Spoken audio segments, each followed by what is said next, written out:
Okay, we are live streaming. All right, welcome everybody on the live stream.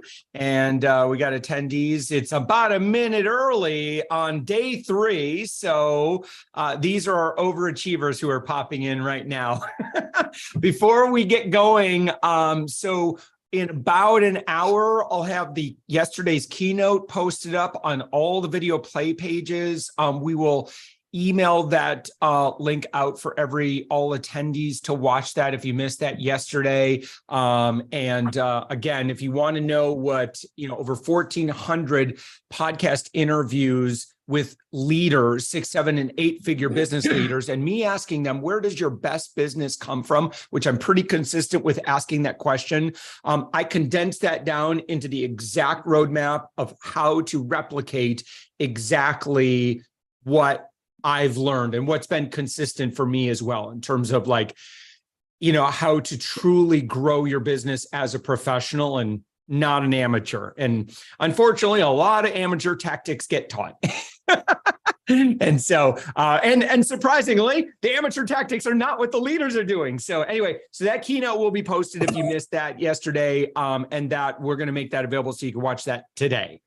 All right. Also, if today we have twice as many sessions in our video play pages. To access all of the sessions, you need to go to FameandProfit .com, log in, or if you've already logged in, got your free ticket, we've emailed you the link so you can watch on your day 3, because there are a lot of really, really great sessions, Elisa, that we just don't have the time for today. We've got a speaker mixer at 3 o'clock.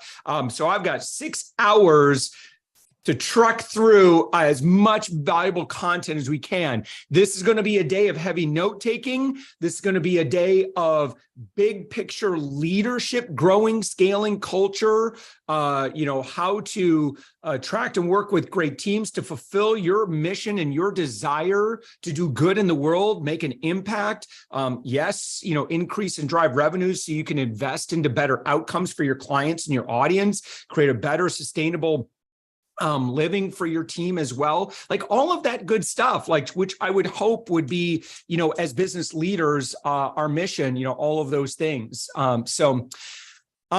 Elisa, my chief operating officer, up my influence, anything that I have not mentioned? No, just to let everybody know that the back end of your business is just as important as the front end of your business. And that is why we are wrapping up our summit today with what you need to do on the back end of your business in order to make it succeed. Yeah, dare I say, if you don't have the back end of your business done well, it would be a nightmare for the front end of your business and your reputation, which in this world, and you've seen kind of a common theme, among our speakers, you can't fake anything today. You got to be the person you are in the DMs, needs to be consistent with the person that you want to be perceived of in the front of the room. That's right. All right. Well, hey, let's kick off the day then. Yeah, let's kick things off with a quick preview of what to expect today.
You're muted. Josh, I think you're muted. You know, what's exciting is not only do I know who our first speaker for the day is, we got the first speaker in the room right now. That's Eric Donovan. Good morning. Good morning. Good morning, Eric. Good morning. Would you mind, before we get to your presentation, because I don't know if you get into your bio much, can you talk just a little bit about like what you do professionally, what you've done professionally historically, and then kind of what's like how that's directed you into what you're going to be teaching this morning? Because you're talking about redefining success, you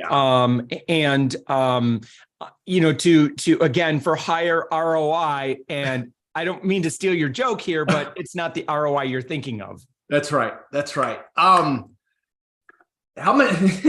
These are not the droids you're looking for. No. So I was raised in a small town in West Texas, and I would give you as much of the cliff notes as I can. My mom passed away my freshman year of high school, and my dad was a small business owner, a veterinarian who was constantly chasing ROI, like his return on investment, got to do better. But my mom passing away was a complete disruption to his life because he was so focused on running the business, he didn't really protect anything my mom didn't have health insurance.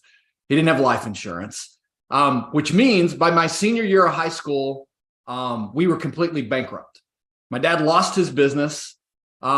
I lost the home that I grew up in. And it was this entire, like, what went wrong? What didn't go right? And my thought was, if we just had more money, this wouldn't have happened.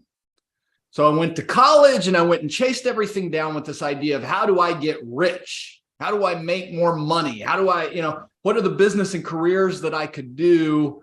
And I ended up working in the financial services industry and thinking that this pursuit was the direction to go. And the short answer is it made me miserable. This constant pursuit of more and more and more and no finish lines. And it had to be about 2001, I came across a Bible study from a group called Crown, which is still around. It was a precursor to Dave Ramsey, for those of you who know Dave Ramsey, that was on understanding finances. And it was a journey of, okay, how do we look at finances from what the Bible says about it? And there were two perspectives that came out. One, you don't own anything, God owns everything. It was like, oh, wow, okay. So I don't have any control over, I have control, but I'm not, my success is aligned with him. It's not just about what I'm doing. And then the second was be generous with the first 10% of what you've got. And I was like, okay. And so how am I going to accumulate more if I have to give this away? It's not quite comfortable, but this is what it says. I'm going to trust the teaching and follow it. And so the interesting journey of that was that year, my wife was pregnant with my son, who's now 21. And we felt compelled for her to stay home, but we were $200 short on the budget every single month. And when the end of the year came, we just decided we should stay home. And we're like, okay, well, the first check we're going to write is to generosity. We weren't tied to a church. We were just looking like food banks and women's shelters and things like that. We were just being generous with the first 10%. And that year we paid off $7,000 in debt. But we were $200 short on paper every single month. And I've had a lot of people ask me how'd that happen. Like, I didn't go back and figure it out.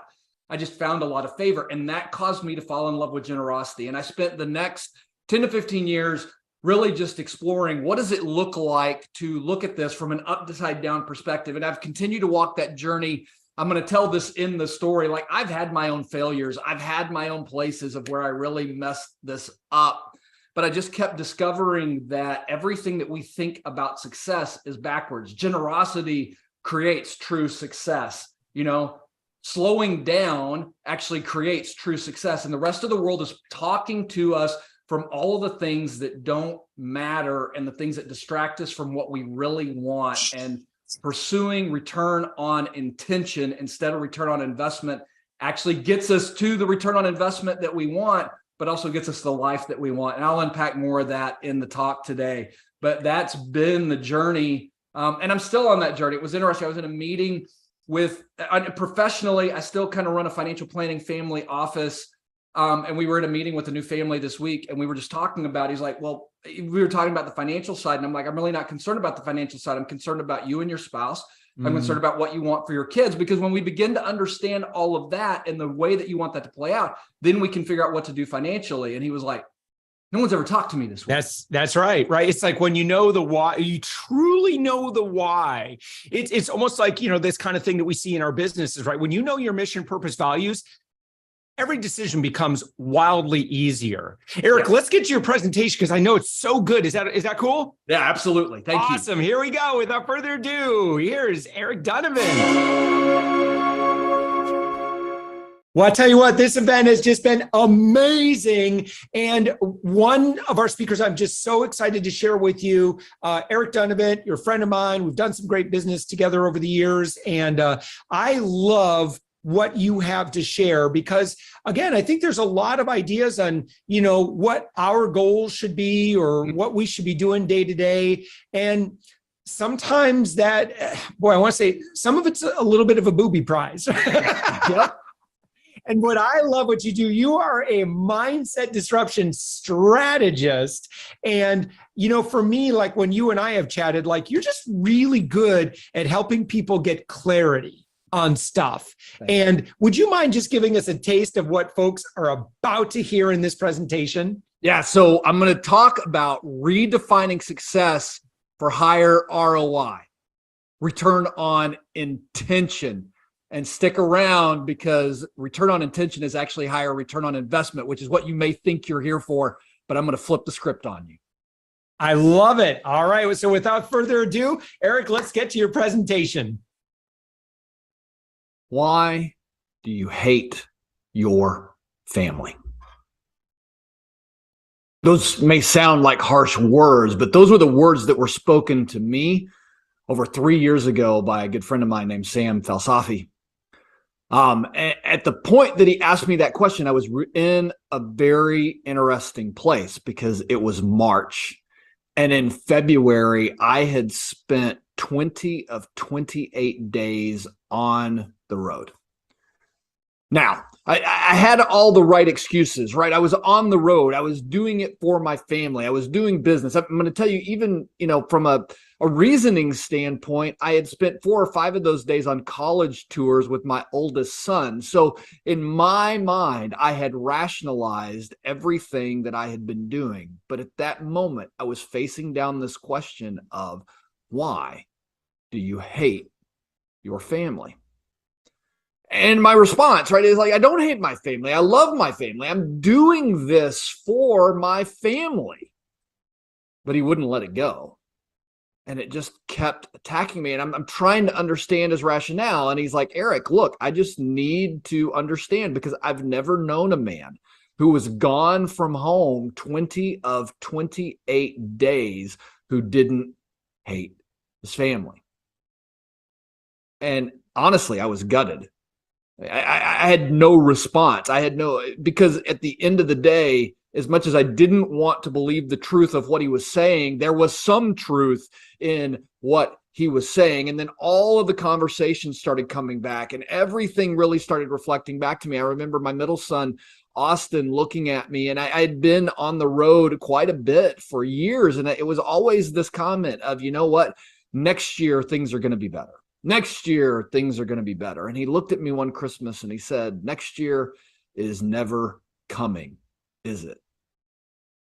And so I was holding all of this, realizing that everything that I was trying to achieve, the business growth, the ease of bringing in new clients, the marketing, everything that I was chasing down was causing me to lose everything that really mattered to me.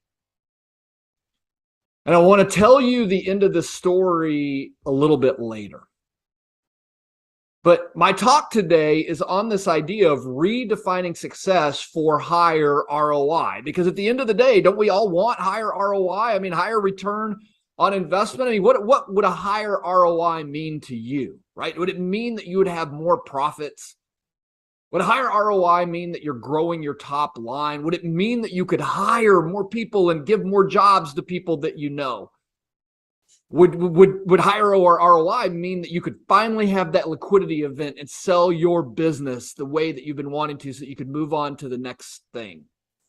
Or are you one of the people who are building something multi-generational? Like, what do you dream about when you think about your business and you're like, man, if I could just get higher ROI? And at the end of the day, here's what I'm going to tell you I discovered. Everything you're looking for in business isn't found in a business solution. So you're trying to solve all of your opportunities, all of your options and you're even here at this conference looking for business solutions, and everything that you want isn't found in a business solution.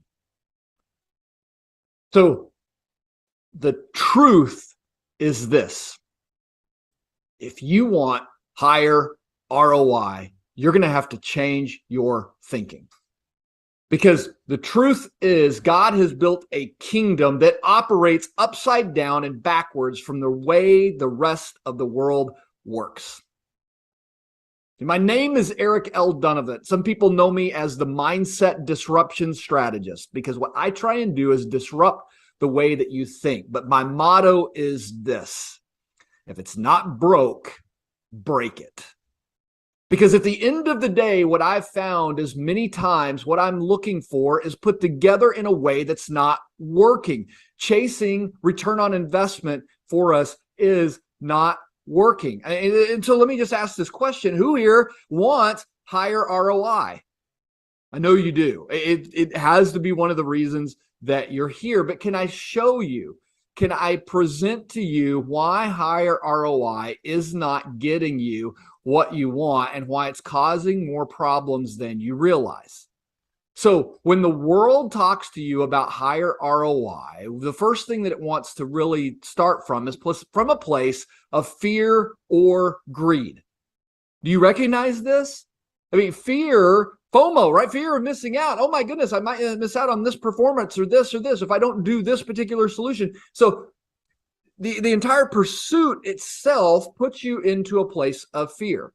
Or if you're not in fear, then the next best place to put you is into a place of greed. Oh my goodness, look how much money this is making. If we just put more into this same process, think of how much more we could make. And you're not the only one who's susceptible. And this is a tale that's been around for a long time. I mean, John D. Rockefeller was one of the wealthiest men who've ever lived, was asked the question, how much is enough?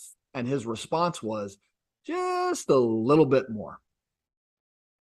So when you think about this and you recognize, oh my goodness, the world is speaking to me from fear and greed, but it's not just that. What it does is fear and greed leads to something else.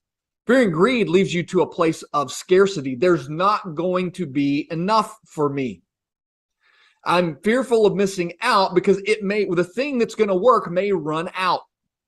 I need more and more of this because there's only so much of it. And so there's a scarce world your mind is looking inside of. And I'm going to tell you what this ends up doing from a scarcity standpoint. It makes you very susceptible to buying products. Buying products that will help you fulfill your scarcity. And then the other thing that ends up happening, which goes hand in hand with fear, greed, and scarcity, is you're constantly trying to protect whatever it is you've created. Because what if it goes away? What if something happens? And what you're going to realize is it puts you in a vicious cycle of you're back to fear or greed. Fear, greed, scarcity, protection. Fear, greed, scarcity, protection.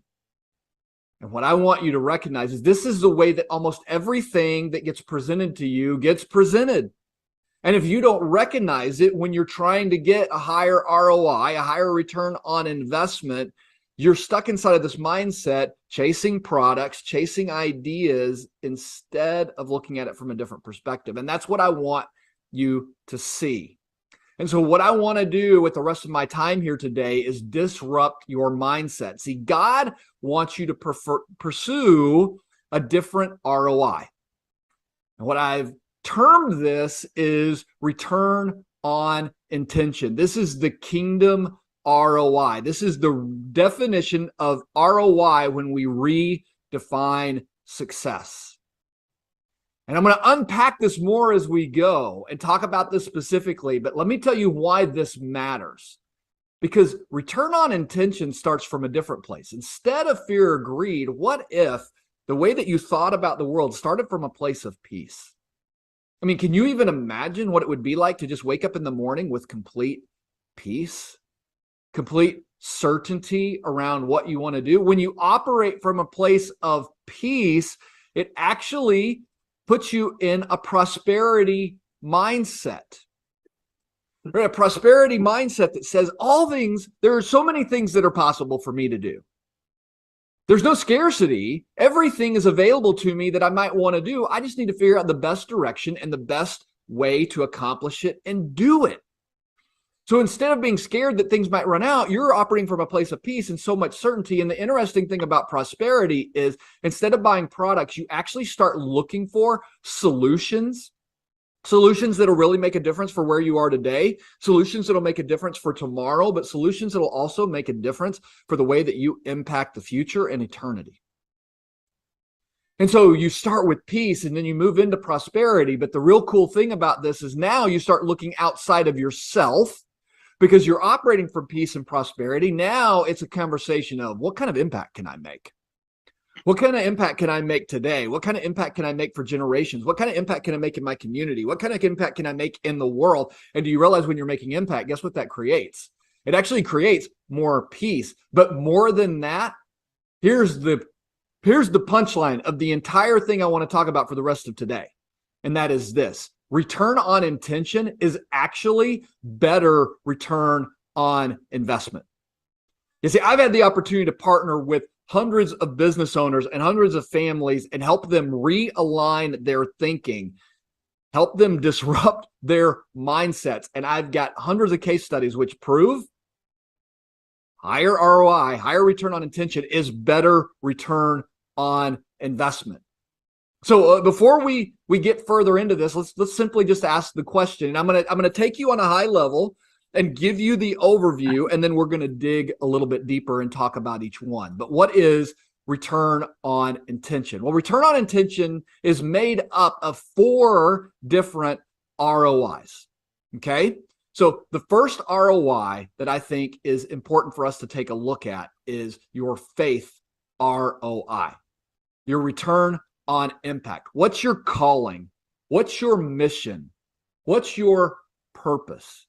So many times people walk around lost and not really sure what they're here for. This is the place that it all starts. What is the impact that you've been called to make? Once you understand your faith ROI, then the next most important is your focus ROI. Your return on individual, your return on self. How's your health? What do your hobbies look like? What do you do to have fun? What do you do to stay accountable to other people, other business owners, to make sure that you're on track to do the things that you've been called to do? Then your third ROI is your family ROI, or your return on involvement. What are your goals for your family? What are the values for your family? And we're going to talk about this. When I talk about family, I'm also talking about your employees and inside of your business. I think as business owners, we are uniquely positioned to have an incredible influence, an incredible opportunity with our employees. And then what is the vision for the future of this business that you've been called to manage or steward? And then we talked about this as one of the reasons we started out is what's return on investment? I think return on investment is important. At the end of the day, return on investment is incredibly, incredibly valued, but it's the least important. And so many times when we look at this from a fear, greed, scarcity, and protection mindset, we think it's the most important. So financial ROI, what is your return on investment? But what are the strategies? What are the tactics? What are the tools that are going to allow you to operate from peace, prosperity, and impact? What are the tools and the strategies that put you in control of the decision-making as opposed to the marketplace infiltrating your mindset and trying to tell you what it is you need to be doing? And so what that becomes, as I said, is that really becomes this transformational ROI, or return on intention.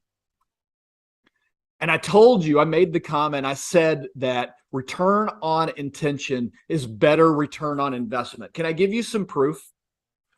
Right. So one of the things you need to understand is these are all principles based on God's kingdom and based on what God has shown us to be true.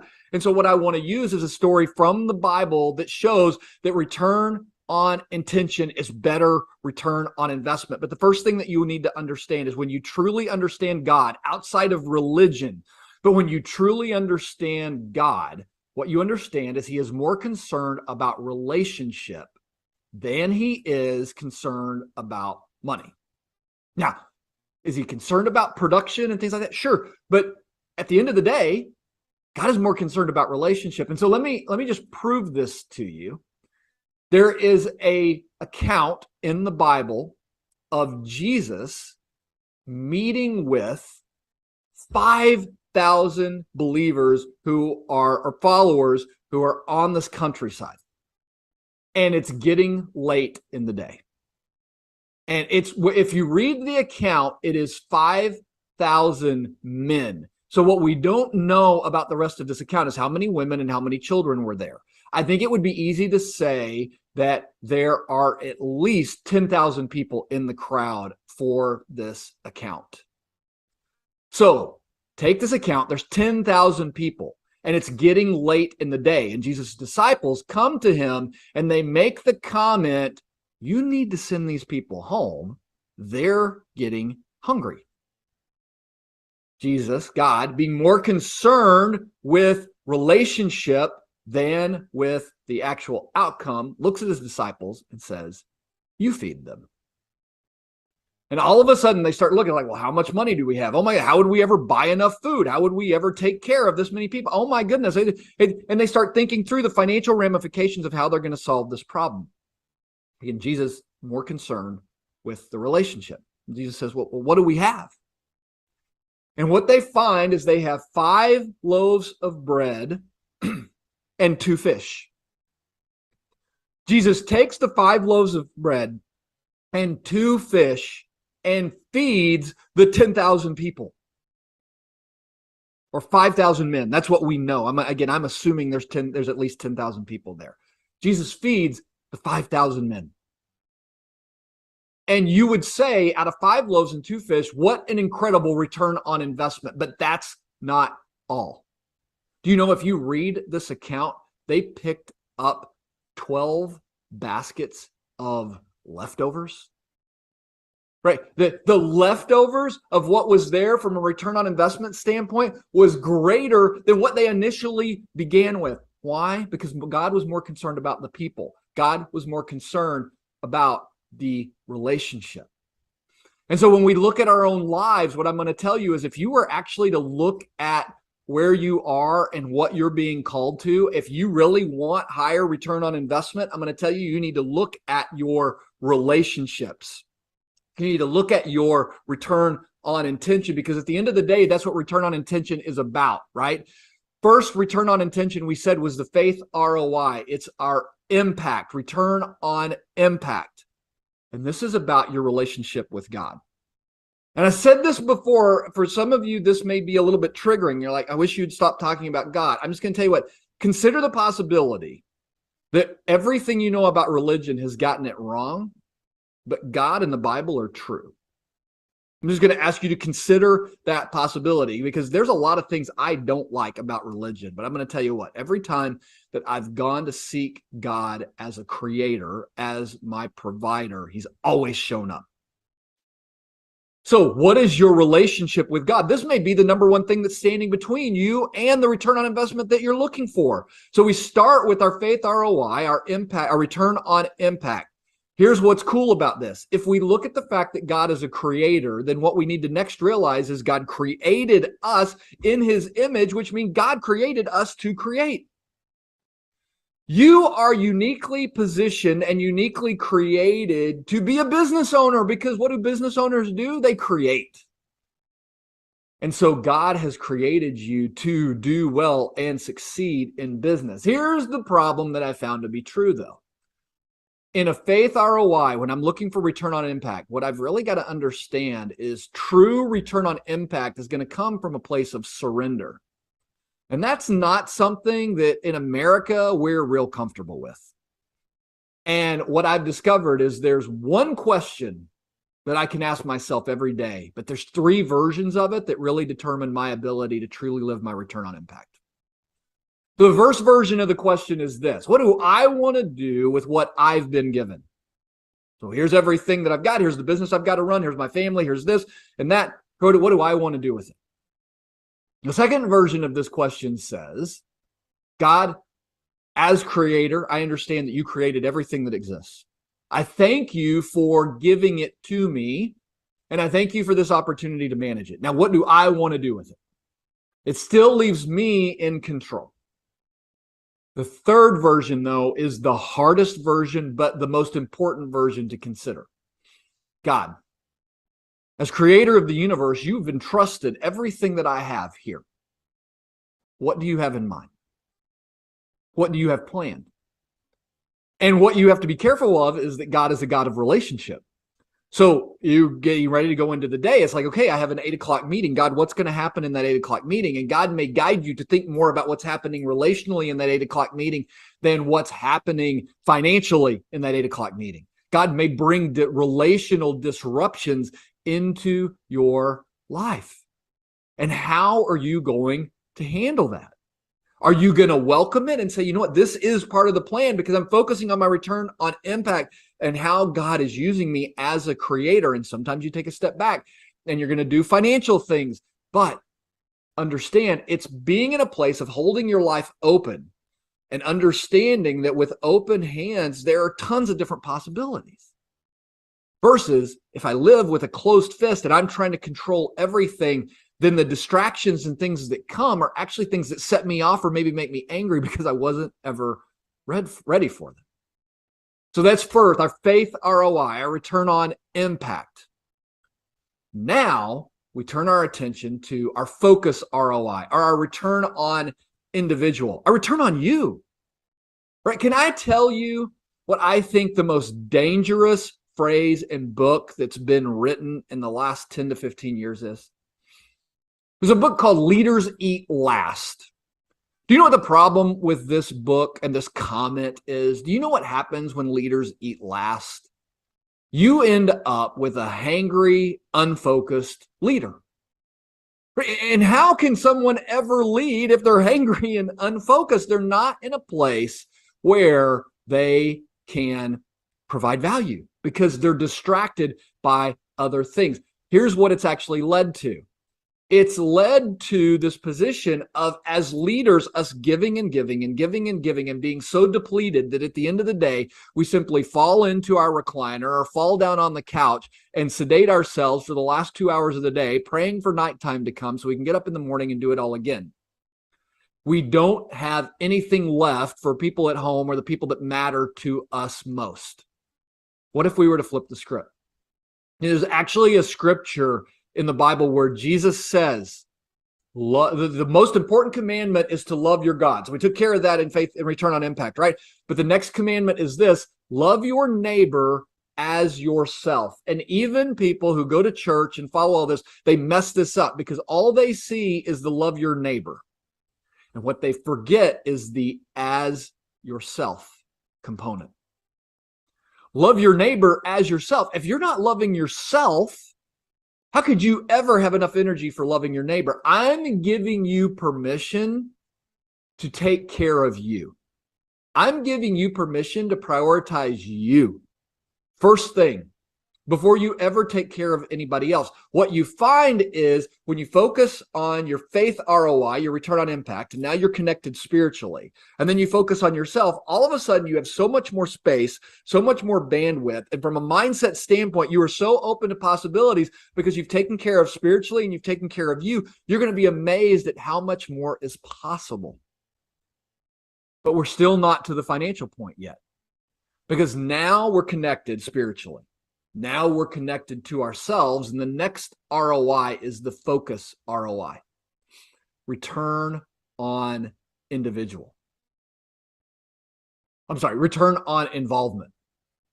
So when you think about your family ROI or return on involvement, how are you engaged at home? How are you engaged with your family? See, I watch so many people who are trying to build generational prosperity, and they focus on the financial element of this. And can I tell you that money is not the most important thing? And I know you're going to get this from a psychological level, but can I tell you, wisdom and relationship are the most important thing that you create inside a family.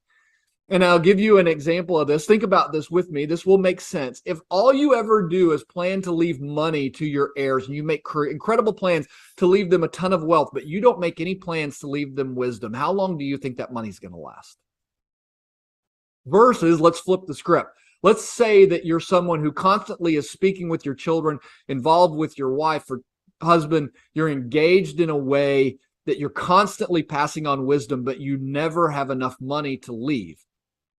Who's going to be better off? I would just put forth a theory that I think has been proven. We would say that the children who learn wisdom are going to be better off because they'll figure out how to make the money. But what if you put in a plan to do both? What if you focused on being involved with your family and passing on strategic wisdom? What if as a family, you set values, you set a vision for the family, you create opportunities for you to do life together? Maybe that's vacation, but maybe you serve together in your community. Maybe you go on mission trips together. All of those opportunities to pass on wisdom. But I said this earlier, when you're thinking about your family ROI or your return on involvement, this also happens in your workplace. Your workplace is the greatest relationship opportunity you will ever have. You have a chance to speak culture into everyone that comes to work for you. But you also have an opportunity to see them in a really unique way, because do you realize that every single person coming into your office is bringing things from home? And we don't like to think about it. Just come in here and do your work at work. But I mean, someone may have a sick child at home. Somebody may have a family member that's dying. Somebody may have been in a huge fight. What can you do relationally to lift them up and to speak into their life, to speak wisdom into them, to create values, vision, to do things together as a company that actually your company and your mission becomes a place of refuge for the people who come to work for you? Now put all of this together and follow what I'm saying. I told you that return on intention was better return on investment, right? So we've gotten connected spiritually. We've got our faith ROI, our return on impact is aligned. We've got our focus ROI, our return on individual. We've taken care of us. We've got our family ROI, our return on involvement. Now we're engaged with our family. And now with complete clarity, not only family, but employees are now engaged in what's happening inside the business. Turn your attention to the return on investment side of this. And what I tell a lot of my business owners is, like, you think you have a business problem. You don't have a business problem. I'm actually going to tell you that you probably know all the answers that you need to know on how to solve your business problems yourself. You probably have all the answers. The problem is you're probably stuck from a faith, focus, or family ROI being distracted, and you cannot see the solution because you're trying to do this backwards, the way that the world's showing you, and you're stuck in that fear, greed, scarcity, and protection mindset. And if you would flip the script and operate from peace, prosperity, and impact, you actually would find the solutions that you need. I just want to kind of give you some examples of how true this is. But in people that I've been able to partner with from a financial standpoint, understand it doesn't start financially. It starts spiritually. It starts individually. It starts on their involvement at home and with their employees. But most people pay less taxes, like 17% annual decrease in taxes. And for business owners who are going through a liquidity event, oftentimes they'll pay 60% less in capital gains taxes just because of changing their thinking. Changing their thinking actually unlocks, to go back to this idea of impact. What we've found is that people who operate from a return on intention mindset actually find a way to increase their generosity 420% over what they're giving right now. Their lifetime generosity goes up 1,000+% without changing their lifestyle, without changing anything that they're doing. It simply is about changing their mindset, impact, individual involvement. But here's what's crazy. Saving on taxes, giving a ton more money away, while at the same time, guess what? Growing their wealth about 15% or more annually, while also saving taxes and giving a ton of money away. I know there are people out there be like, hey, well, I can grow my business 20 or 25%. Can you do it while giving as much money away? Can you do it while saving on as much taxes? Maybe. But do you have the peace? Are you operating from prosperity? Are you making an impact? Are you thinking generationally as opposed to just what you're doing today? Is it exhausting you to get there? Because when you've got peace, imagine achieving all of this in complete peace. And so let's come back to that question that we started with, right? Why do you hate your family? See, it was at that place that I got invited into this journey of living upside down, of living backwards. Sam invited me to go home and he said, here's what I want you to do. I want you to not go into the office until 10:30 every day. At 10:30, I want you to go into the office after you've spent time with God. Spend time with your wife and kids and get a workout in. Do all of those things before you go into the office. And guess what? I did. I went into the office later. And you know what happened? My business actually started to expand. I took myself off the road of traveling. I found other people who could travel and go on those trips. I was home more. And what I found was I was standing in some of my employees' way. Like they were able to step up and do things that I couldn't do as well. But they would not step into them as long as I was in their way. I spent 2 months living this way, and it completely transformed my life. Today, I'm in the office about 8:30 every single morning. But I've met with God. I've spent time with my family. I usually cook breakfast for my wife and daughter every single morning. My boys are grown and gone to college now, but when they were home, I was cooking meals for them too. So I pray, I get a workout in. I'm connected to my family, and then I roll into the office like completely clear. I've never had more peace. I've never had more prosperity. I've never had more impact than I've had today. And it all came from flipping the script, from simply looking at return on investment and saying, you know what if I redefined success and started pursuing return on intention? And so that's my invitation to you. What would happen if you flipped the script and said, you know what? Return on investment is important, but it's now my last. I'm going to start with my faith ROI, my return on impact. I'm going to move into my focus ROI, my return on individual.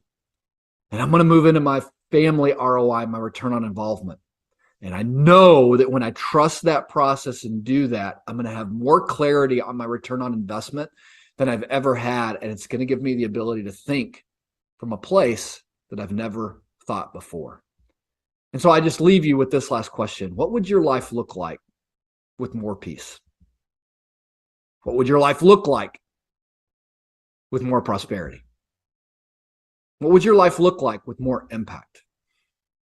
And what would have to change for you to redefine success and begin pursuing the right ROI?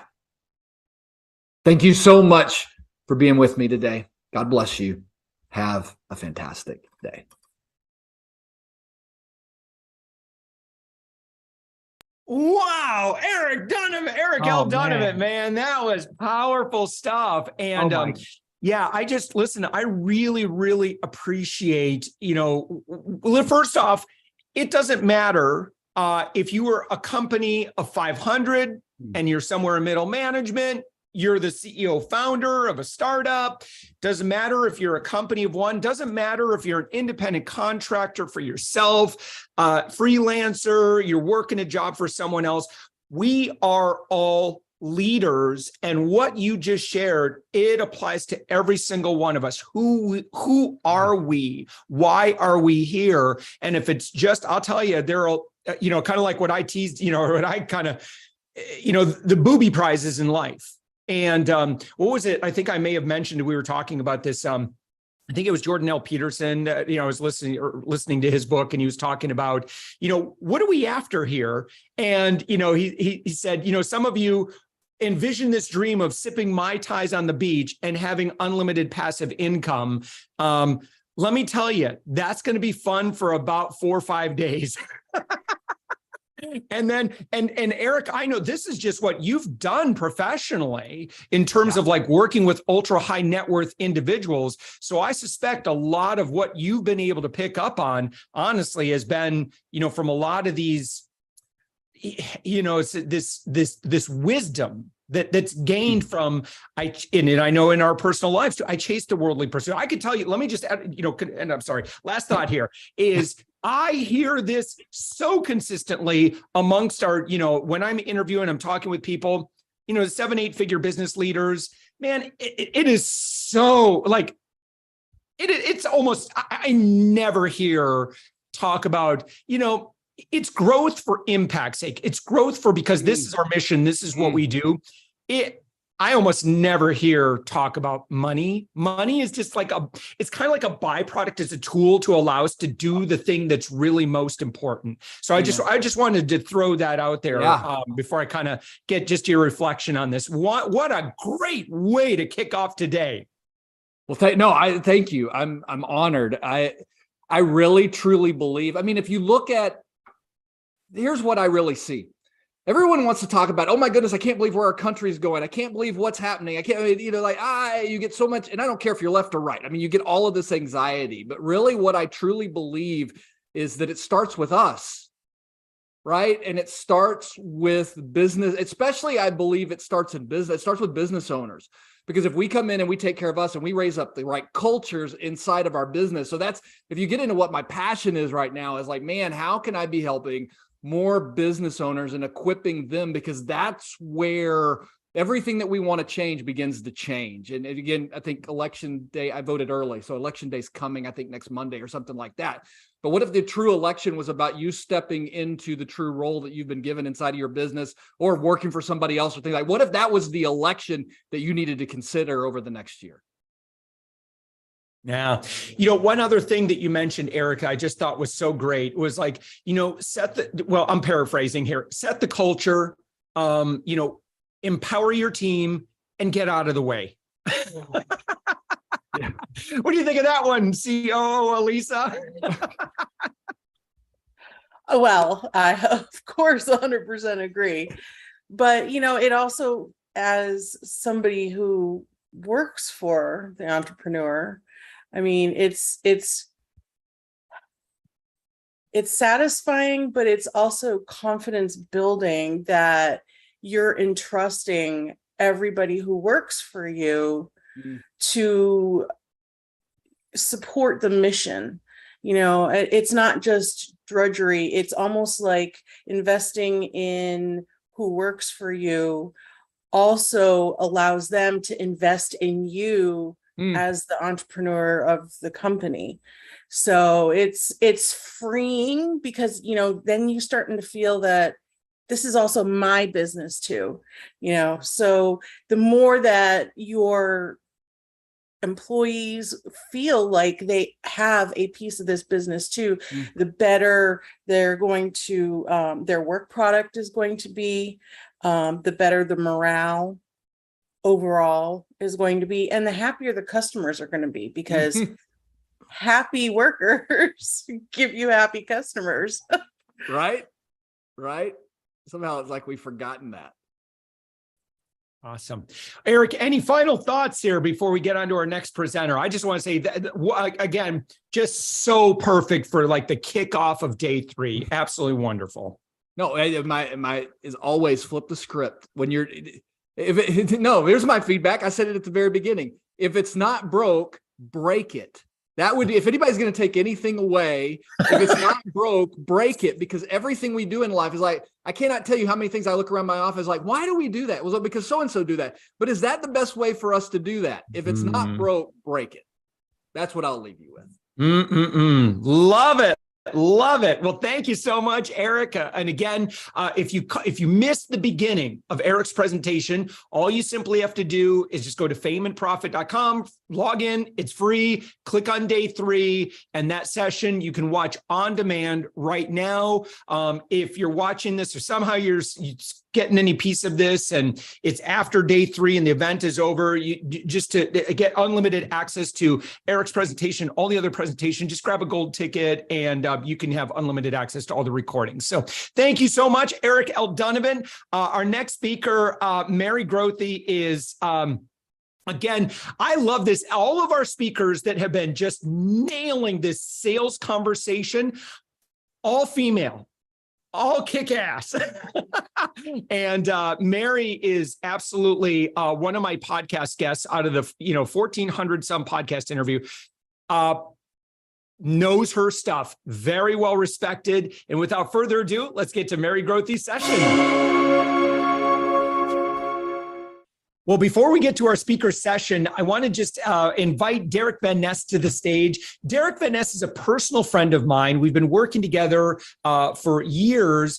He is the guy that listen, he has been so instrumental to, I'll just say, Derek, not only like my wife and I being able to make smarter decisions personally with our money, and certainly much smarter tax strategy decisions. Thank you so much. But Derek, because of your wisdom, your experience, you work with business leaders, you work with founders, you work with entrepreneurs, you get it. That's kind of like your primary audience that you work with. And I'll just throw this in there as well. You're just a really good person. Like, it was emotionally gratifying to have worked with you. But I just want to give a little preview here. You have a presentation here at Fame and Profit Summit. We've got a direct link to it. You can go watch that right now. And then as well, we've got a link directly to Derek's website as well, Big Life Financial, so you guys can get connected. And Derek, I send people to you all the time, and I'm thrilled to do so. What are you going to be speaking about in your session, which is linked up on the page right now?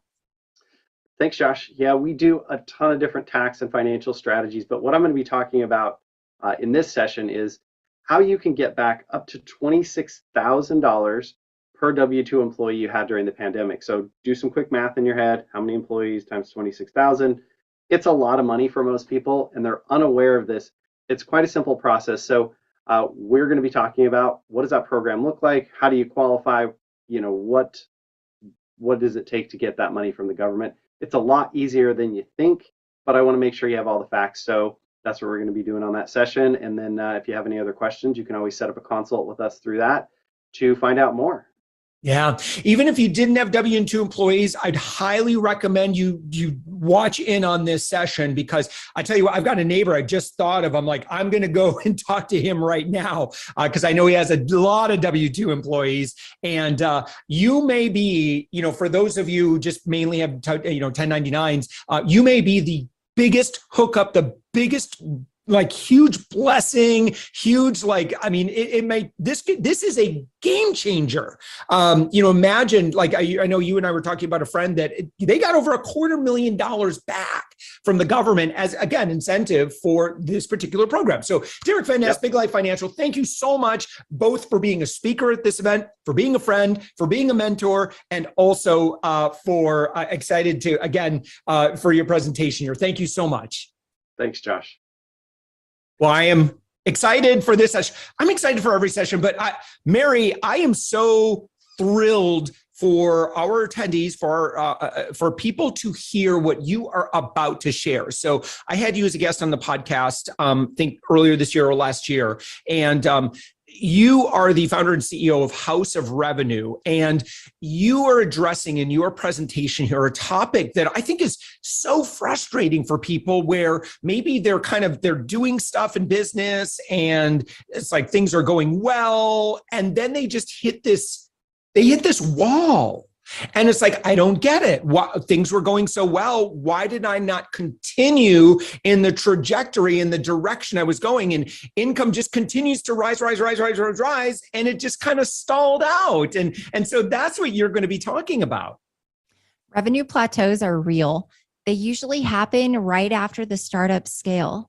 And that could be anywhere between 1 to 5 million for a services business or a SaaS company, where you did a certain thing to get to that point, typically when you're in startup scale, it's all hands on deck. It's very entrepreneurial. It's scrappy. You have a lot of hungry people that are willing to go all in.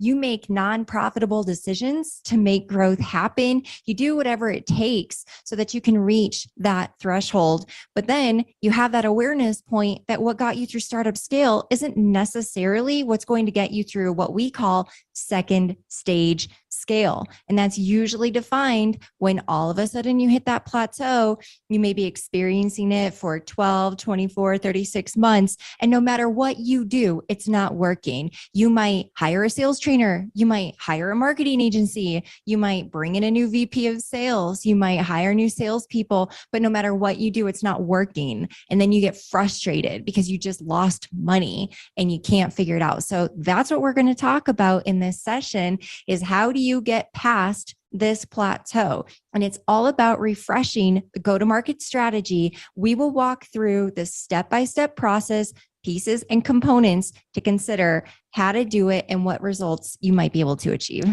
All right, for our attendee, grab your pen, grab your paper, get ready to take some notes. Mary knows her stuff. Mary, thank you so much. I can't wait. Here we go.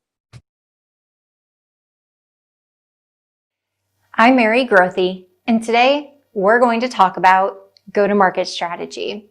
First, what is a go-to-market strategy? I would describe a go-to-market strategy as the plan that details exactly how your organization plans to present your product and service to the market in a way that it entices them to explore it, consider it, and make that purchase decision. A go-to-market strategy will change over time. The go-to-market strategy that you first assemble when you're in startup phase and launching to the market will most likely look vastly different from the go-to-market strategy that gets you past startup scale through second stage scale, and then past second stage scale as you go more into maturity. When companies plateau in revenue, it's very common for them immediately to try to fix the problem with easy band-aids like, ooh, maybe we should get a new VP of sales. That didn't work out. Maybe we should refresh our website. Okay, 20 grand later, that didn't really change anything. Maybe we should hire a PR agency, try to get some of those awards and recognitions and get some publicity. That didn't really move the needle.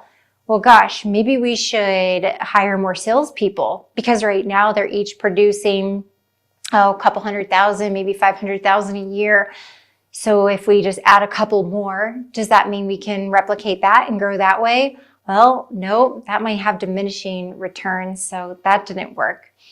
There's a lot of silo fixes that CEOs and executives try to put in place when they plateau revenue. Unfortunately, what seems to be the most common issue is the way that you are presenting your product and service to the market is what is outdated. That you actually need to overhaul and refresh your go-to-market strategy and think holistically. Think about everything across brand, marketing, sales, customer success, the revenue engine as a whole, encompassing all of your revenue operations. The one way that you can get started on refreshing your go-to-market strategy is to first benchmark your product or service with the market. Oftentimes when a company plateaus, it's because the market has shifted or the buyer has shifted or there's a new competitor out there taking market share. And it's important that you don't dig your heels into the ground and think that your product or service is untouchable or the best that there is. That may not be true, and that could be what's hurting you. Additionally, maybe your product or service is great, but the way that you're positioning it in the market is no longer relevant to that type of buyer. Or maybe you need to look at a different set of buyers that now your product or service addresses their problems better than the prior ICP or buyer that you worked with in the past. And ICP stands for ideal customer or ideal client profile. So let's talk about some of the key tactics that you can implement, exercises that you can go through in order to refresh your go-to-market strategy so that you can scale your sales. All right, competitive analysis. One of my favorite things to do is grab a nice warm cup of coffee, open the laptop, and start browsing. I like to search for key terms that would resonate with my brand or my type of buyer, and see what's out there in the market. So I would take what you do for a living. I would take not just the name of the product or service or the feature set, but also go into some of the longer tail key phrases of the problems that you solve. And I would start Googling and finding out who else is showing up and ranking for those similar terms, or if you're naming a specific product or service, who's showing up. And I would start poking around on those competitor sites and understanding who the new players in the market are. Maybe it's not a new player, but whomever is doing a great job grabbing those top rankings. So that's a very organic way of doing it. There are other tools on the market that can help speed the process along. There's a technology called SEMrush, SEMrush, as well as Moz, M-O-Z. Those are two tools as an example. There are several more out there where you can look at the back end of your website to understand what people are searching for that land on your site. You can also plug in your competitors' websites and find out what they are ranking for, the different search terms. There'll be both branded search terms, so meaning like your company name or you as the founder, maybe your name is showing up. And then there are industry terms. So getting into keywords and key phrases. For example, if you're a payroll company, you might have the name of your payroll company, or maybe you're an accounting firm or a sales training firm. You can put in the name of your firm. That's a branded keyword. But then if you look at more of an industry keyword like sales training firms near me or payroll companies in Washington as an example, then you're going to see more of those industry terms.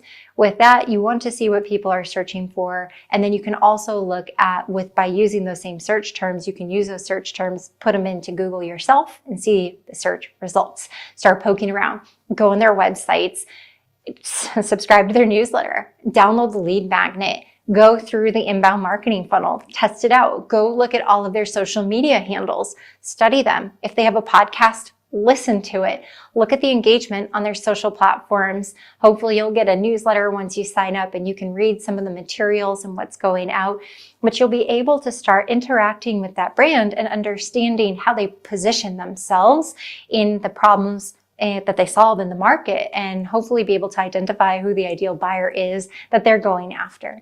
So with that, competitive analysis, yes, you may know the old exercise where we build a SWOT analysis, strengths, weaknesses, opportunities, trends, and threats. You can swap those two T's, and you can build a chart and you can go through line by line and identify in a nice matrix who is performing well, where they have areas of opportunity, but it's a beautiful visual way for you to understand how your company is competing in the market. Now, let's talk about taking it one step further. I love the practice of secret shopping.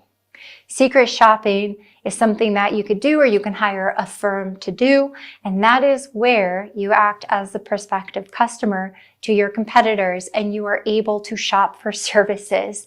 This is a brilliant way to uncover how they're going to market through their marketing funnels, their sales funnels, what the process is, if it's a very smooth experience or if there's friction inside of it.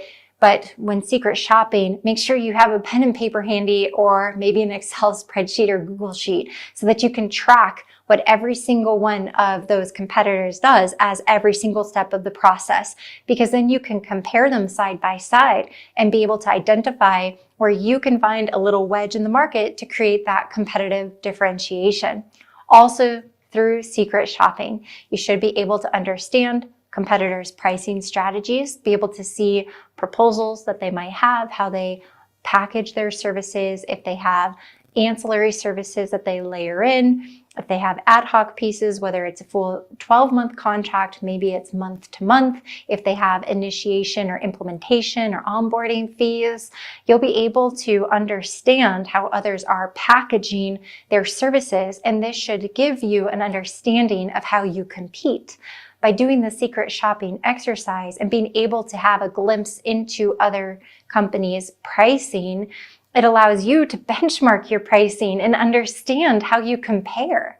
Sometimes we need to change our pricing models as business owners. We had a pricing model that maybe worked for the last couple of years, but if the market has shifted, maybe one of your competitors came through as a disruptor, and maybe in your industry, historically, it's been built on annual contracts. Well, maybe there's been an up-and-coming provider that came through and took a lot of market share with a month-to-month service as an example.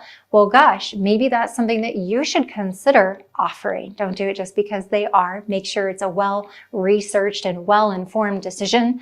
Maybe you can test that out and try it with a subset of prospective clients and see if it has any legs. But you should be able to look at how others are pricing their services and then determine if maybe one of the reasons you've plateaued or stalled is because of the way that you're packaging your products and services or the way that you are pricing for those products and services. When I think about me as a buyer, when I'm comparing firms side by side, as an example, I recently selected a new accounting CPA firm.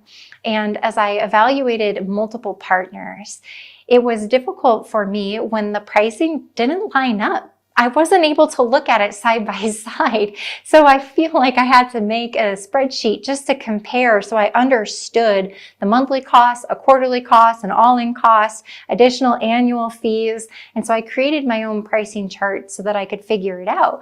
And when I looked at that as a buyer and going through the process, which by the way, I similarly went through this exercise a couple of years ago when I changed payroll companies for my company and was looking at PEOs and looking at standalone payroll companies. Being able to see all the different pricing components, it was difficult for me as a buyer to understand how to compare side by side. So a recommendation that I have, hear me out on this when it comes to pricing strategy, is if you're noticing that everybody in the industry, for the most part, is pricing the same way, price the same way. I'm not saying the exact same number, but price the same way. So if it's a monthly base price plus a usage fee or a license fee, or if it's a transactional volume fee, or if it's a flat monthly fee that's all inclusive, or you name it. So however they price, whatever the structure of the package is, if you can make it similar, the buyer does less work. It's a little bit easier for them to compare apples to apples. We should be removing confusion out of our pricing strategies. The one caveat is if you want to be a disruptor. So if you notice you did secret shopping and competitive analysis and everyone out in the market is packaging it this way, and you think, I believe that with the right marketing campaigns and outbound sales approach, we can take significant market share if, since everyone else is pricing or packaging this way, if we do this. Okay, great. Be a disruptor, be solid in the plan. I highly recommend you do some testing and some market validation of that through a focus group, get some people to affirm that it's a good choice, test in a small group, and then go for it. I'm okay with that. But otherwise, I would try to price similarly so that it's not confusing with your buyer. So let's talk about another great tool to help you understand how to refresh your go-to-market strategy. Look at your historical data. Opinions are valuable, but data is priceless. Hear me out. Opinions are still valuable, but data is priceless. Have you ever had that gut feeling, that instinct that you were so certain about something and yet it didn't pan out and it didn't work? Well, sometimes what we notice is we might feel like our opinion is very rooted in a good gut feeling, but the data doesn't back it and it doesn't work out. I've had that happen to me a few times.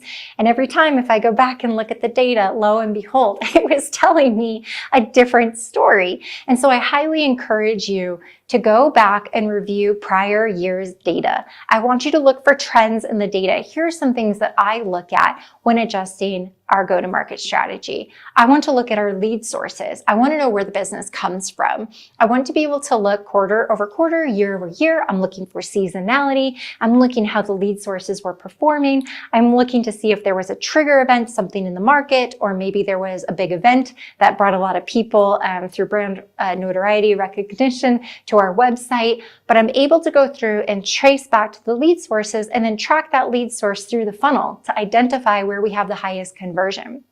Other areas that I look for data. not just in lead sources, but conversion throughout the funnel. I like to know where we have fall off in the funnel. Is it consistent all the way through with great conversion? Or do we seemingly lose a substantial number of clients or business of conversion through the funnel at a certain stage of the funnel? That's common with some sales teams. It could be maybe at proposal stage, or maybe after demo stage, the client is going dark, or maybe it actually varies by salesperson and you're going through and evaluating, well, salesperson A, they have a significant fall off after the proposal's delivered. Salesperson B actually experiences a similar fall off after the demo, which is a stage earlier. What's going on? So the data should allow you to inform some of your decision making and validate some of your opinions. Additionally, data is so important when you're evaluating your annual quotas and goals for the company. I can't tell you how many times I've had the privilege of working with an organization that has a handful of salespeople in different geographic areas, or potentially they serve different market segments or potentially different verticals, yet they all have the same quota. Like, who assigned this number? Every rep here gets a $475,000 annual quota. I'm like, great. So every single person's territory and opportunity and segment and vertical is equal? Well, no. Then why do they have the same quota? It might sound silly, but it's actually really common, which is interesting. So let the data inform your decisions. Let it identify and help you see the trends. And then also it should help you set the goals and the numbers for the business, and be it just a sales quota, or if you're looking at setting budget or funnel metrics of where you'd like to achieve top of funnel, through the funnel, and then into customer success, looking at how you measure adoption, retention or renewals, expansion, advocacy. Make sure all of those are being tracked with the data that can tell you the story. So another area that you should look, going back into the brand and marketing realm, is your brand. How does your brand compare to others? What is the experience that your brand creates when the buyer engages with you? Okay, pause for a second. Let's talk about brand. Think about your favorite brand. What do you love about it? How does it make you feel? What invokes that feeling when you experience the brand? Is it imagery? Is it the messaging? Is it the overall aesthetic? Is it the tone of voice? What is it? Is it the way they advertise? Is it through commercials, billboards? Is it the experience when you're ordering a product or when you go into a store? Think about you as a consumer, as a buyer, your favorite brand that creates that experience for you, and try to pinpoint what they're doing that creates and evokes that positive emotion that makes you want to buy. What I would challenge you to do is figure out how to create that inside of your business. Your business is a brand too, and you have a very specific buyer that hopefully you've identified their main problems and challenges, and you've confirmed that your product or service solves those challenges, okay? What do we need to do for the brand in order to create that emotional experience when they engage with the brand? And social media, through advertising, on the website, through a newsletter or email marketing, through even word of mouth when someone's describing their experience with your brand or your company, through the marketing, the sales funnel, the buying experience. What needs to happen in order for your buyer to have that feeling? Let me explain the feeling. The feeling should be, wow, I'm so glad I found this company, that I was introduced to it, or Google showed it to me when I searched in the toolbar. There are ways for that experience to be created. You've got to tap in with the buyer. You need to do voice of the customer surveys. You need to talk to your clients. You need to do focus groups and understand the experience. But you can also pick up on some of that, again, through the competitive analysis. Additionally, you should go through a step-by-step marketing engine audit of what the buyer's experiencing when they latch onto your brand. So they sign up for a newsletter, maybe they comment on a social media post, potentially they fill out a form, or maybe they've just become a lead through lead scoring on the back end because they've played around on your website enough but haven't yet raised their hands. If you have any of those tracking tools or automation components on the back end, you should be able to evaluate how your buyer is working through the marketing funnel, what they're opening, what they're clicking on, what pages they're spending time on. Make sure that you have the data on that, and it's also an award-winning experience. Your marketing engine should not be a convoluted mess of automation of receiving irrelevant emails and spamming people. It should create an experience that helps guide the buyer through the funnel, from top of funnel to middle to bottom, with very good calls to action that aren't aggressive or sales slimy or repetitive or spamming or too frequent. So make sure you audit that marketing funnel experience and ensure the messaging is going to the right buyer at the right time and the right message that's relevant to them in their language. It's vertical or segment specific. That is a winning marketing engine. Then you go into a sales audit. I could spend 2 hours talking about how to audit your sales environment, but I only have a couple of minutes here. When you're looking at your sales department, I highly encourage you to look at the playbook, look at the people, and look at the technology, data, people, and processes. I want you to have a firm evaluation of everybody in the sales department to understand exactly how they are showing up to the role. One, I would love for you to remove friction from the buying process. There was a wave over the last decade of organizations rushing to have BDRs and SDRs. That stands for business development reps and sales development reps, where they were taking inbound leads and qualifying them, or potentially doing the outbound themselves, getting an interested buyer, and then tossing it over the fence to an account executive. In theory, that created velocity and momentum because we were getting more conversations, better qualification before it landed with an AE. In actuality, it created friction in the buying experience. I remember back when I was buying a new payroll company, it was infuriating how many inbound leads, forms I had to fill out, and then they were qualifying me, and it was days in between responses. All I wanted to do was spend money on a new payroll provider. And I had to go through the inbound form on the website, became an inbound lead. So I filled out all this information. I tried to help myself in the process by putting in more than enough information that hopefully whoever saw the inbound lead would say, okay, this is qualified. Instead, it's as if they didn't even read it, and they just sent me some canned response email. Thanks for submitting the inquiry. Now fill out this form. I'm like, well, this is redundant to what I already filled out. I had to refill in the information. Then they sat on that for a couple of days. Then I had an AE reach out and then say, hey, we need to jump on a discovery. I'm like, what discovery? I've already answered your questions twice. I'm ready to see the technology and get a proposal. But then I had to go through a discovery in which I found myself repeating what I'd already said twice, and then having to wait to then schedule with a sales engineer because the sales rep wasn't technical enough to demo it themselves, to then wait another week or 10 days to get it scheduled with a sales engineer, to then after that meeting, they had to then take time to send me a proposal. I'm like, what do you not understand about this? I have a cutoff and I'm going to spend money. But there's so much friction inside of the sales process these days. And so I would challenge you to evaluate the current sales funnel, the way you've set it up, your steps, stages, how many people are involved. I highly for you to take a look at changing that experience because buyers, they're out of patience. They don't want to go through that many steps to figure out if your product or service is a good fit for them. So I highly recommend auditing that. Audit the process. Audit the technology to make sure that your CRM is going to work for you, that the automation components are helping you, helping the sales team. They're actually tools the team enjoys using, they find value in, they're trained on, they know how to use. Anywho, take your time with the sales audit, but also dig into the numbers and sit down and have a conversation with your salespeople. I'm a former top salesperson, and it's very frustrating as a top sales performer when I have leadership coming at me and telling me what to do before they've ever asked a question. So take the time to sit down with your salespeople, have a heart-to-heart, let them open up, hear from them. What's happening in the market right now? What are prospects saying? Who are they losing deals to? Where are deals stalling? Allow them to speak freely in a manner where they're not feeling threatened, like, oh gosh, if I say something negative, like I don't want to lose my job.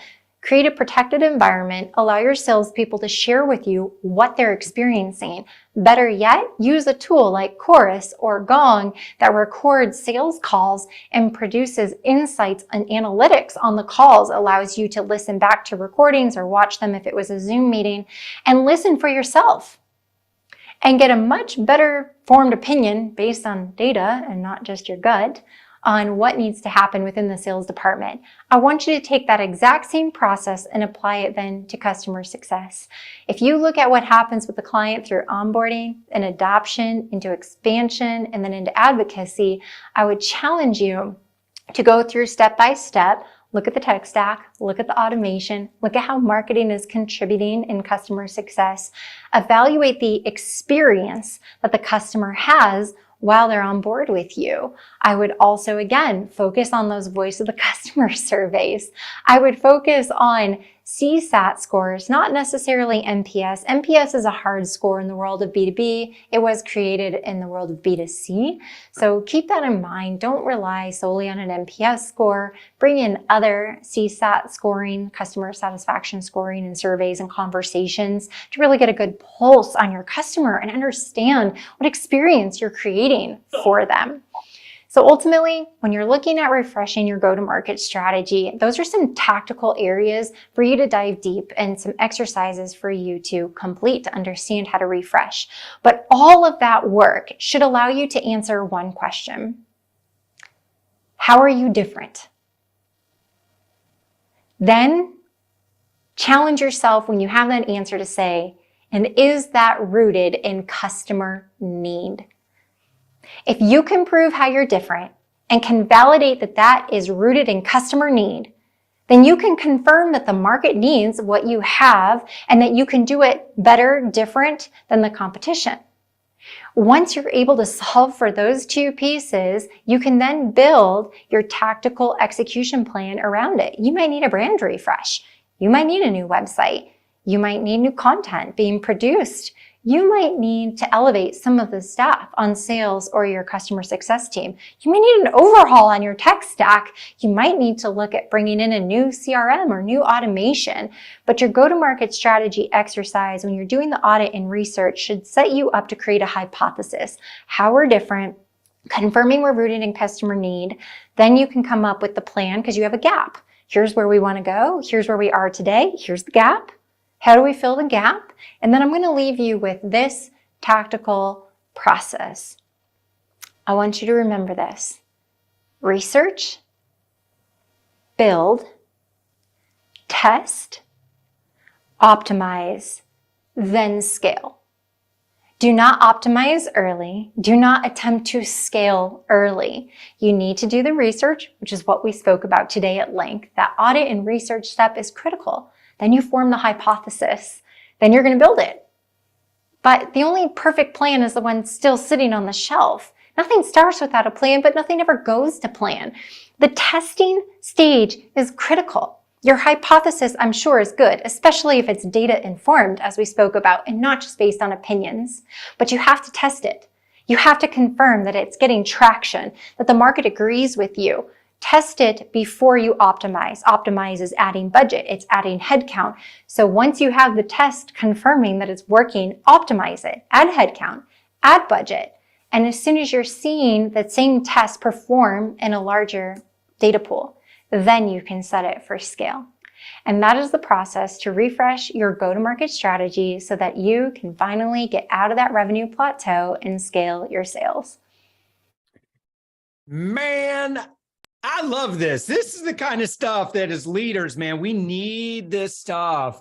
Just being really introspective and curious. And again, kind of the biggest takeaway at the end there is, it's really what is our differentiation? What truly makes us unique? We don't have to be all things to all people. We serve this particular audience. This is exactly what we do. This is the outcome that we provide. And again, ensuring that is that truly customer centric, or is that just something that we came up with in a boardroom that sounds good to the leadership or sounds good to the, from an internal standpoint? I know oftentimes And this comes up, and if you go back and go to day one of this event, and you go back and watch, from Innately, James Hipkin, Steph Hilfer talked about this a lot as well. Like a lot of times when we start, with that, what is our offer? How do we communicate that? Man, it is so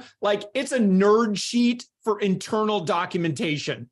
And oftentimes, sadly, that's what ends up on our website. And that's how we define our offer out there. So love that from Mary. And again, yes, research before scale, please. So listen, if you want to go back and watch those episodes, really simple, just go to FameandProfit.com. You'll need to watch the archived episodes from day 1 and day 2. You will need a gold or diamond membership. If you're gold or diamond, congratulations, you're in the club. You've got unlimited access to all the sessions and to our diamonds, all the gifts that have been offered by all of the speakers, well over $10,000 in value. And just so honored for everybody that's been participating in this event. And again, my keynote from yesterday is now up on nearly all of the video play pages. So certainly for general admission, if you missed that, don't miss it. Here's my concern. I presented an opportunity for us to work together. If you missed that keynote, if you missed my opportunity for us to work together, it is a huge hookup. And so please watch my keynote. Please watch the whole thing. And then if you see, oh my gosh, yeah, if I could have Josh help me, that would be awesome, because we're going to be focused. My team and I are going to partner with you to become your chief revenue officer. And that's what we're going to focus on. We just simply need to get you connecting with more and more and more high quality, your dream customers, dream partners, dream investors. And we've got the formula and the system that works. We've done it close to 200 times. We're really, really good at it. So please do not miss my keynote. There is a summit only offer that if you wait until tomorrow, you put it off, you don't watch it, it's gone. And everything goes to kind of regular engagement pricing and stuff like that. So this is kind of I'm looking for beta people right now to partner with and lock arms with. And so please don't miss that opportunity for us to work together, because once we get some success with you, I want to celebrate you far and wide. All right, Elisa, anything else before we go to our next session? No, sir. All right, Arthur, good to see you. Joe, good to see you. Will, good to see you. Sabrina, good to see you. We've got a lot of people in the chat as well. If you're just watching this on the live stream, you're missing out on like 80% of the fun. Yeah, so we're all in here chatting together. Fit everybody in today. Yeah, I was surprised how many people were watching on YouTube yesterday. God bless you. Love that. That's wonderful. But there's going to be some things that are going to be a little confusing if you're just watching kind of like the repurposed stream. On the pages, we've got everything. We've got the links. We've got notes. We got everything that you need. And then, of course, the chat is where you get to engage with all of our other attendees. YouTube's just kind of a much more of a passive, and there's just maybe a few chats in there. So anyway, appreciate you. So grateful you're here in spirit, and we'd love to get to know you personally. So again, FameandProfit.com, go get your free ticket. And again, we'll keep on, because listen, I hope that every single person when you go into business ownership, when you are a founder, CEO, your 401k guy at the bank who, typically works with just folks that are just working jobs. When you're in business for yourself, your financial life is just completely different. And this goes also for independent contractors. If you're in business for yourself, you need to have a really, really smart money person in your corner, because the government I'm not going to get too much into this, but I'm just going to say the system is designed to incentivize investment in your own business. There are just a lot of systems, and by default, you will miss out on so much if you're not working with a specialist who truly understands you. I remember, when I went in And, I was a business owner. I mean, Savings Angel was doing quite well. And we went and sat down with this guy at the bank and he goes, so tell me about your retirement. You got retirement plans for 65, right? And I'm like, man, I'm not sure you asked enough questions. And so, again, what we want to do is maximize savings. We want to maximize opportunity because, again, the more you can invest, if you believe in that your business is a great investment vehicle, you need to work with someone that also understands that and can work with you. Who's my guy? Derek Van Ness is my guy. And I'll tell you what, that guy has really helped me and my wife make some really, really smart decisions. And so this next presentation, he's going to go through some things that you absolutely don't want to miss. And then in particular, he's going to touch on something. If you know anyone who had W-2 employees, and I think it was in the years 2020 and 2021, don't quote me on that, Derek will fill it in, jot down their name, share this presentation with them. I will do them a favor. This presentation, and there'll be just a couple of others, you get unlimited access to this one because Derek is also a platinum sponsor. So if you just want to send this video to anyone afterwards, that's totally fine. In the general admission, we will not expire this one at the end of today because this could really be a hookup. If you know a friend who's got some W-2 employees during that time, they could get hundreds of thousands of dollars with and it's the employee retention tax credit, and that's what Derek is about to talk about. So without further ado, let's get to Derek. Well, I am so excited for this session. It's been a great day. And Derek, I'm so thrilled for everyone that's about to watch this presentation. I just want to share, just kind of my personal experience in working with you. Derek Van Ness is my go-to guy when it comes to smart money strategy and tax strategy for entrepreneurs. If you're like me, maybe you've kind of talked to someone that sells, they're slinging 401ks or whatever, and you sit down with them and you start talking and you realize that they don't always speak. In fact, more often than not, Derek, they don't speak entrepreneur. And, you start talking about things and they start talking about, what typical goals are.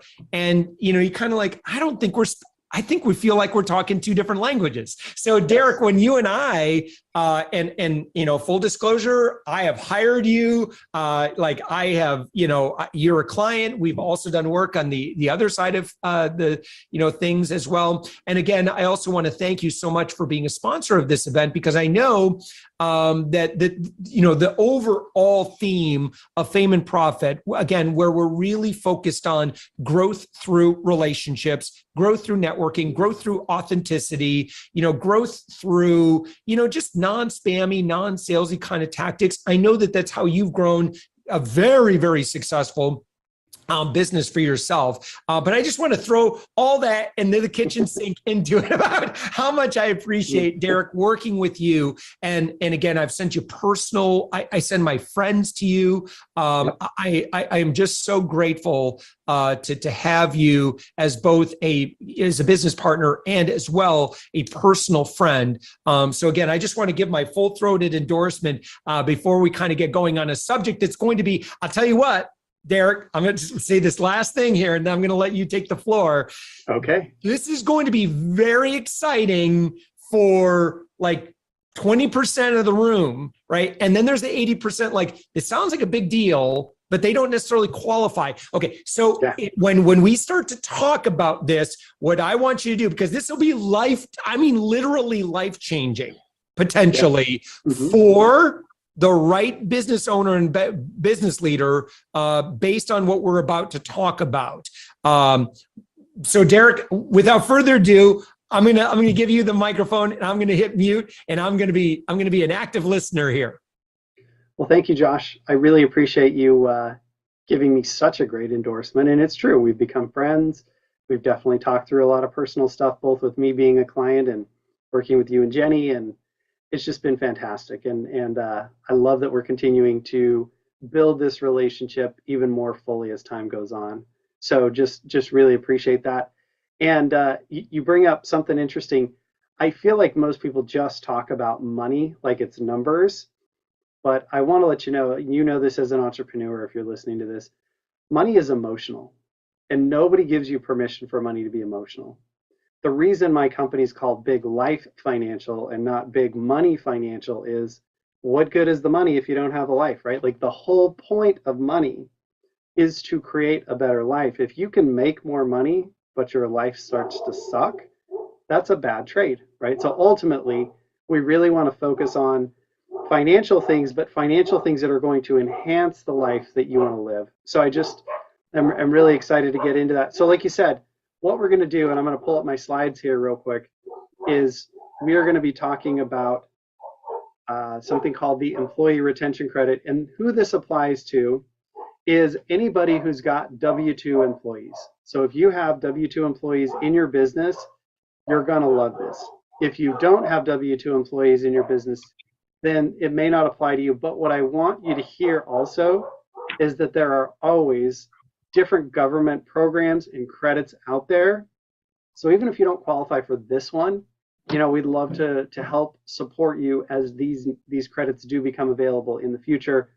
This one's related to COVID and things that went on related to that. But we do research and development credits. We do all kinds of other tax-advantaged investments and tax-advantaged insurance strategies and donation strategies, just a million other things. So even if this isn't your thing, if you feel like you want some help as a business owner financially, we'd love to talk through that with you, see how we can help. I'm not like a business coach in that way. I've done that before, but our focus is really on helping you as a business owner keep more of the money you make and be smarter with it. Okay. So Derek, if I could just say too, just independent of if any offers or whatever, and this is what I tell all my friends, is just get on Derek's list. Plug in, grab a little time with you to kind of, see what's available right now. I could just tell you again, friend to friend, to our friend that's watching this right now, Derek's and Big Life, they're just good people to know. They're going to keep your ears to the track on everything that's valuable for business leaders. Yeah, I'm literally on the phone with 30 to 40 business owners a week, and you'd be amazed, even if I don't have the answer, I have to go find it, right? And we go through a bunch and we try them out and we figure it out. Unless you happen to be the first person out of the hundreds of clients I'm meeting with over that quarter, chances are we've figured out a solution for it or know somebody who has the solution. So we just love to be a resource for the people that we work with, because really for me, this is a lifetime relationship. It's not let's one time try and sell somebody a product and then we're down the road. A good business owner to me is worth a lot, because everybody needs certain things and we can help put those in place and also coordinate them, which is another thing I think is really missing in the financial services world. Everybody kind of focuses on their little piece of the pie, but nobody's really talking about the whole pie and how it all fits together. So, we want to be able to coordinate that. And it's just taken 10 years of meeting the right people, working with a ton of people, solving a lot of problems to kind of get that depth of knowledge and the relationship, like you said, the relationship capital with a lot of people to know where to be able to point to when people need help. So really, really excited about your support there, Josh. And so let's dig into this. You may, as a business owner, may or may not have heard of these ERC or ERTC or the employee retention credits. Goes by a couple different names, but ultimately, this is, for a lot of business owners, kind of the equivalent of, but maybe a little better than, the PPP Part 2.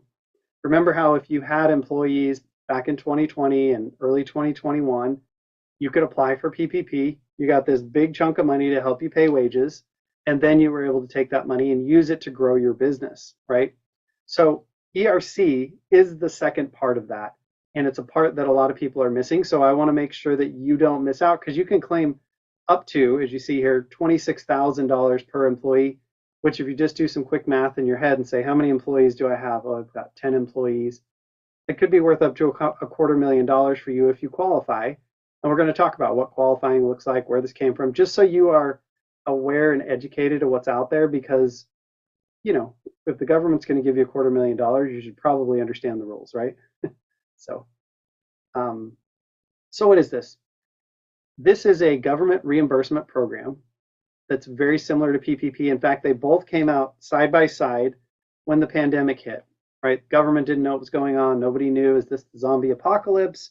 Is this just going to be a passing flu? But everybody knew that businesses were told they couldn't work or had to work with a bunch of restrictions. And so the government wanted to chip in and make sure that everybody didn't go out of business because the government told them they couldn't work, right? So just like PPP, this was designed to help with that. The criteria is totally different, but basically what it comes down to is the programs came out and you had to choose, do I want to do PPP or do I want to do the employee retention credits? Early on for most people, the PPP was the better choice. It was easier to understand, qualifying was easier. So almost everybody went that direction, which totally made sense at the time. And that's part of why people haven't heard about this, because originally CPAs looked into it, said PPP is the answer for you, let's do that. But then the rules changed and they weren't aware of it, right? And so that's why a lot of people missed this, because originally it didn't make sense to do. And until basically the end of 2021, like 3/4 of the way through, it didn't make sense to look at it. So let's talk through this, and you can kind of see, I just have a quick timeline here. This originally went into place March of 2020 with the CARES Act. Then they made a modification in 2020. Then March of 2021, they made another change. And then in November of 2021, they made a change that actually even cut the credit back a little bit. So this is stuff that was happening over time. And if you're a CPA, in between figuring out PPP, doing everyone's taxes, and all the other stuff that CPAs had to deal with these past couple of years, a lot of them didn't have time to keep up on this stuff. That's not anything about your CPA. Those guys have been working their butts off through all of this, trying to help everybody get their loans forgiven, help everyone make good decisions. Their workload has doubled, and they could have missed this, right? The other big thing here is CPAs didn't necessarily have all of the information if they didn't read through it. And you're going to laugh, but the nerd in me did. And we went in and dug out and found some things. So how does the ERC work? And this is important, especially if you've talked to your CPA and they said, hey, I know about this, but you don't qualify. What we found is that 90% of CPAs are only looking at revenue qualifications, but there's actually two kinds of qualifications. There's revenue qualifications, and then there's non-revenue based qualifications. So let's go over both of those real quick. Revenue-based qualifications require you to have a 20% drop in your revenue compared to 2019, right? And so that's what most CPAs are looking at. And if you just read the tax guidance, the first couple of paragraphs talk about full or partial suspension or a 20% reduction. Well, almost everybody had that suspension in March, April, May of 2020. But then after that, a lot of people didn't. So your CPAs might be saying, yeah, you qualify for that quarter, but that's it. You don't qualify for the others. What they're missing is the non-revenue qualifications. So if you dig down in the tax guidance, there was 3 big tax guidance memos that were put out by the Treasury Department. The second one, if you go down, I think it's a 105-page document, and you go down to page 35, under question 18, there's one paragraph in there that defines what a partial suspension is. And in that partial suspension, they say, if your business had to modify the way that you do business, that's not enough. But if you had to modify it and your capabilities or your ability to produce or output your product or service was reduced by, the language they use is not less than 10%. So in other words, 10% or more of an impact. So if it was 10% less efficient to run your business, you had to do extra cleanings, you had to do extra temperature checks, you had to have people waiting in their car, you had limited space capacity, you couldn't do group meetings, you couldn't travel for business and bring in business. Like, there's a million ways that can impact your business. But if there was more than a 10% impact, they call it a nominal impact, then you can qualify on a non-revenue basis. This is where, unless your CPA read through that tax guidance and found that one paragraph in hundreds of pages, they don't know about this, right? And this is why it's so important. So if your business, and you don't have to determine this today, I don't want you to disqualify yourself, but if your business was impacted, you had to make some changes and it made things harder, it's worth a conversation because, like I said, there's up to $26,000 per employee on the table. So this is just a quick summary. I'll tell you how the credits work. You don't have to know this stuff in depth, but I do think it's important for you to kind of get, where does that $26,000 come from? What does it look like? If you look just kind of at the top here, in 2020, the government will match up to 50% of the wages you paid your employees, right? So if you had furloughs and then brought people back, you had a smaller staff, whatever, the wages you did pay, the government will reimburse you up to 50% of those wages with a ceiling of $5,000 per employee, okay? So if you had employees, you can probably hit that $5,000 mark for most people. It's a pretty low benchmark. If you paid them more than 10 grand that year, you're going to get 5 of it probably if you qualify. Now, 2021 is actually significantly more aggressive. So if you had impact in 2021, the government will actually reimburse 70% of the wages you paid, up to $7,000, but that's $7,000 per quarter, right? So a much bigger number, but they made some changes over here at the end of 2021. So it's only the first 3 quarters. So 7, 7, and 7, that's $21,000 you can get per employee for 2021. So you add those two together and it's $26,000. Now, the thing you have to know is if the government is reimbursing your wages, you're going to lose those wage write-offs. It's like they paid the wages for you. So just know this money is going to be taxable because it's going to roll through your business. It's going to end up in your bottom line. So just be aware of that. If somebody's telling you you don't have to pay taxes on this, they are incorrect. If your CPA is telling you, well, we can just take, you're going to receive the money in 2022 or 2023, we can just take it then. It specifically says in the tax guidance that you need to take it in 2020 or 2021. So just know you're going to amend your taxes for this money and you're going to have to pay taxes on it. I think a lot of people aren't being told that. So it's just really important to know.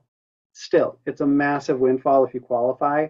So it's a total win, but I also don't want you to go and buy a pool with the money if in fact you don't have enough to buy a pool. So, all right. So summary there. So the easiest ways to figure out if you qualify, because this is a little bit nuanced, is just do a quick 10, 15-minute call with myself or someone on my team. And this is really where the magic is going to happen. You talk to a real person who understands the credits and can give you a pretty good idea of whether you probably can qualify. And then we can get real numbers together. You're not committed to anything. Just so you know, if you look at the bottom here, our fee is just 10% of what you get, but you don't have to pay any of that on the front end. You come in, you meet with us, we gather all the documentation, we do all the work, all the calculations. We meet you, we go over it with you. If you decide at that point that you want to claim the credits, and if you were impacted, you should, and if you weren't impacted, you should not. You don't want to have to defend something that's not true. But a lot of people really were impacted a lot more than they realize. So I think it's worth a call if you even think there's a chance. But you get real numbers. We'll go over those. You'll see exactly how much you're going to get. Even there's a little overlap with PPP and a few other things. But we'll give you the real numbers and you can go through it, ask your questions, and we'll help you to put it together so that if you ever do get audited down the road, you've got paperwork. It doesn't even have to be an audit for this, right? If you get audited for anything, they kind of look at everything. So we know there's a certain number of people who are going to get audited along the way. We just want to make sure you have everything buttoned up, documented while it's fresh in your mind, and you can sleep well at night knowing that once you got the money, it's yours. But really, there's no money until you actually get a check from the government. That's when you pay your 10%. So there's literally no risk on your part. You're not going to pay unless you receive money, right? Now, like I said, what if your CPA says, I don't qualify? This is the biggest thing I hear. I talked to my CPA, they said I don't qualify. You really want to come in and just let them know that, hey, we're looking at this based on nominal impact, and that definition is based on the partial suspension, right? If you need me to, our team has the language. We can send it over to your CPA so they can review it and see where we're coming from if they're really worried about it. But ultimately, if you had to deal with jumping through a lot of hoops, if you had to modify your business in such a way that it was less efficient, you should be looking at this credit. I'm not going to guarantee anybody qualifies. I'm not going to make pie in the sky promises, but honestly, when you look at it, most people were impacted pretty dramatically. 10% is not a really high bar, right? It doesn't have to be a massive change. Even if you made more money, we have a ton of people who made more money, but they made it up in volume, so their margins were smaller. They had to work a lot harder or rework their business to bring in new income streams. They had to change the way they did things, and it was harder. Yeah, they got ahead because they did some things right, but ultimately their business was impacted more than 10%. So I would urge you to not rule yourself out, because it is pretty life-changing money here. So if you have a chance, the easiest way to do this is just go to biglifefinancial.com/UMI, like up my influence, right? Or you can just scan the QR code on the screen here. It'll just have you put in your name, information, pick a time on my calendar or with one of my guys, and we will get you set up. It really is a no-lose situation on your part, because if you don't get money, you don't pay anything. The worst thing that can happen is you spend a couple of minutes on the phone, you send us your stuff, and you decide, hey, we really weren't impacted enough. At least now we know we didn't miss out on something. But the large majority of our clients are surprised because everybody put on their blinders and their work hat and they just went to work, right? You as a business owner had to carry the load. You took all this risk. You made all these modifications, had to deal with a lot of sleepless nights, I'm sure. If that was the case, you probably qualify. There's probably something there, and I just want to make sure you don't miss it, because ultimately this could be 1, 2, 3 years of the kind of take-home money that you normally take home. This could be the money that you use to buy your building instead, or expand the business, or make that upgrade, or get that piece of machinery or technology that's going to put you over the hump. I want to make sure you don't miss that. Let's turn this into a massive advantage. And guess what? The government would love it. Create new jobs, expand your business, make more money so you have to pay more taxes. That's what they want with this stuff, is for you to grow and flourish. And that's really what it's about, is recouping what's yours. We'll help you determine if it's there. If you ever get audited, our team will support that. We got your back. You're going to be dealing with real people. We're not some massive 5 million person firm. We do tax strategy, we do credits, we do all kinds of things. This just happened to be something that came along that's so good and so important for most business owners that we've really been emphasizing it, and probably will be for the next year or two while this is still open. But you want to make sure you get in before the government decides to change their mind, or something changes and they tweak it again. Let's get you qualified if you do qualify, in fact. Let's get this money coming. The turnaround is actually not that long. A lot of IRS stuff is taking a year plus. For whatever reason, the department that's doing employee retention credits, we're seeing about a 6-month turnaround, sometimes as short as 3 to 4 months. That money will be in your pocket and you can use it to grow your business and build things that you want to create. So that's really the hard fast. And then this is the first step. And then where you go from there. I mean, if you have other tax problems, and what I mean by tax problems is if you're making a lot of money and you don't know how to get more write-offs, we can help you to do that in the future and moving forward. So that's the main thing, Josh. My message to people is the credit's there. If you have W-2 employees, you should be looking at this, because it's a really, really important credit. It can be worth a lot of money to business owners. Yeah, I want to underline this, Derek, that the windows of opportunity open, windows of opportunity close, and you and I have both seen wonderful programs that they ran out of money, or again, because they were political in nature, political changes were made, and that impacted then what employers were able to do. So if you got in on EIDL, it was that was a phenomenal opportunity for the right types of businesses who were impacted. If you got in on PPP, that was a great opportunity for those who could benefit from that. But eventually those ran out of money. Or the deadline had passed. And this is one of those cases that we hope that it will be around so that the right businesses who did retain their employees, can take advantage of this. But again, one thing I have learned is that, when you're in business, you want to build your business for the long term, surround yourself with smart people. And, just very naturally, I'll just say there aren't too many problems that can't be solved in business with the proper application of revenue. So when we're talking about, a revenue opportunity like this, where, let's say, you were able to recover, and again, just completely spitballing here because I don't want to make claims or anything, but let's say that you were entitled to $80,000 in credits. Where and what could you do with that $80,000 if you were to invest that back into your business? We're not talking about a global vacation. We're talking about $80,000 reinvested back into your business. Could that help you hire a new employee? Could that help you make investments in, further R&D or development or marketing or branding? And if so, what could be the long-term impact of that? That's what we're talking about. Is this is an opportunity? The government wants you to take advantage of this if you did the right thing during, or if you were able to, qualify for this.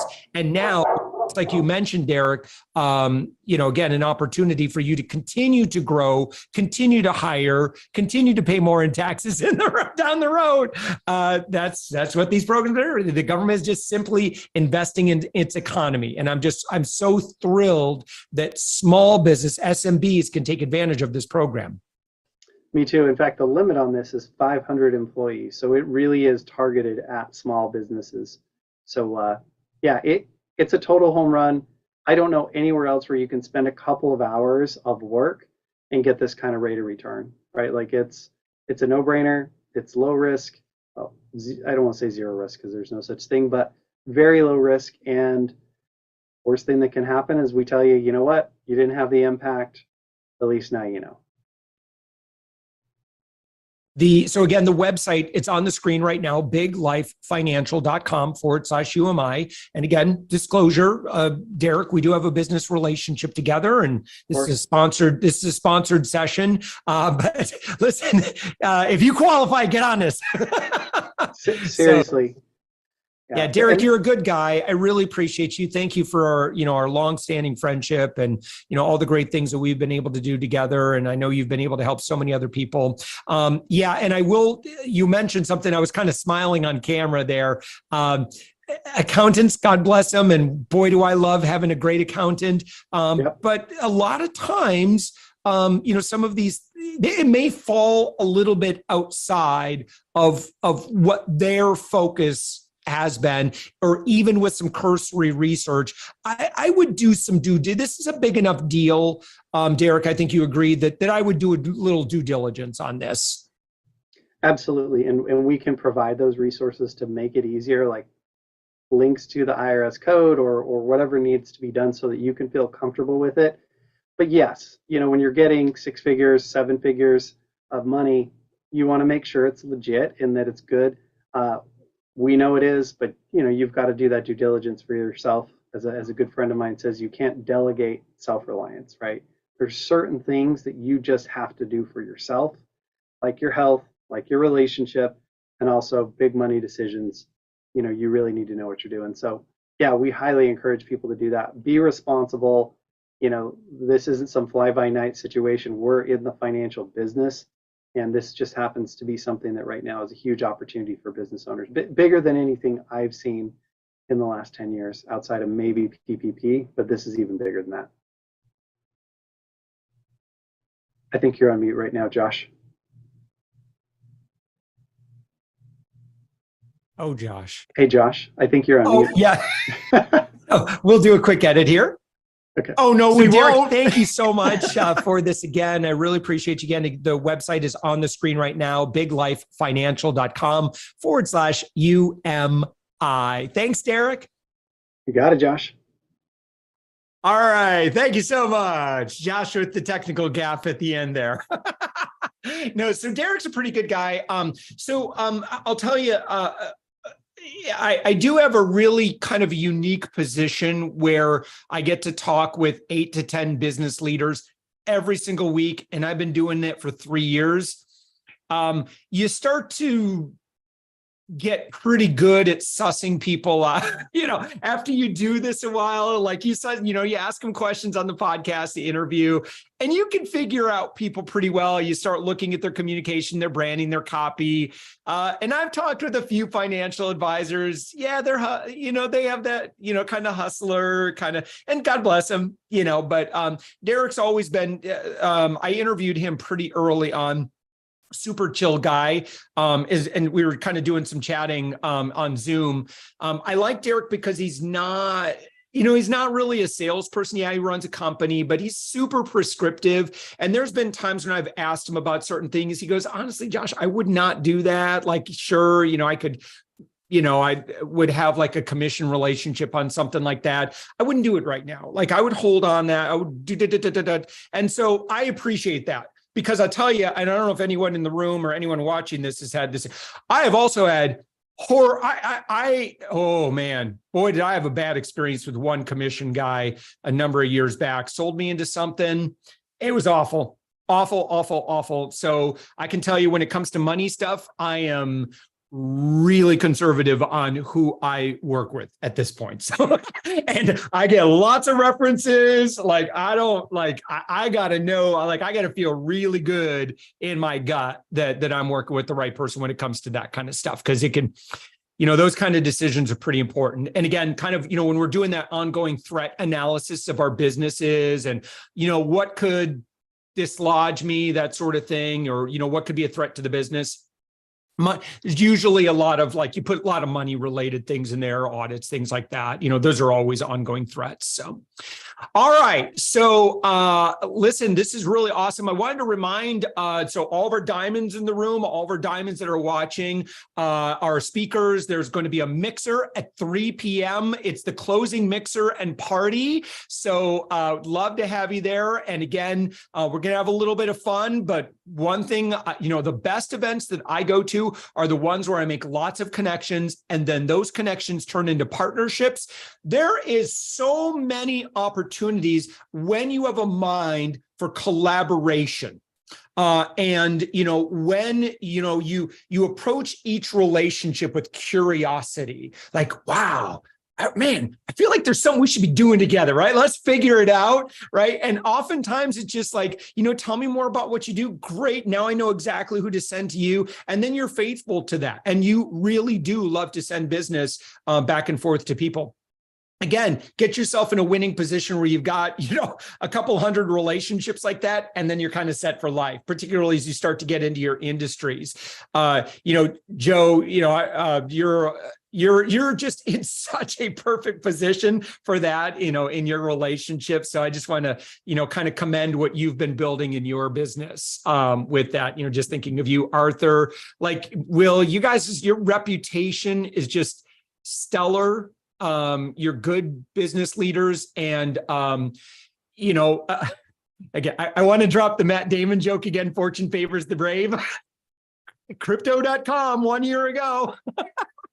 But again, I think, fortune favors integrity and reputation. And those that, again, like I don't have a problem recommending Derek because Derek's never been pushy. He's always just been straight shooter and pretty chill.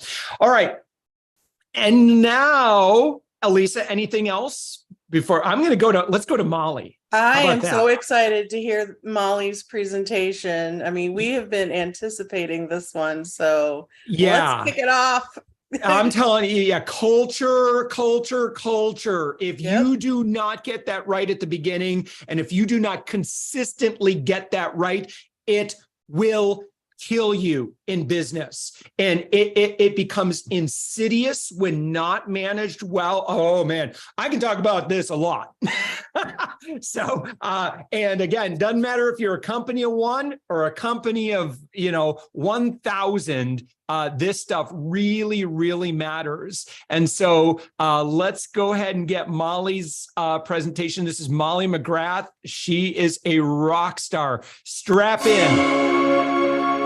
I think we might have something from Mike DeLon. Well, thank you so much for we're really excited to have our speaker join us here in just a second. Yep. But before we do, I want to introduce a very good friend of mine, Michael DeLon, who is I may mention this. Oh, Josh, don't freeze there. There we go. I just want to say, so Mike DeLon spoke yesterday, I believe, and he talked about really, really actionable about if you, I just want to mention his presentation was yesterday. It's on the page, or it's on the day 2 page. And he basically talks about like how to get your book published, like how to get it a bestseller, like, and how to do it. Like if you're super busy, how not to spend a lot of time doing stuff that honestly you should not be doing. Anyway, I just want to say his presentation is yesterday because I probably won't mention that in my little intro here. Mike's also, I've hired Michael DeLon, also a really, really good guy.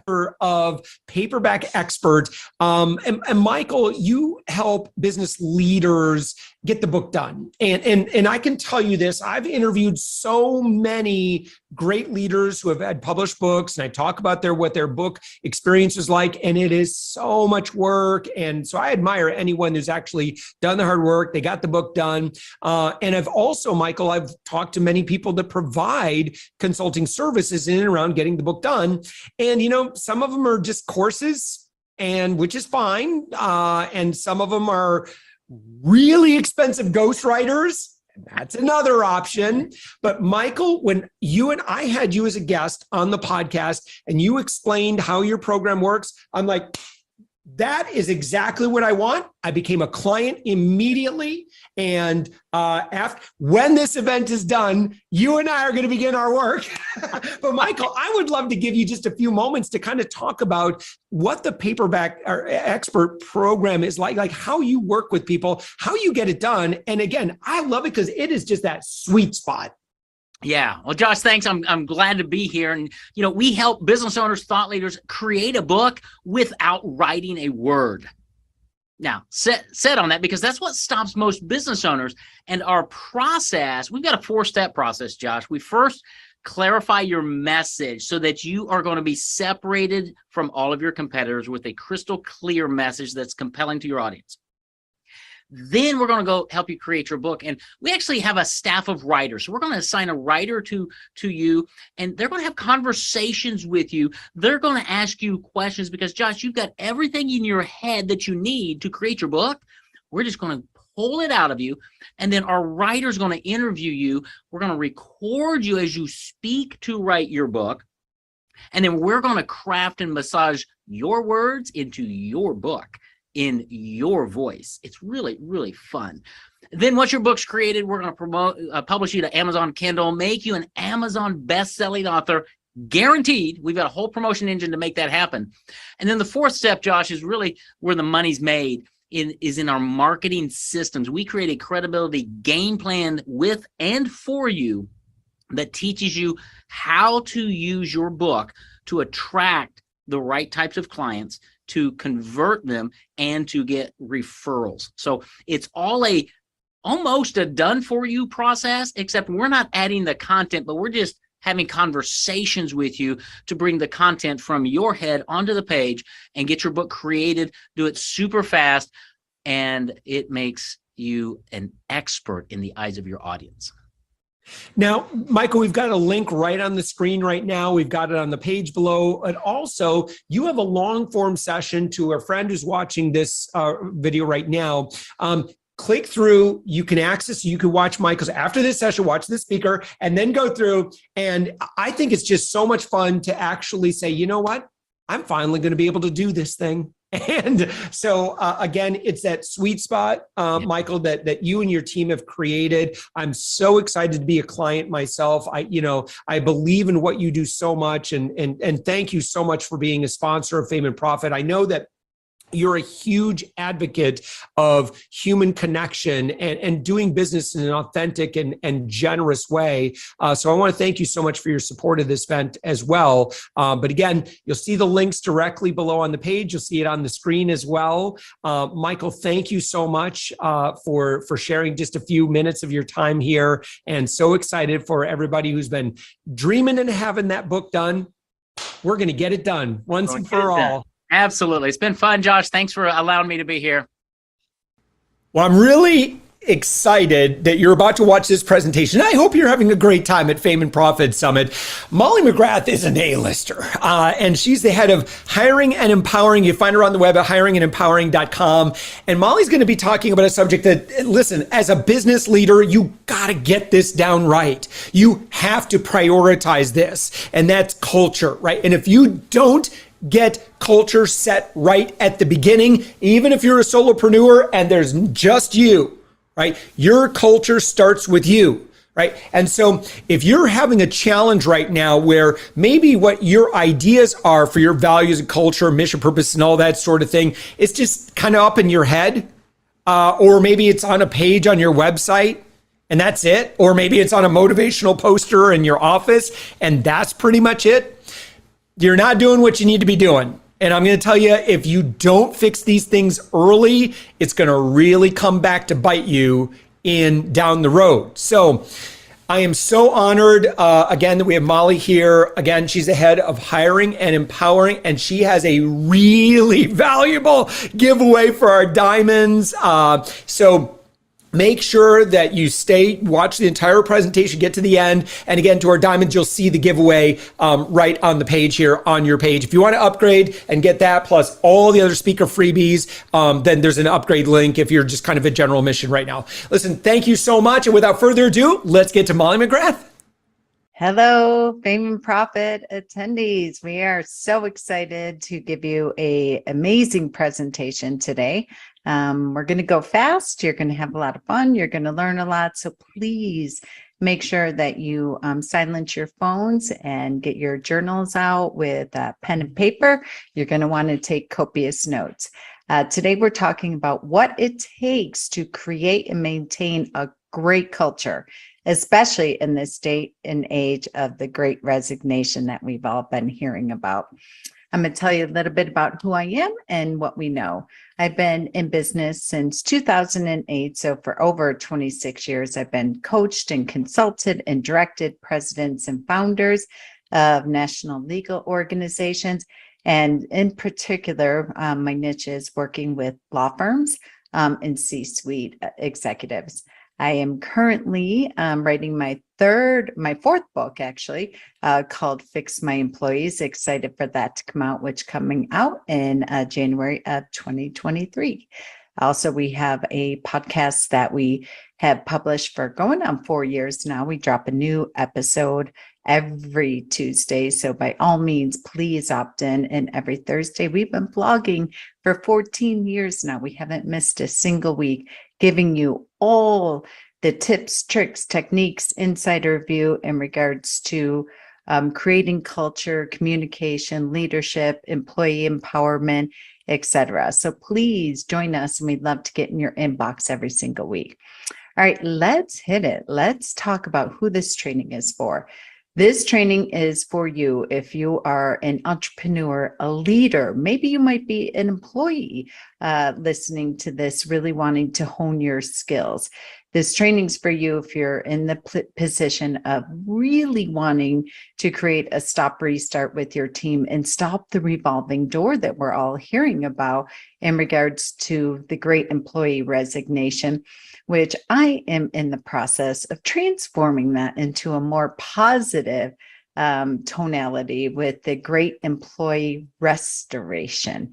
Because when we have a culture, and we're going to talk about what culture means, that it is behind all of the, what I'd like to say, the TJ Maxx quotes that we see out there. But if you tried all the happiness culture hacks and you're still not witnessing that lasting impact, you're in the right place today. Maybe you need the employee code process to help keep and maintain and consistently up-leveling high-performing team that absolutely works. And you have your team members saying, no way, Jose, I'm not interested. I'm so happy where I'm at, when shark infested recruiters are out there. We've been recruiting for 26 years now. And now more than ever, it is important to make sure that your employees are in a place of saying no way to recruiters. It's my favorite thing when we reach out to candidates and we say, a subject line we send, are you happy?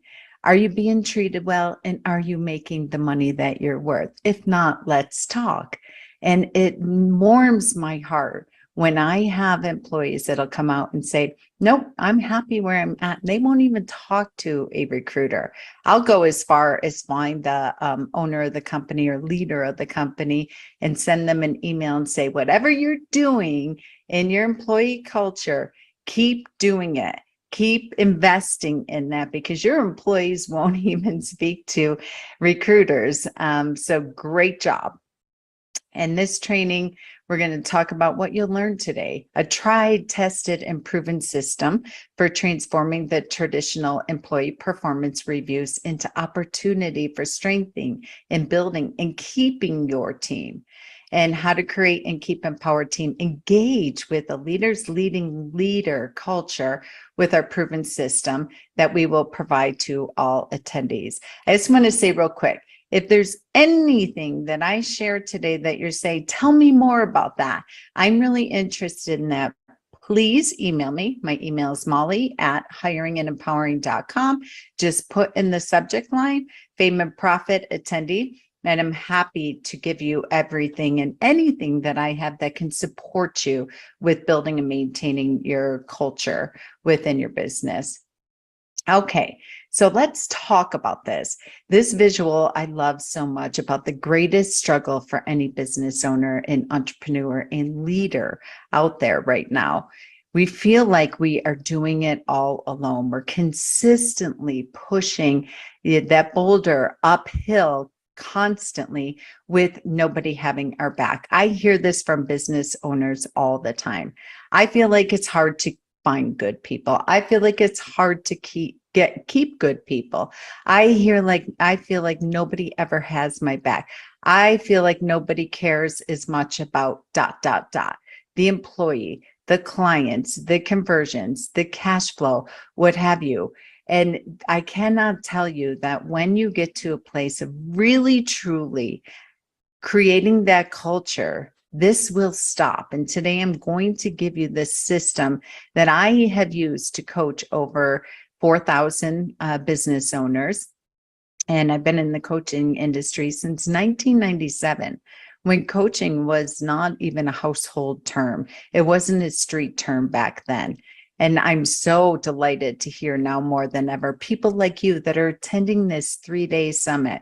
You're taking time out of your business. You're taking time out of your life to invest in your future self, to invest in your future business. And kudos to you, because if this picture resonates with any of you, this is exactly what you want to eliminate and or possibly stop if you are experiencing any version of this. So let's talk about the real problem with the quote unquote company culture.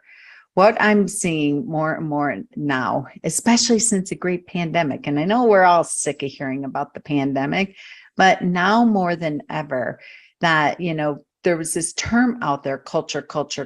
Make sure you're preserving your culture. Make sure you have a culture. Make sure you're creating a culture. And I'm actually going to show you a visual here today about what my business owners that I work with, what culture really means, because you can Google search that. You can see everywhere out on the internet. There's no shortage. If you did a Google search right now, and I did that before today's presentation, it was fascinating to see the lifeless, energeticless definitions that I saw out there in regards to company culture. When you have a consistent team empowerment, enrollment, and excitement and ownership, and I don't mean ownership that they have stock options or name on the building or any of that business, but for my definition of ownership, when you have a phenomenal company culture, they have it in their bones and blood. They will always have your back. You will never feel like you're going it alone and pushing that boulder uphill by yourself and feeling completely frustrated with your employees. Your employees are the greatest asset within your business. People will say it's your database or what have you. But I know what I love about, if any of you are familiar with EO, Entrepreneurs Organization, they talk heavily, the book Traction out there, Rocket Fuel, Gino Wickman, in my personal opinion, it has done an extraordinary job with really dismantling the old school organizational chart, if you will. And they talk about that without employees and without team, especially in the personal service industry, then you can only grow, you can only scale, you can only optimize so far when you want that visionary freedom, when you want to be working 80% on your peak performance activities. So what is culture? Let's really talk about what culture means. Think about this right now. How will you know if you have culture within your business? And I'm going to go here and show you a real live example. For me, this is culture. It's starting with your house rules of engagement, that everybody on the bus, so to speak, as Jim Collins talks about in Good to Great, phenomenal book. If you have not read that, highly recommend it. But your house rules of engagement, this is culture. This you can even pull your core values out of this. You can actually even pull out your mission and vision statement out of this statement as well. When we, a team, agree. Now think about this. Many people, you'll walk around their websites or you walk around their conference rooms or what have you. And I call it that TJ Maxx moment, where you will see family first, or united. You'll see all these terms, that collaboration, all the buzzwords. When you Google search, what are the top 5 core values? What are the top 5 core culture elements of culture within a firm? They all land like a TJ Maxx sign. You all have walked into TJ Maxx home, and now you see all the quotes that are on these beautiful canvas, maybe stark white with black sayings on them or what have you. But sit here for a minute. There are some people that will say family first. This is one of our top core values. But then they're consistently frustrated that the receptionist leaves at 5 o'clock on the dot to go get the kids from daycare or what have you. And I'll hear that they're a clock watcher. Well, go back to your core values. One of your top core values is family first. But honestly, you don't have a business that runs from 9 to 5 that has quote unquote banking hours. And you need somebody who has the ability and the capacity and the willingness and the desire to stay late and do whatever it takes to get the job done. There are people out there that have that capacity and ability to do that. In my organization, one of our greatest attributes within culture is that we have upfront, brutal, honest, respectful conversations in real time. So we don't hold on to stuff. We refrain from that. Actually, we will clarify and verify at the end of every meeting and interaction and conversation right there to make sure we have what we need to set us up for success. We always operate with that honest, respectful, in real-time conversations.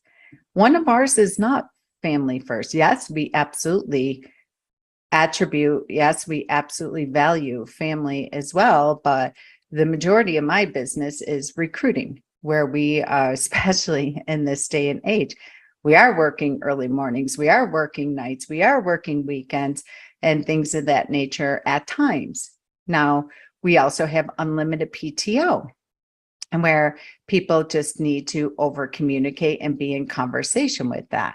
We always operate and we walk into every information, every meeting with facts without emotion model. These are very, very, very different culture attributes, culture terminology, culture language. If you even think about that and maybe look around and see where you have embedded within your business. The greatest example I can use is that one that might be family first. Or you may have very strict rules around your PTO, your paid time off. You might have sick time, and you might have vacation time or PTO time. A lot of companies got rid of that because think about that. If you have a culture where whatever it takes to get the job done, that we lead with integrity. That's a main one that I see that people use within their culture. Well, we lead with integrity, but we have a policy where we still have this designation of sick time. And we have people that are calling in sick that are not actually sick, but they only have a week or maybe 5 days or 7 days or 10 days of sick time. So we're already forcing our employees to go to a place of being out of integrity. They're calling in sick to use the time that they have been promised, that they have earned, but the terminology and the language and the distinction around that is already causing them to act and speak out of integrity because they're not sick. And I love that example because when I use that with my clients, they're like, wow, I never thought about that. We say, well, I know he or she is not sick because they just took a long weekend to go to Miami or go on a vacation or what have you. I know that they're not sick because it's a Wednesday before Thanksgiving holiday or what have you. And I know they're going away for the weekend. And as entrepreneurs and business owners and leaders, we resent that. And we're setting ourselves up for resentment because of the way that we have outlined that. So really take a look, the greatest ways to really look at your culture. Again, I love starting with the house rules of engagement, adding this into your employee handbooks, reviewing it every single week within your weekly team meeting to make certain, and you get to kill a couple birds with one stone with this, to make certain that we're living by our core values, to make certain that we're creating a culture that emulates this and promotes this. So these are some examples I'm going to give to you here in the event. And you can see, and we won't have time for me to go into this, but it's very, very, very disruptive in how people are interacting with culture right now. It's a way for you to just have a brutal, honest, while respectful, courageous, crucial conversation every single week to see how we're doing. This is one that I love that many firms at the end, they created their culture standards. They created their house rules of engagement. These are also their core values that are within their business, on their website, within their marketing, within their branding, or what have you. But I love how they took this and then summarized it. We are a team of open, honest, while respectful, receptive conversations. We are a team that expects being held accountable, and we are individually take responsibility for our part. We each hold each other to our goals and dreams, often in spite of ourselves, and we take nothing personal because our primary goal is to make certain our clients are delivered the best service possible. We are a united team of undefended communication that allows us to grow, thrive, and soar personally and professionally. We are unstoppable. Just take a moment and soak that in. You will never have to deal with the great employee resignation again. You will never have to deal with high turnover again, or having to babysit or continually manage people. When you have a culture that emulates this, and I highly recommend that you read this every single week, your people will take a bullet for you, for their coworkers, and for your clients. So I think this is the greatest example, this house rules of engagement, to really communicate culture and what it takes to create and maintain a great culture. So number one, you're going to start with the house rules of engagement. Great. We have that. We're all really, really clear on how we show up, what we want, the energy. You know, one of the things that I say about culture is it's this simple. You're responsible for the energy you bring in a room, and you're responsible for the energy you leave in the room. And I really think at the end of the day, when we interview people so often, we're like, tell me why you're leaving. Tell me why you're talking to a recruiter today. What are you looking for? What is missing within your current employer or employment and where you are at? And so often people can't put they'll use words like there's no opportunity for growth. They'll use these very standard explanations that they're accustomed to hearing and seeing. But at the end of the day, culture really comes down to the energy. And I'm going to talk about what it takes to make a great culture.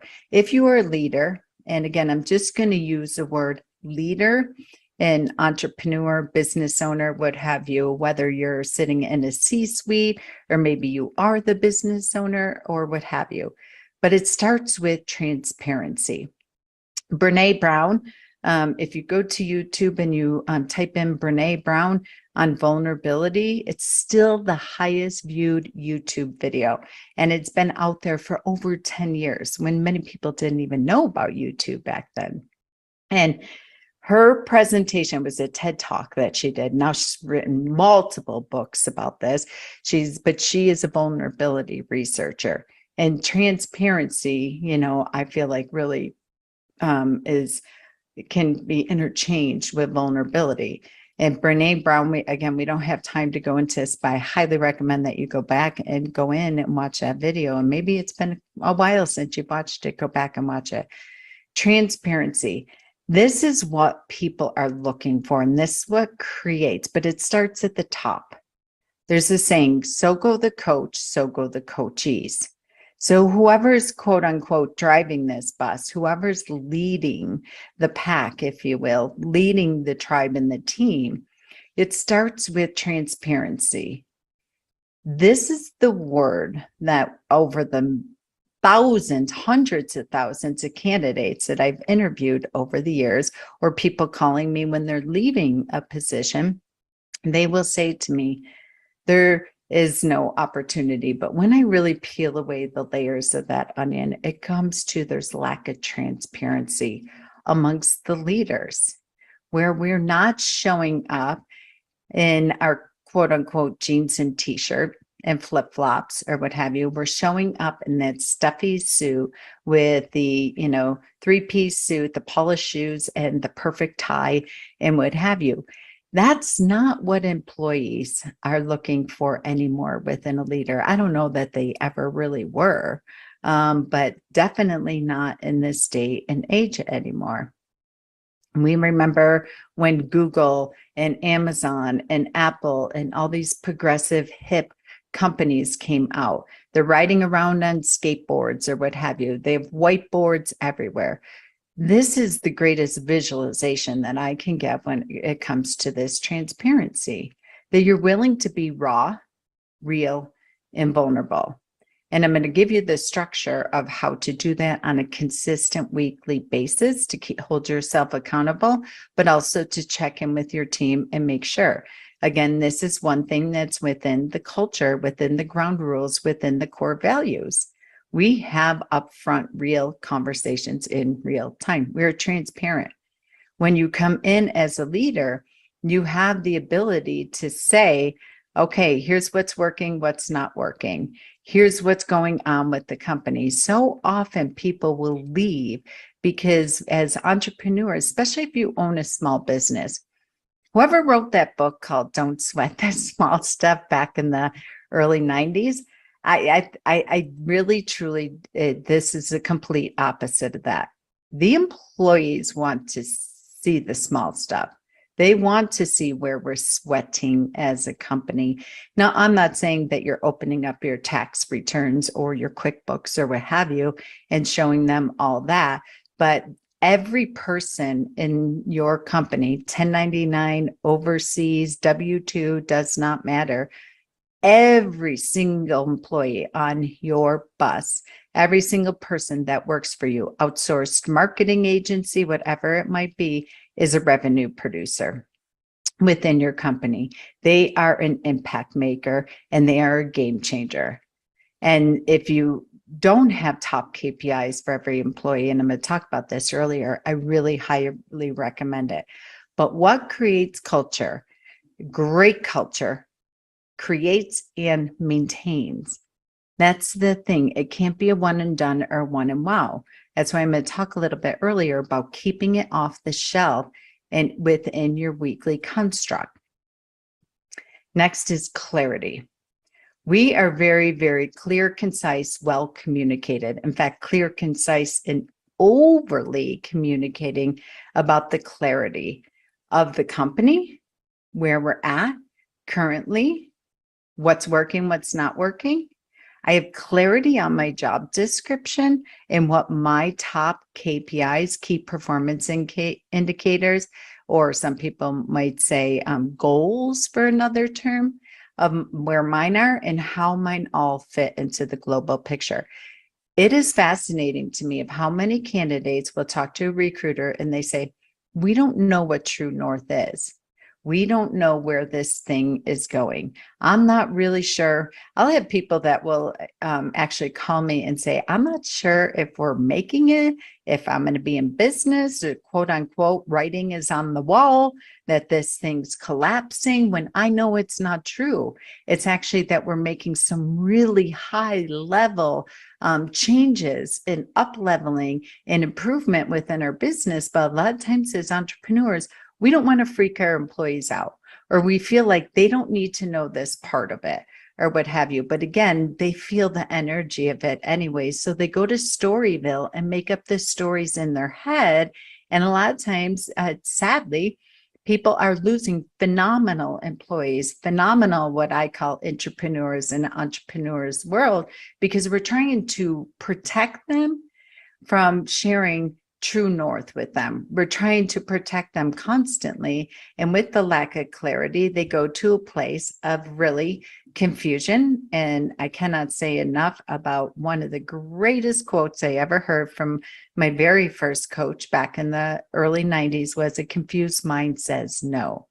And if there's confusion and there's lack of clarity coupled here with empowerment, this is the third element of what creates and maintains great culture. You have a business, you have a culture, you have an organization of empowerment. This is another term that consistently has been through, especially with digital and social media, has created a lot of confusion around that. I've been using the term, my company's name is Hiring and Empowering. In my books, in my podcasts, I'm constantly speaking about empowerment. And for me, if you have a culture of empowerment, just maybe take a minute and ask yourself, the last time you've had a staff meeting, I call them weekly stakeholders meeting, because everybody in the company, they're a stakeholder within their position, within their plan, within their goals, or what have you. And that's the term. When you have that, your team's empowered. Think of the last meeting that you had, or the last interaction you had with somebody that you're paying, and you're having a conversation with them. And if you're getting the deer in the headlights look, or you're constantly getting the head nodding, yes and no. One of my number one Amazon best-selling books that I wrote was called Don't Be a Yes Chick. And when you are consistently getting one-word answers, you're getting the head nods or consistent agreement from everybody on your team, then they don't feel empowered. You want the healthy banter. You want their feedback. You want their insight. You want for them to clarify and verify. You want for them to ask you why. I always say, for my team members and the employees that I hire for my business owners, I'll say, your job is to be like a 5-year-old and consistently ask why we are doing it this way.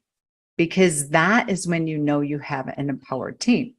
You are the greatest quality control within the mission, the vision, the values, and the culture of the firm when you consistently ask why we're doing this, when you know the beginning, the middle, the end, and the why. So ask yourself, how much does your team banter back and forth with you? How much do they question your why of why we're doing what we're doing, whether it's an existing framework or it's a proposed new idea or implementation or strategy that you want to bring on?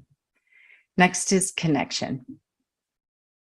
You are hiring human beings versus human doings first and foremost. The pandemic taught us all this.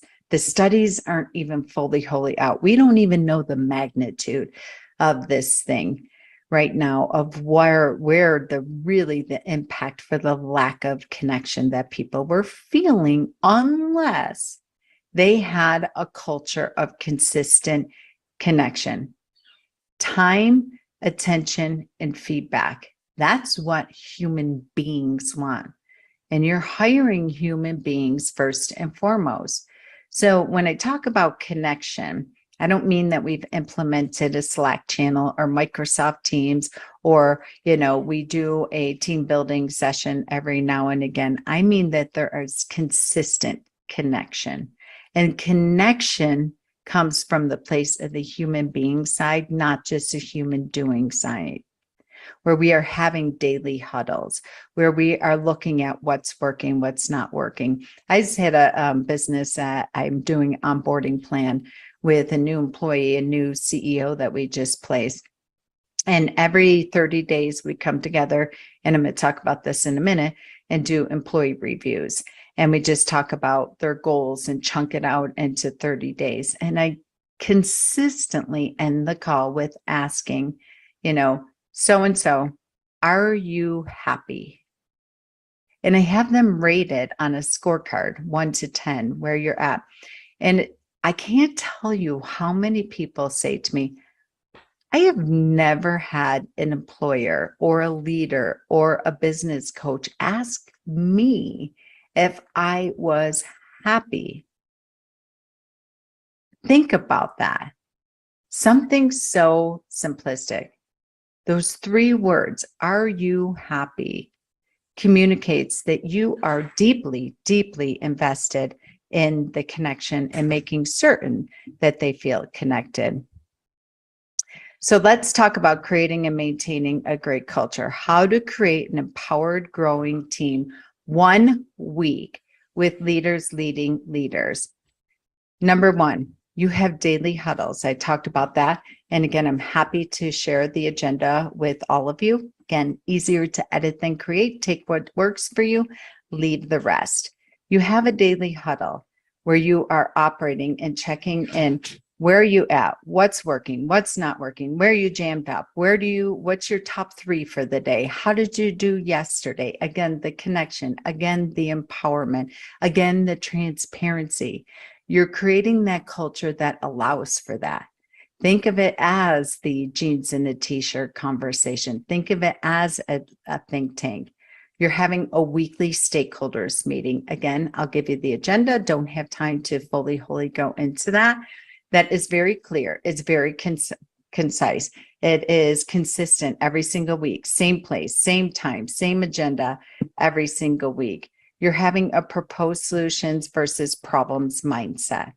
You're having weekly KPI, key performance measurement, that are profit focused versus creating emotionally focused employees, very much centered around how they contribute to the end goal.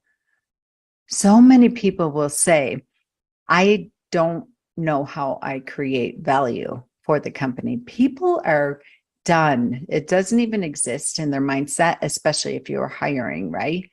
To take a quote unquote job for a paycheck anymore. It is way beyond the paycheck. We all know, we see the signs in our town. I don't know about your town, but right now, my town, you can go to McDonald's and you can get a position. The signs outside say starting at $19.50 an hour. People do not have to work in the professional space for a paycheck. They choose to. They get it, they want it, and they have the capacity for that.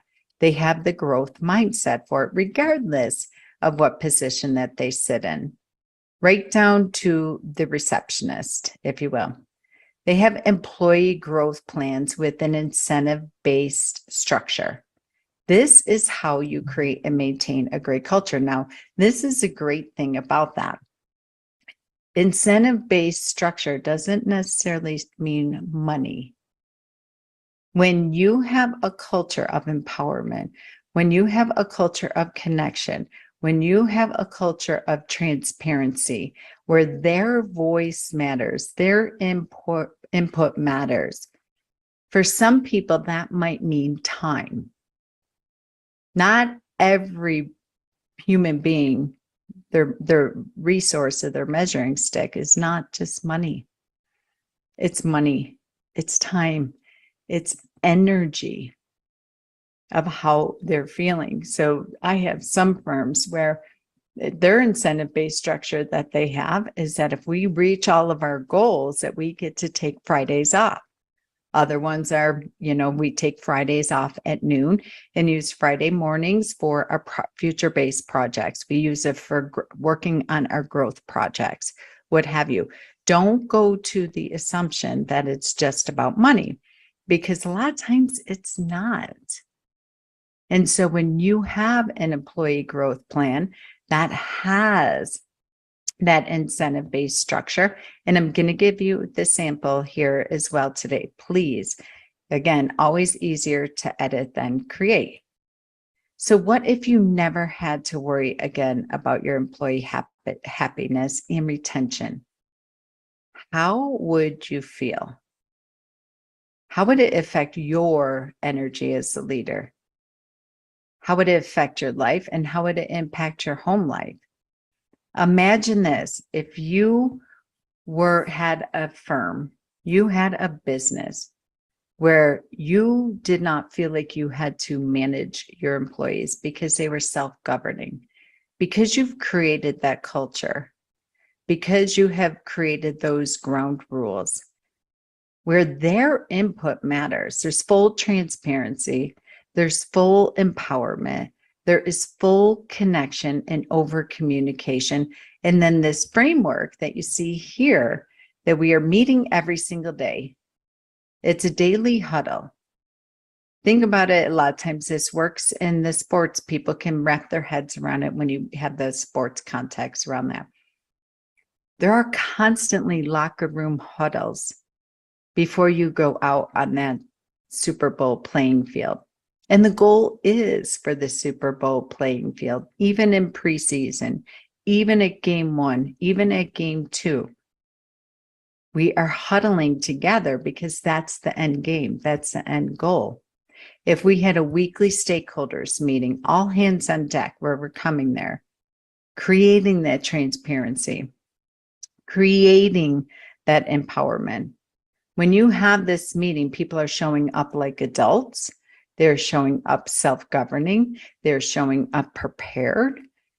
When you have a team and a culture of that, you no longer go to the place of dreading meetings. Your team no longer dreads meetings. People actually depend on them, and they look forward to them because they know that's when they're going to get their booster shot. That's when they know they're going to get their game plan for the week, or they're going to share their game plan for the week. And people will chime in and say where this is accurate, where I'd like to add something to this, where I'm going to take something off. They're showing up with this growth mindset and constant proposed solutions versus problem mindset. They're saying, okay, great. Here's what's on deck. Here's what's on my calendar. Here's what I got going on. But I'm looking at this and I'm seeing that I'm going to need help here. Or this is really my high priority. Can I push this to next week, or can I delegate this back up? They understand how to manage up and delegate down. They know their path and plan, so they can plan their work and work their plan. They have weekly key performance indicator measurements. They're very clear, concise, well communicated, and they understand how it attributes to their quote unquote job description.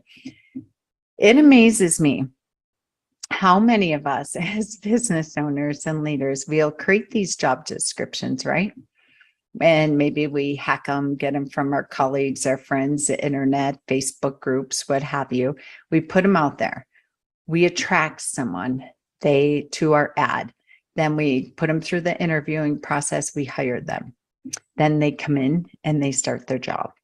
And in my experience, the job description sits on a shelf. We're not consistently bringing it out every single week within our quarterly, within our employee growth plans, and looking at them to see how we're doing. Is this real?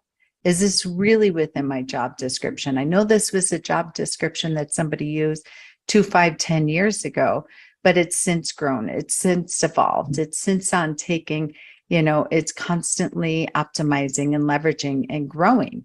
And think about that. If you could even take the job description that you have for every employee, in fact, in your next meeting, when you talk to your employees, we're really going to rate ourselves and see how we're doing on our culture, how we're doing on our internal communication, how we're doing on our job, and how we can get that personal and professional fulfillment within that. How we can understand what value we bring to the company, to our jobs. And I'm talking about everybody. So often when I use the word team or employee, people assume just W-2 or they assume full-time. No way, Jose, not in this day and age anymore. This includes your overseas. This includes your virtual assistants. This includes your 1099s. This includes if you're hiring agencies for any of your marketing or lead generation or have you, especially the folks that are outside the traditional employee or W-2 or full-time arrangement. Making certain that you have this framework and this process in place to consistently, like I said earlier, we're hiring human beings, not human doings, first and foremost. People want to see valued. They need time. They need attention. They need feedback. If you go and look at any of the divorce statistics out there, especially now, the relationship breakdown, this is a relationship that you're having with the people that you're writing a check to. It is way beyond a transaction. In fact, I'm writing about this in my new book. It is no longer a transaction. It's never been a transaction for employees. It's always been about the relationship. So today I'm going to give you the framework. I'm going to give you the house rules of engagement. I'm going to give you the structure for the daily huddle, the weekly stakeholders meeting, and the employee growth plan. Combine those. Try it on. I guarantee 1 week. 1 week, you can create your team into leaders leading leaders. You can turn around your culture. Again, I can't say enough about going back to your core values, going back to your employee manuals, your employee handbooks that you have. So often we create those or we hire an HR company, which is fantastic. I'm a huge fan of delegating and hiring experts and kind of having somebody else that's their unique ability to do that. But so often as we grow, we forget to consistently revisit that. So you might want to have a culture of adults, a culture of leaders leading leaders, a culture of self-governing team members, a culture of integrity, but your employee handbook still have sick time in there, which is automatically causing people to act without integrity, especially if it's a use it or lose it framework. Go back. And I always say a way to really test your culture, set the timer for maybe 15 minutes. And this is for the employees too. I highly recommend you do this as an exercise in your quarterly retreats. Write out, get a journal out there and write down all the things that you're frustrated with, that we're not, it might be that I can never get to any future-based projects. I never have any white space within my calendar. I never have time to really pause and think and process. We don't come together to work on any of those projects. I look on social media and I see all these other companies that have quote unquote time and energy and money to do all these amazing, expansive projects, but I'm tied to my calendar. I never can seem to find that time, especially if you're the visionary. And so you might go back and say, one of the things that's missing from our culture is growth time.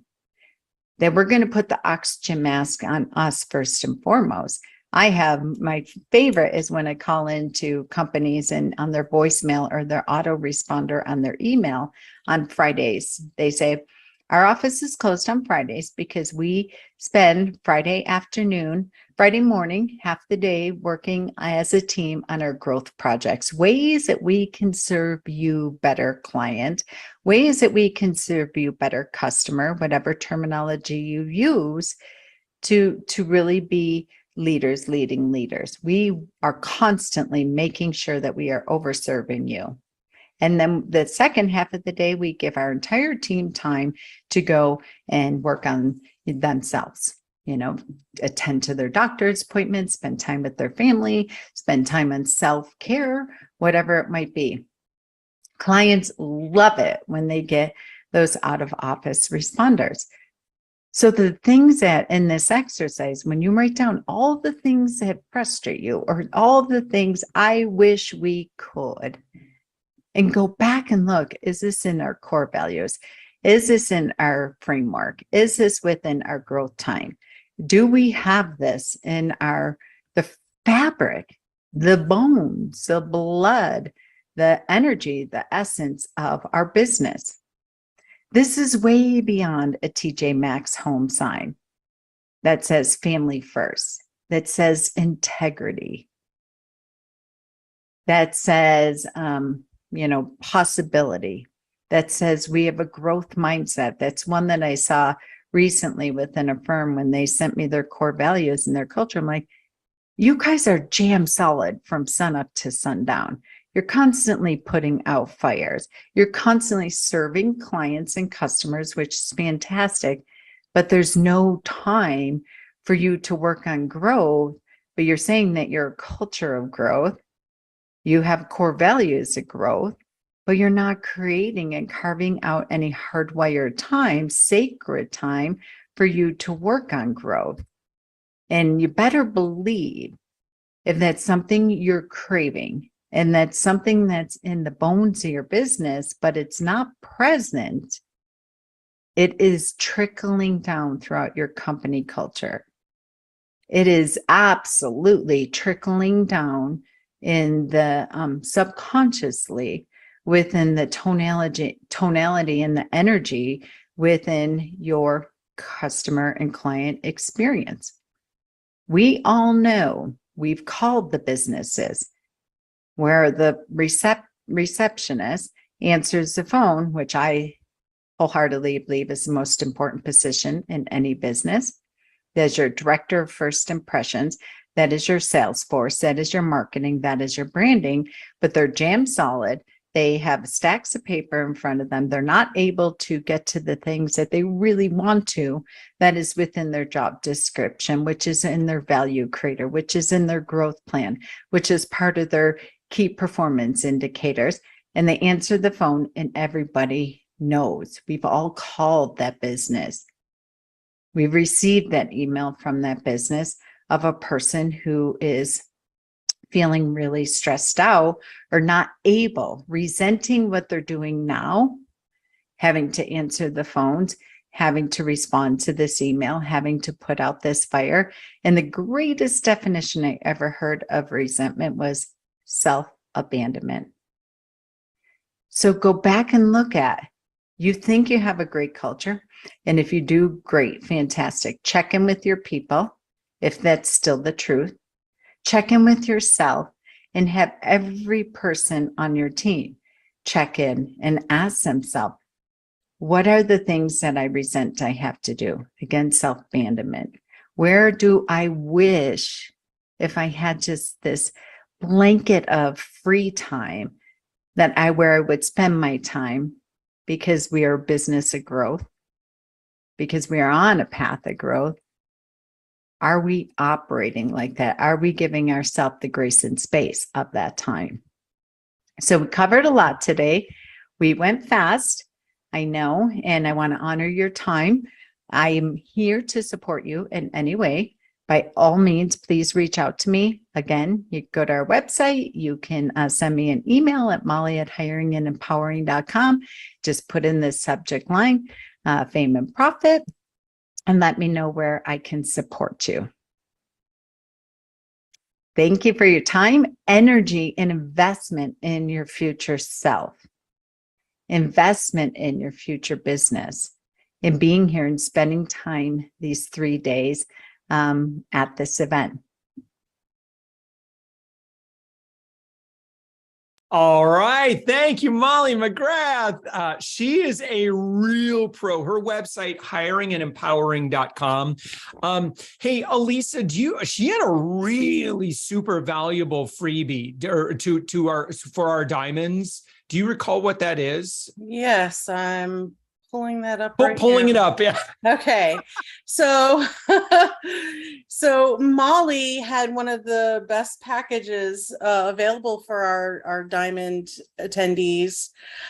She will do a 1-hour complimentary 7-point strategy session with you and your business. She is also giving away her #1 Amazon bestseller book. She will also include an employee growth plan, her agenda for today. So you're going to get all of her slides. She will also she is epitome. Yes, she gets it. Yeah. Yes, she is. She will also cover the house rules of engagement lessons. And she'll go over what she does with a weekly stakeholders meeting so that it'll help you with your business and making sure that your culture is a healthy and positive one for your employees. And in addition, all diamonds. But wait, there's more. Yeah, all diamonds will get the show notes for all of the sessions, including Molly's. So. That's awesome. So to get that, if you're just watching the stream, if you're watching as a general attendee, you got in for free. Awesome. We're so grateful you're here. You just go to FameandProfit.com/upgrade, and there should be some links on your video pages as well. But it's FameandProfit.com/upgrade. Over $10,000 in speaker gifts that they've assembled together, and we're thrilled to do that. The $97 for the diamond upgrade just helps us pay for everything. It has taken a small army to do what we do. So thank you. We're looking forward to making sure that all cash flows everything. So thank you so much for our mutual partnership and making this happen together. And thank you so much to Molly for her extreme generosity with that speaker freebie or that speaker gift package. And again, that's just FameandProfit.com/upgrade, and you can get that plus everything else that all of our speakers have been kicking in. Can you think offhand of some of the other things that some of the speakers have been offering? I mean, a lot of time, a lot of their valuable time that a lot of them are doing, like free breakdowns of your website. Yep. Like, I mean, just like all of our speakers, free consultations. Several of them are giving away their books.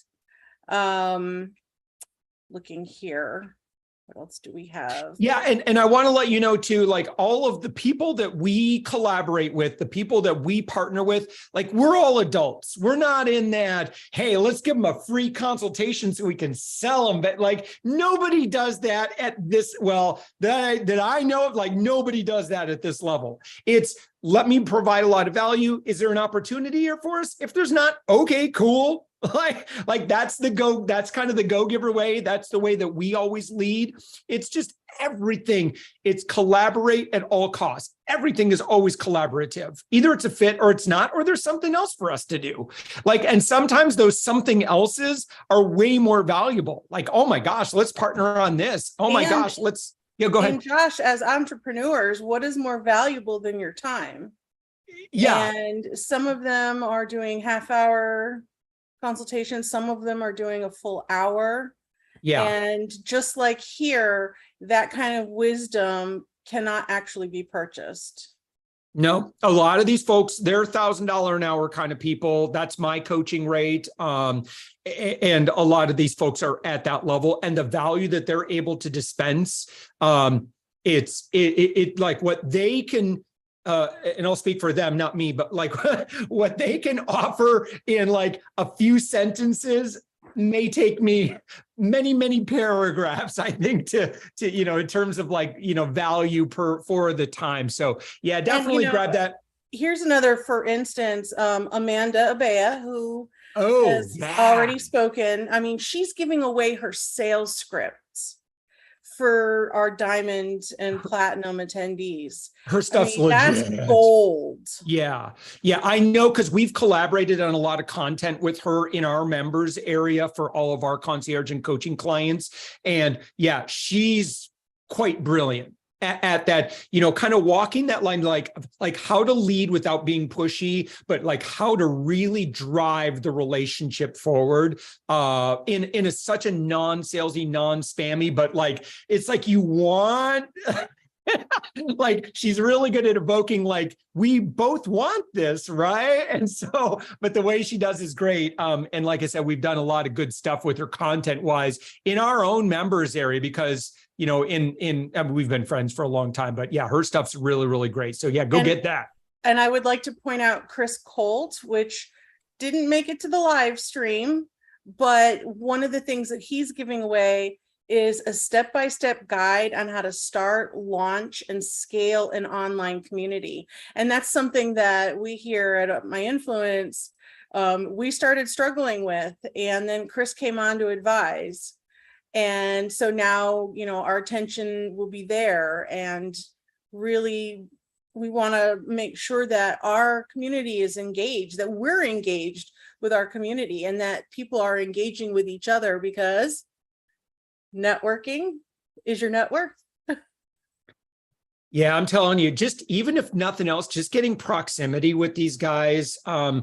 Not that, but they will learn about who you are and what you do. Like I've done that, where I've done coaching calls with someone and I'm like, providing advice and stuff like that. But I'm I have like a perfect person you need to talk with right now. Cause once I learn what they do, and I'm like, again, people at this level, that's what they do. So again, that's just FameandProfit.com/upgrade. It's just one time $97. And then you're in the club. Like you get all the freebies plus all the recordings and everything else. And there's one more mixer, the closing party mixer at 3 p.m. You can still get in on that as well, 3 p.m. Eastern. We would love to have you there. One last thing here before we get to our next presenter, and is that my keynote is live as well. So if you watch that today by midnight, we are doing a major hookup. And so we're looking for partners for 2023. Basically, I'd like to step in as your virtual chief revenue officer. I'm very good at what I do in this role. In fact, Arthur, can I, since you happen to be here, can I just on that note, for people who are like, oh, I can work with Josh? Do you mind? I hate to put you on the spot because but you and I have been able to work together. Do you mind sharing maybe a little bit about what our relationship has been like in that work? Yeah, well, for starters, so I found Josh when I was going on a business trip and I was listening to some podcasts, and I found him. And just on the episode alone that I listened to, he just Entrepreneur on provided Fire, I think it was. Yeah, was it it was the other Josh, because there was you and Josh Brown, I think. Was it Josh? Okay, yeah, Josh Brown on the franchise show, Franchise Euphoria. I think that was it. Josh Brown's a good guy. Yeah, and by the way, can you hear me? Because my mic is back here. You're good. You're good. You're good. But so I listened to it, and you provided so much value on just that episode. And so I reached out and I was like, I want to talk to Josh. I want to get to know a little bit more about what he can help me with. And then so I had a few meetings with you, and before I even signed up for anything, you helped out even more. You were giving such great advice, the value you provided about how to, approach our customers, about how to approach our process. And it was just a no-brainer. I was like, of course, so I'm gonna hire Josh and start working with him and his team. His team has been fantastic. And we've been doing so many things. We've started a podcast. We've, been marketing and reaching out to people just in wonderful ways, organic ways. And it's just been fantastic, everything you've been doing for us. Oh, well, thank you so much. I appreciate it. I hate to put you on the spot there. No, man, this is great. What a great transition as well, because our next speaker, because we mentioned franchises, Arthur, I know that your business, Nest Protection, is a franchise opportunity, right?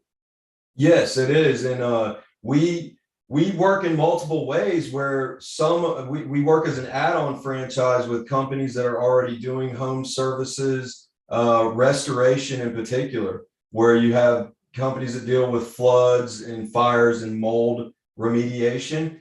But we also have a standalone opportunity where if somebody is looking for a franchising business or opportunity, so where they can kind of start something on their own and have their own, business to grow and run, we have that opportunity as well, because we have very intensive training. We've developed a process. And it's very, very unique, because nobody else in the mold industry does something like what we finally brought to the market. And it's something that people have been obviously screaming for, because they have mold problems. Somebody comes and fixes those issues, and then the mold comes back. Or they have other indoor air problems. Somebody brings in a little filter or something, but you still got the issues. So we developed this process, and it's basically kind of like a homeowner plan that homeowners can have to keep their homes healthy, the air clean, mold free, and nobody else has done it. So it's very, very exciting. Yeah, here's the thing on franchise too. I've had the opportunity to interview a lot of franchise consultants. There are a lot of ways that you can get into a franchise, and in a way, boy, this is what a great segue I'm doing here.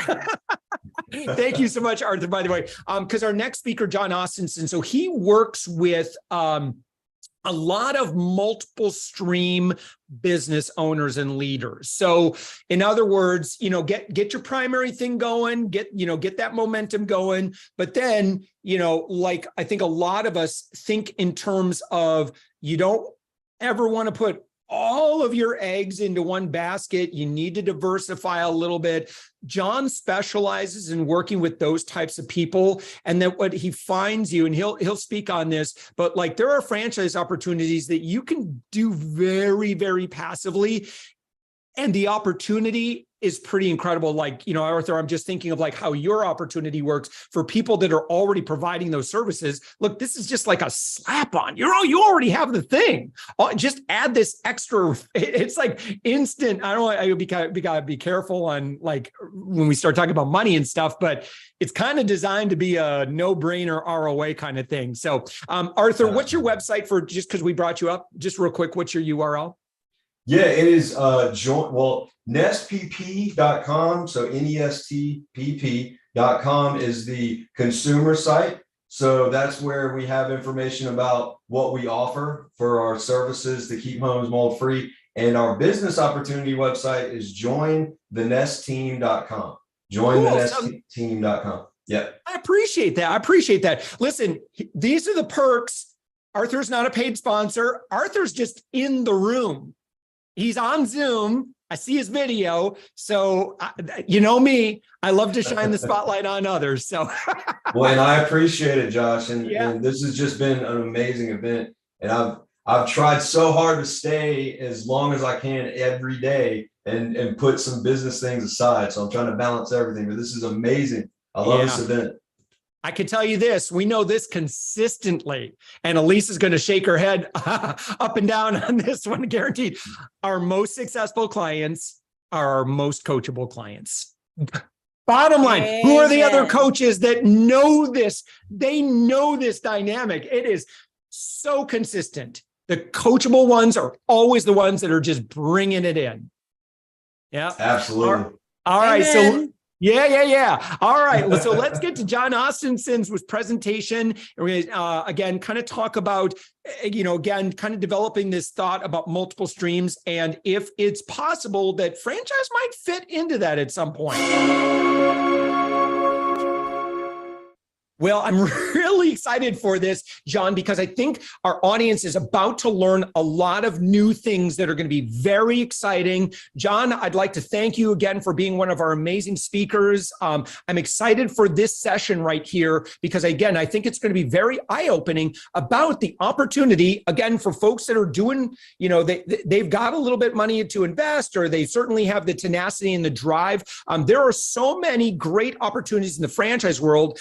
You and I have had several conversations. I'm excited to work with you, but you specialize in non-food franchise opportunities. I don't want to steal your thunder here, but we're about to watch your presentation. For the person who's just kind of clicking in like, I wonder what this is about. What's kind of like some of that? What are they about to learn? Yeah, everyone's looking for passive revenue streams, semi-passive, and some are looking to make a full-on change. We work with doctors, lawyers, executives, whole lot of existing business owners that are looking to diversify and put that passive income into play. And so we work in the industries, the people have never thought of: property services, healthcare, fitness, wellness, automotive, kids, pets, aging population, anything where people are willing to spend money, good cash flowing businesses outside of food, and more interest we're seeing every day.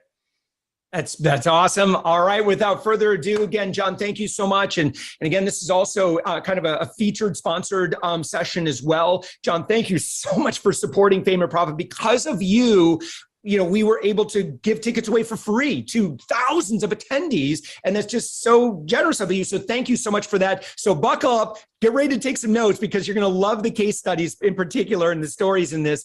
John, thank you so much. Let's get to your presentation. Look forward to it.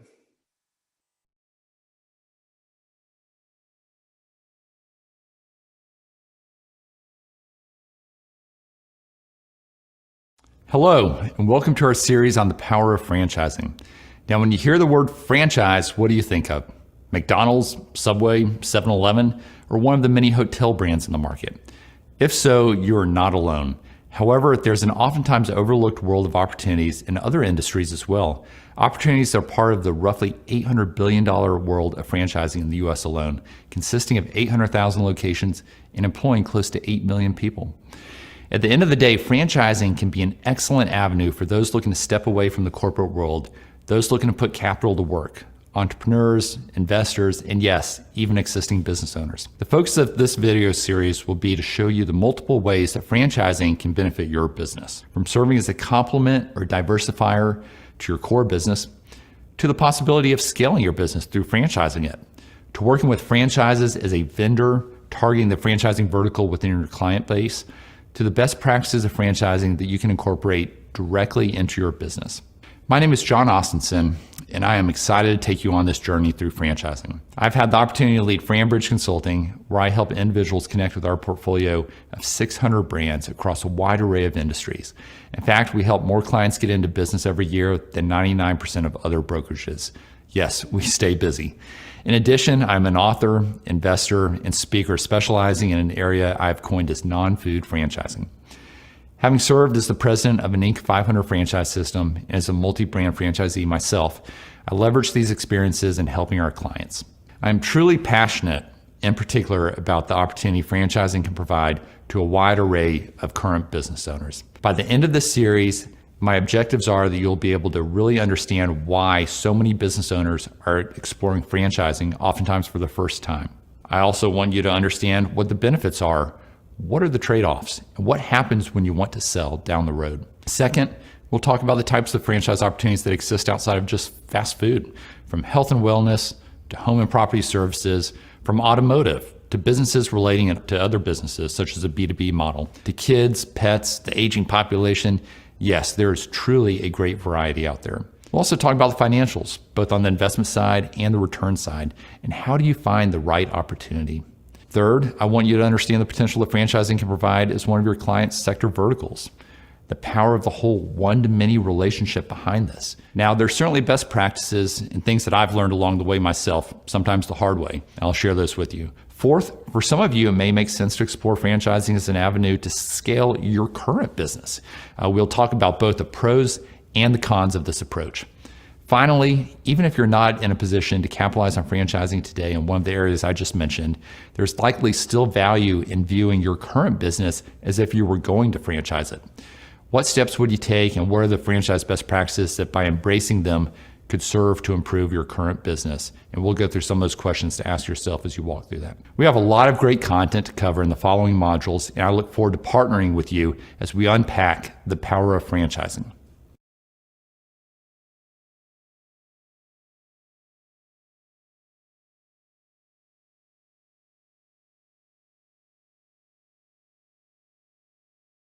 Now let's talk about why you would purchase a franchise, with a special emphasis on all of you that are current business owners. What I have found in working with business owners and being one myself is that it is often of interest to expand your holdings with a second, third, or fourth business as you build out a portfolio. Now, you may be looking to diversify or potentially complement your core business, leveraging current clients, product lines, vendors, or your internal organization. However, as you remember everything that went into building your current business, it can be daunting to think about doing it all over again. That is where purchasing a franchise can offer up a strategic alternative for you. Now, franchising is not a good fit for everyone, including many entrepreneurs. If you insist on reinventing the wheel and putting your thumbprint all over the business, not wanting to stay within the lines, it may not be for you. However, what I found is that many business owners love the idea of being able to step into a proven model and focus on the execution of it. They also love the success rate of franchises.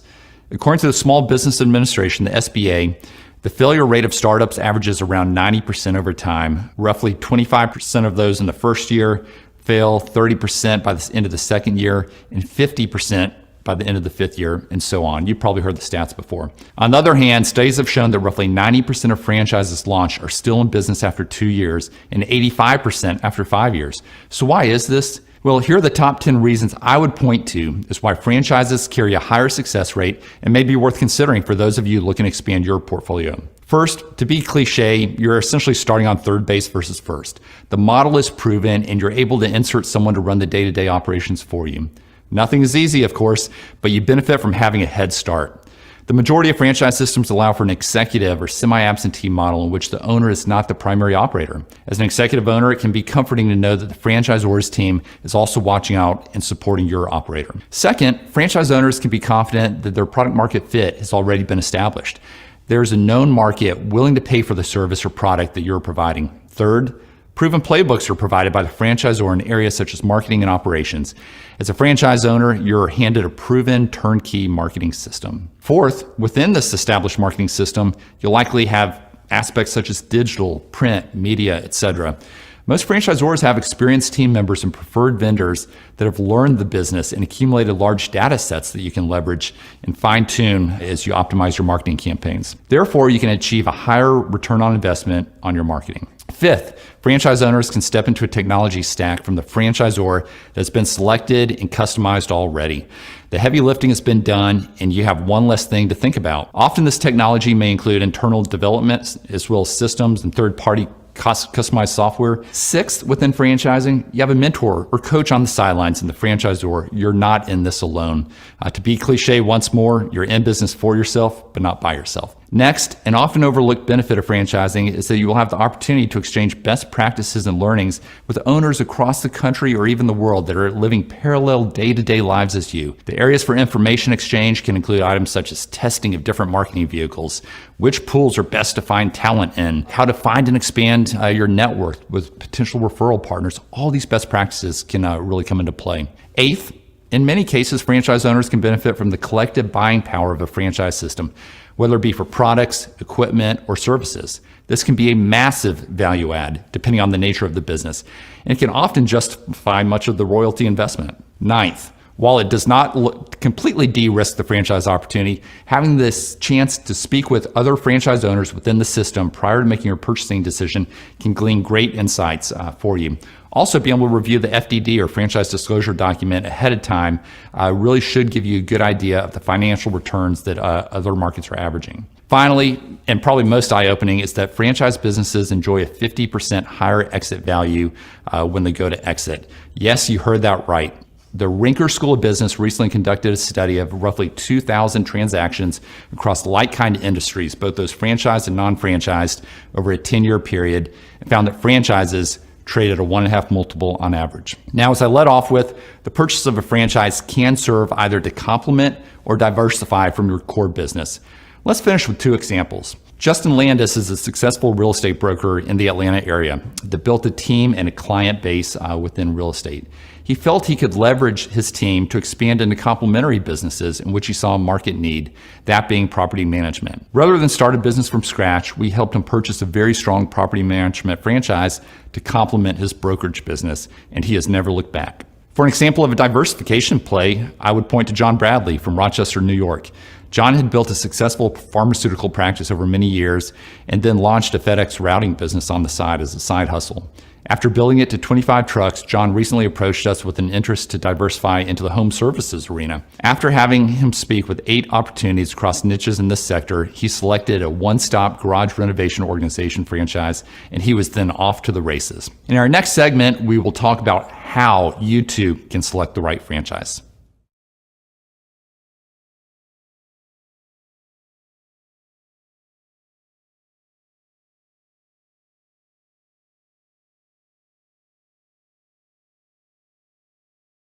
So now you have an interest in exploring actual specific opportunities within franchising, but where do you start? You can certainly Google around, but what you'll find is that every business is putting forth their best foot forward, showing you their marketing messages. In addition, there are roughly 4,000 franchise brands in the US alone, with new businesses franchising all the time, and it is easy to get lost. What I found to be the most effective and efficient way as you begin your search is to partner with an experienced franchise consultant that works across the nation and even the world, someone that has been a franchisee themselves, that is involved in one of the larger brokerage networks and has relationships with all of the top brands and development organizations out there, and has a great pulse on the emerging brands. Someone that is highly respected in the franchise industry and has received strong validation from all their past clients. There is no cost to working with the consultant as they are funded by the brands on the back end. For the brands, it is just a sales and marketing expense. It's a great model. The consultant will take you through a streamlined process of getting to know you and your situation, and then recommending what they see as the top opportunities that fit your situation, are resonating with others with similar backgrounds, and are available in your local market. So, what are the types of opportunities resonating in the market today? First, home and property services. I would say that hands down, there's been no other category hotter than property services. Whether it be property services related to B2C, B2B, or a combination of both. Oftentimes, these businesses can be operated remotely and without a retail or customer-facing location. I joke that non-sexy businesses are the new sexy. Examples include installation, gutters, pool cleaning, and driveway paving. People are loving the ServPro type models of the world: water mitigation, mold remediation, roll-off dumpsters for construction sites, parking lot maintenance, and line striping.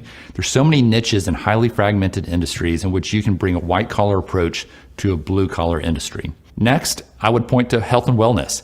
I think we would all agree that there's never been so much focus in improving health and wellness as there is currently. Fitness certainly took a breather during the COVID pandemic, but it's come back really strong ever since. Not all fitness opportunities are created equal, though.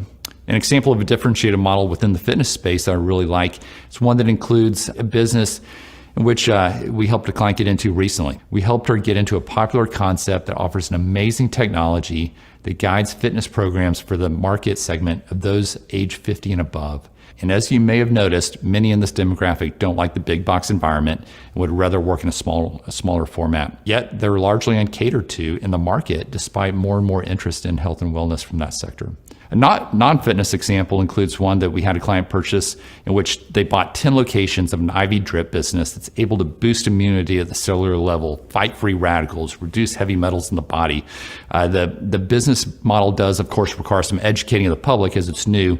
However, this approach to health is cutting edge and is certainly the direction that wellness and prevention are moving. Next, automotive, which has always contained a good slice of the non-food franchise pie.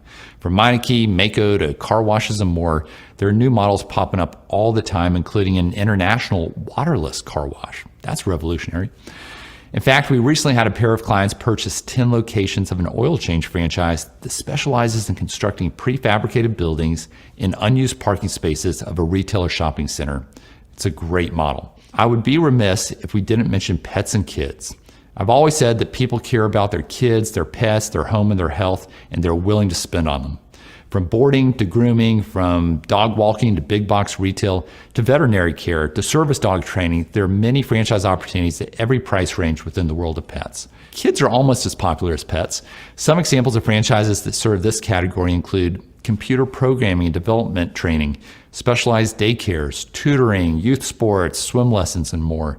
One of the more popular franchise options in recent years within the kids area is the martial arts, with incredibly strong semi-absentee financials. Now, the older population, known as the silver tsunami, where we have more than 10,000 people turning 65 every day in the U.S., is a large category and growing. You see more and more people from a macro standpoint looking to avoid assisted living as long as they can, looking to age in place in their homes. And that requires mobility solutions such as wheelchair ramps, stair lifts, bathroom retrofits, in-home care nursing oftentimes. All of which can be served by franchises. I also really like a custom orthotics and insole company that uses 3D printing for a variety of foot issues as they work with a large number of patients, many of whom take Medicare, are recipients. They'll never have a lack of business anytime soon. Now, B2B services can be a broad category. As an example, we recently had a client purchase a business coaching franchise. Yes, that exists. He is now armed with all the curriculum, assessments, marketing, training, and support and credibility to launch his own practice versus having to recreate the wheel. Other examples of franchises that offer services to support other businesses include bookkeeping and marketing. We love one business that bills itself as the cost analyst expert in the market. Now, from movable storage, think pods, to laundromats, mattress manufacturing, to drug testing, to salons, the options outside of food and lodging are extensive and exciting, and the exploration of them can be just as fun. An example of building out a multi-business portfolio would be our client Nathan Bocock in South Carolina. Nathan was the largest franchisee of 2-minute truck moving service, operating in 10 markets, about $30 million a year. He approached us wanting to build upon his organization he had established in the back-end infrastructure. We have since helped him purchase multiple businesses in the waste management sector as well as in the home services space. In every case, he's put a young general manager in place, charged them with running the day-to-day operations, and he coaches them from the sidelines. He's come back and bought additional locations on every business that we've placed him in and had great success. Now, let's talk about funding a franchise and the potential returns in our next module.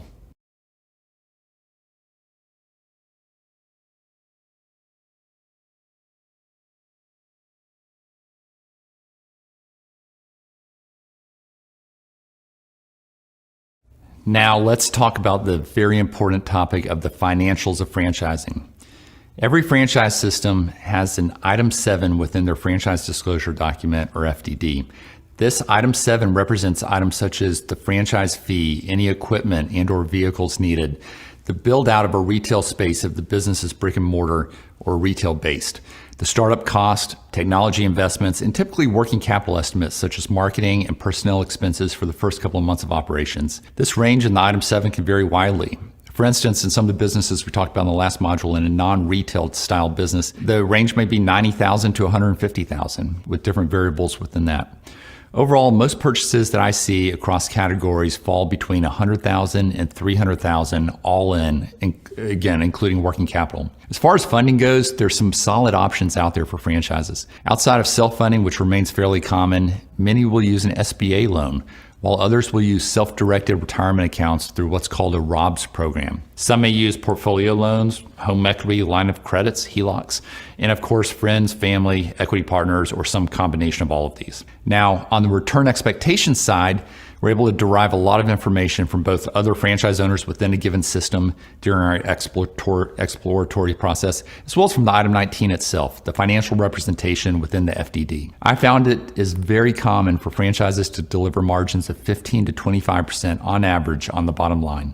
That is net margins after all expenses have been paid. However, these can be much higher.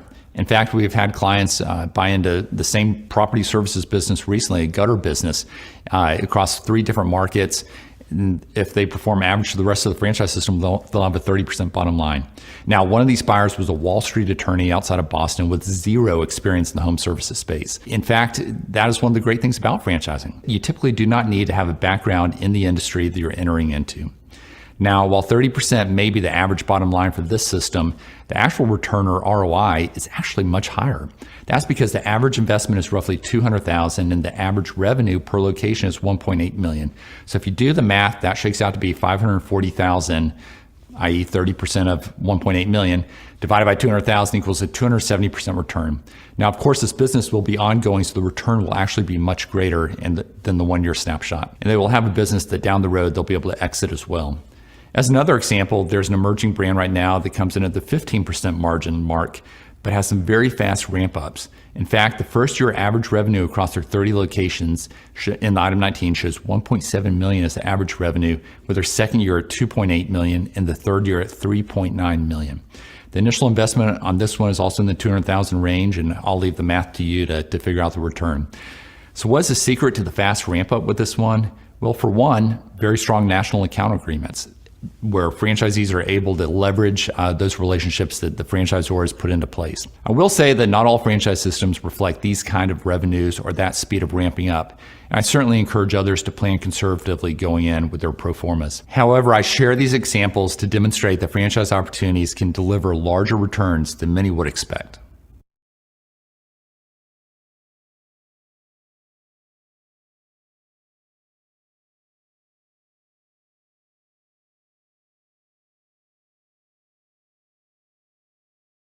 Shifting gears now, let's discuss the role that franchising plays as a potential client vertical. If you have a marketing agency, bookkeeping firm, software development team, or other services business, or in some cases a manufacturing company, franchising can be an attractive target for potential clients. There are many firms that will make the franchise industry one of their main areas of focus or even their primary area. They're attracted to the idea of a one-to-many relationship, meaning that if they win the approval and endorsement of the franchisor's preferred vendor, they can onboard dozens or even hundreds of clients, many of whom operate very similarly and may only require a cookie-cutter support. In some cases, the franchisor will serve as the liaison between the vendor and the franchisees. However, in my experience, I found that there tends to be more complexity than just that. A few of the best practices and learnings include the following. It's best to give franchisees options within your offering, but keep those options contained. For instance, provide 3 pricing plans with different levels of features and support. This will allow them to feel that they have a say in the decisions that are affecting their own business without making it overly complex for you to support. Second, learn who the most influential and most vocal owners are within a given franchise system. I guarantee you there are some. Winning them over will be one of the best moves you can make long term. Third, do not get over customized. Franchisees will ask for one-offs on how you handle their business versus other locations. Though it is tempting to try to make them happy, you will later regret saying yes. All of a sudden, the cookie cutter model that was so attractive will soon disappear. If you fall down on your support, you will find that the franchisees very oftentimes talk amongst themselves and exchange grievances, and you can quickly have a mob turn on you. Fourth, keep the franchisor happy by keeping their franchisees happy. Maintain a strong line of communication with the franchisor and make their life easy by delivering great service to their franchisees. Eliminate one more area that they have to give attention to and make their job easy and set them up to be a hero within their franchise system for bringing you into it. Finally, if you're going to give focus to serving franchise clients, I would encourage you to really seek to understand the industry, the franchisor-franchisee dynamic, and the incentives that every party possesses. As a best practice, most successful franchise vendors have internal team members with prior franchise experience, or they seek out those that do. In conclusion, franchising can be a great vertical to expand into. However, just like with any customer base, there are a variety of businesses within it with respective needs. Really understanding the dynamics and going deep to earn the trust of both the franchisor and the franchisees will pay off long term, and the dividends really can be great. In our next module, we'll discuss the possibility of scaling your current business through franchising.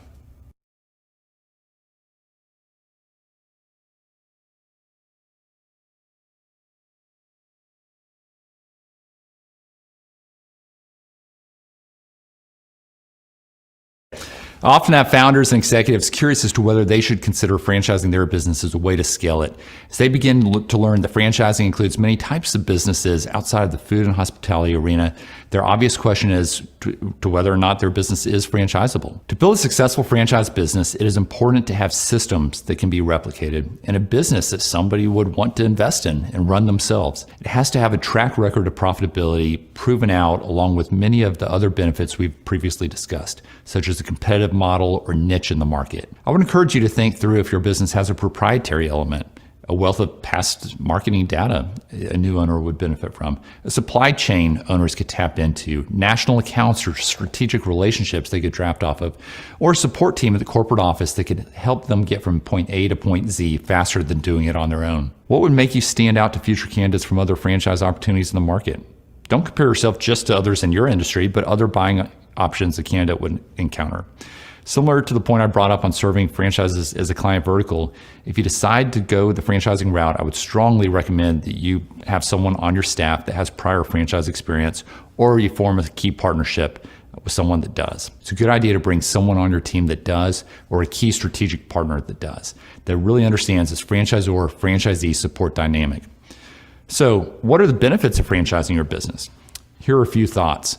The first benefit is that you're able to use other people's money to expand rather than having to borrow or raise capital on your own. Second, you get owners who know their local markets and have more skin in the game. As a business owner, you always want to have employees that act as owners. Now you actually can in a way. Third, you can get leverage over vendors through added volume. This can be in the traditional supply chain sense, or it can be with service providers such as marketing agencies or bookkeeping firms. Fourth, you're building toward a larger exit. The bottom line is private equity loves franchising because of the model behind it.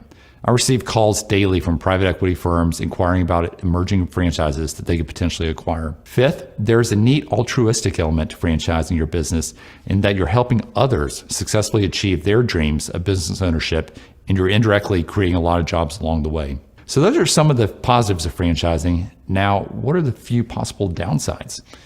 Some would argue that by franchising, you may lose control of the brand. Theoretically, this is true. However, I believe that as long as you carefully lay it out in your FDD what the guardrails are and bring on good owners, this shouldn't be a huge concern. I would say a bigger area of caution going in is really grasping what it means to bring on owners that will build a business under your umbrella. This will require strong ongoing support, and you need to be ready for this. I joke that as a new franchisor, you'll wake up one day and realize you have kids across the country or the world who have high expectations of you. You'll need to keep them happy and playing well together. Now, let's touch on a few considerations and best practices. First, I would strongly encourage you to pay careful attention to your early franchisees. Don't jump at the first candidate showing interest in your opportunity. It is easy to get excited, such as when your first boyfriend or girlfriend expressed an interest in you. Selecting the right owners, especially out of the gate, paves the way for future growth long term. The early owners will set the tone for the culture and will make a huge impact on the type of owners who are attracted to you down the road. Their financial performance will be built into your item 19 of your FDD, and they will be the ones on the validation calls during the exploratory process. Vet these early pioneers well. You'll be very glad you did. Second, it is easy for new franchisors to get wrapped up in the time-consuming process of selling new locations. I believe it is wise for them to consider using an outsourced franchise sales group, or OFS. There are a number of great groups across the country that do an awesome job of representing you and your team as if they were a member of it. They know franchise recruitment and best practices. Let them do the often unrewarding and time-draining work of taking candidates through the first few steps of the development process. You will still get involved and will make the ultimate call on a candidate, but using an OFS allows you to not enter the time-consuming exploration process too early, not until the candidate is truly serious. This approach allows you to focus your efforts on the important task of onboarding and supporting your newest owners and setting them up for success. Third, understand how you will make money. Many would-be franchisors zero in on the franchise fee and the potential royalty stream in addition to the exit multiple. However, it's important to understand how franchise economics really works, especially in the early days. The initial franchise fee will quickly get absorbed by sales and marketing expenses, most often. The ongoing royalty of 5 to 8% of owners' gross revenues can become meaningful over time. However, early on, oftentimes the royalty stream will largely be consumed in paying for your home office support teams. So, where does an attractive bottom line spring from in the early days? Well, I always encourage would-be franchisors to think through ways they can vertically integrate themselves. For instance, when I was a franchisor at Shelf Genie, we had a manufacturing plant that developed the wooden boxes, which became part of our customer solution for the pull-out cabinet shelving. We were able to take a healthy markup on the production of these custom boxes, and this contributed to a very strong bottom line. Now, not every business will have an obvious area for vertical integration like that, but be creative. An example could be marking up your advertising services. You're able to pass along part of the volume discount to the owners, but also keep a portion for your mothership. You just have to make sure that you disclose this in the FDD. There are a number of EO businesses today that are going through the franchising process as we speak, from commercial cleaning to alternative medicine to restaurants. We also just helped an EO chiropractic clinic begin their franchisor journey and look forward to seeing their growth. In conclusion, I'll say that franchising isn't the right path to scale every business. However, as more and more owners are waking up to the variety of industry types getting involved in franchising, as well as the benefits that franchising affords them, I'm seeing many more companies and founders at least consider the option of using franchising as a strategy to scale their business. For many businesses out there, it just makes sense.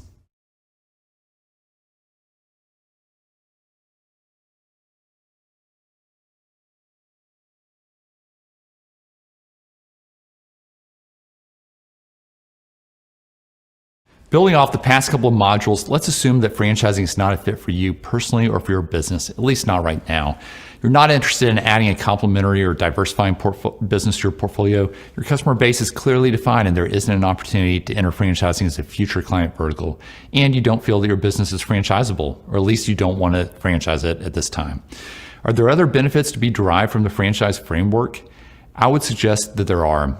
Now, many of us are accustomed to using analysis models that we use in seeking to improve our businesses, from the SWOT model to Porter's 5 Forces to models emanating from firms such as BCG and McKinsey. Similarly, I would suggest that stepping back and viewing your business as if it were a franchise can lead to some unique insights, including areas of opportunity, competitive dynamics, and areas to possibly double down in.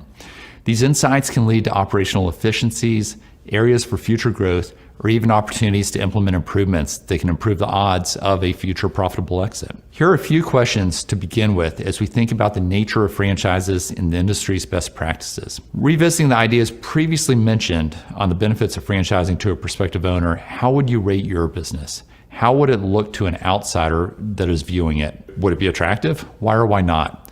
Are there already franchise competitors in your industry? How do you compare? Uniques, differentiators, etc. Thinking outside your industry now, how would your business stack up to opportunities franchise candidates could pursue in other sectors? Go so far as to even dig into some specific best-in-class franchises in a variety of sectors and study what you like and don't like. After all, they wouldn't be thriving unless they had something going for them. Next, are you training and then coaching your internal team in a productive and efficient way, the way a new franchisee would want to be trained and coached?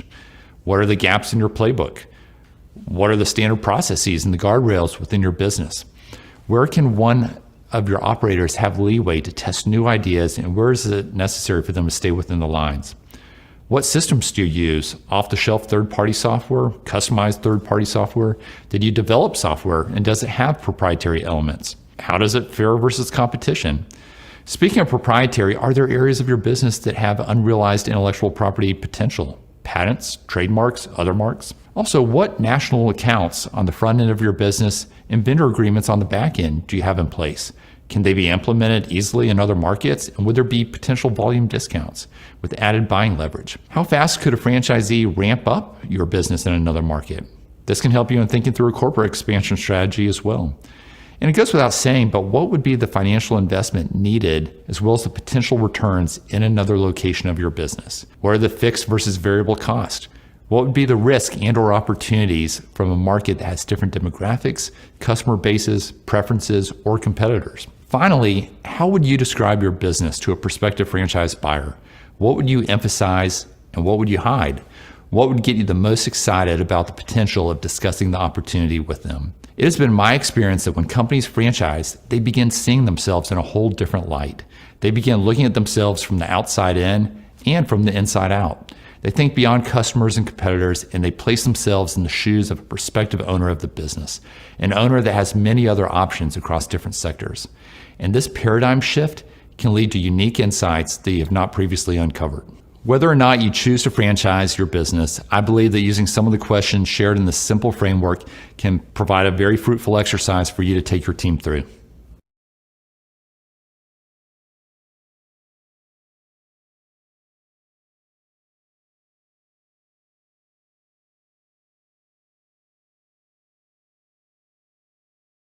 Thank you for taking this brief journey with us as we discuss the power of franchising from multiple angles.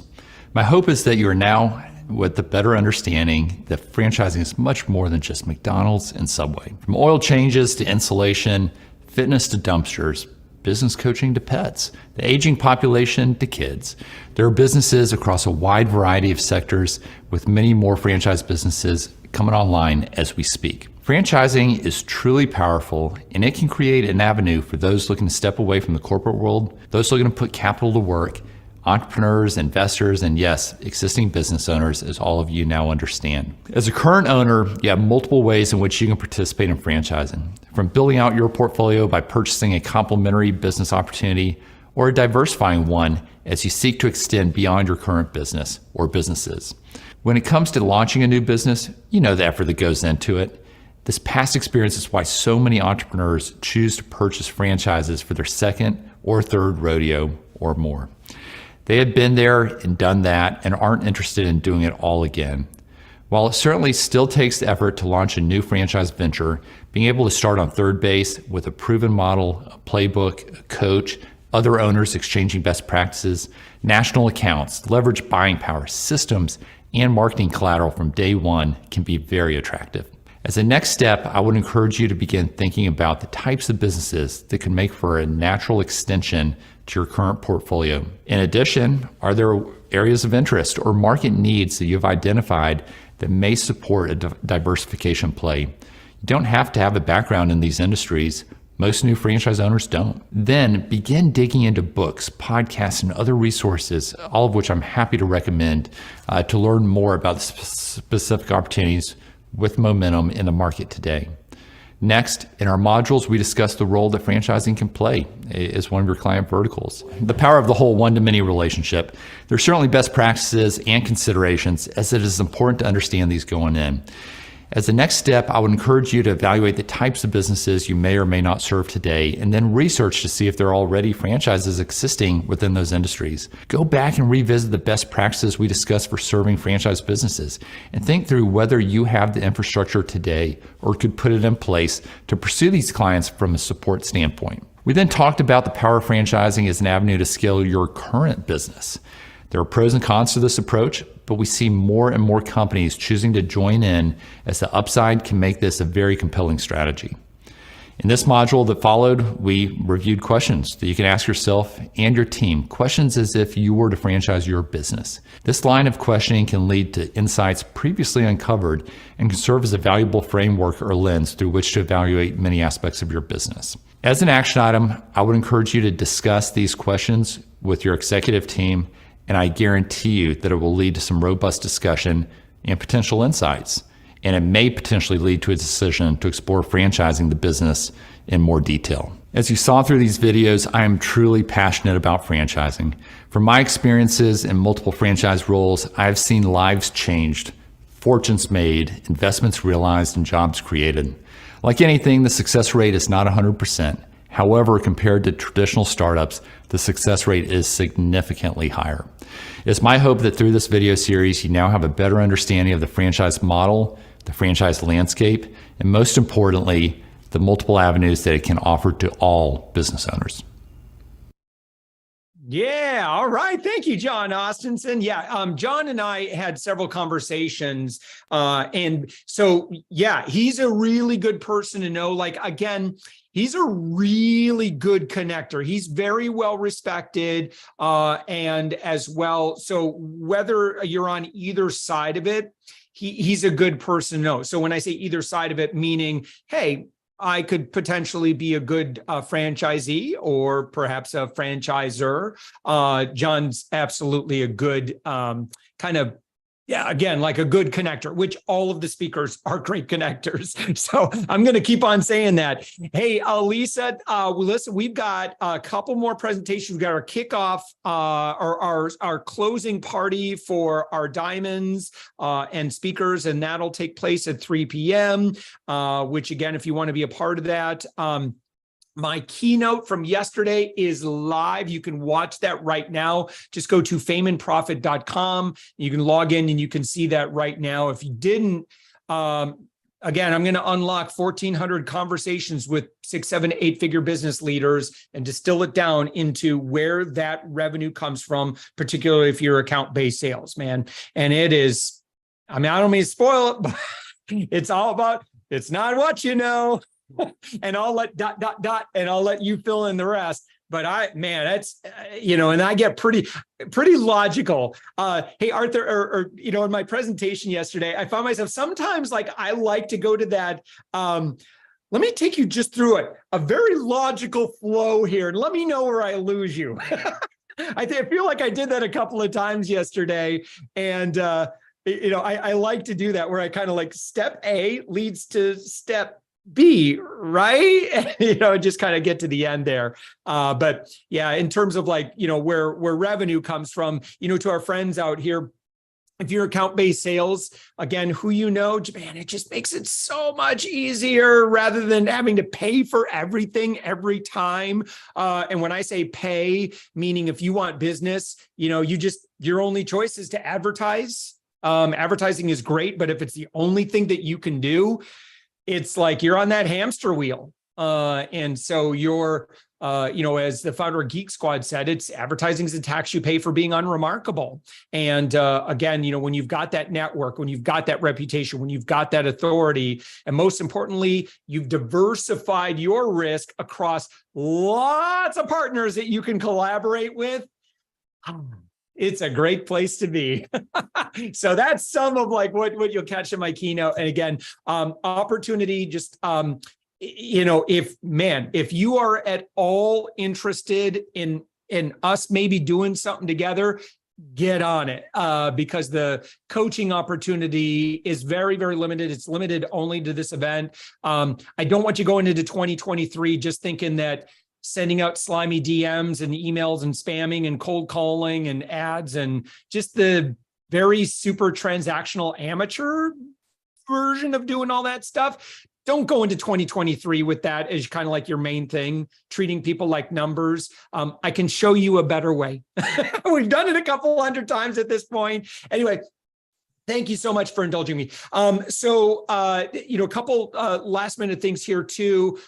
If you want to access the recordings, just go to FameandProfit .com. You'll see where you can access that. Derek Patterson, having a good day? Oh, damn, he called on me. And then, unmuted there. So anyway, Derek Patterson, introverted selling. Good. Always want to call out. You get on screen with me, man. I'm going to promote you to all my audiences. Joe Costello, what's your website? No, he's like, don't.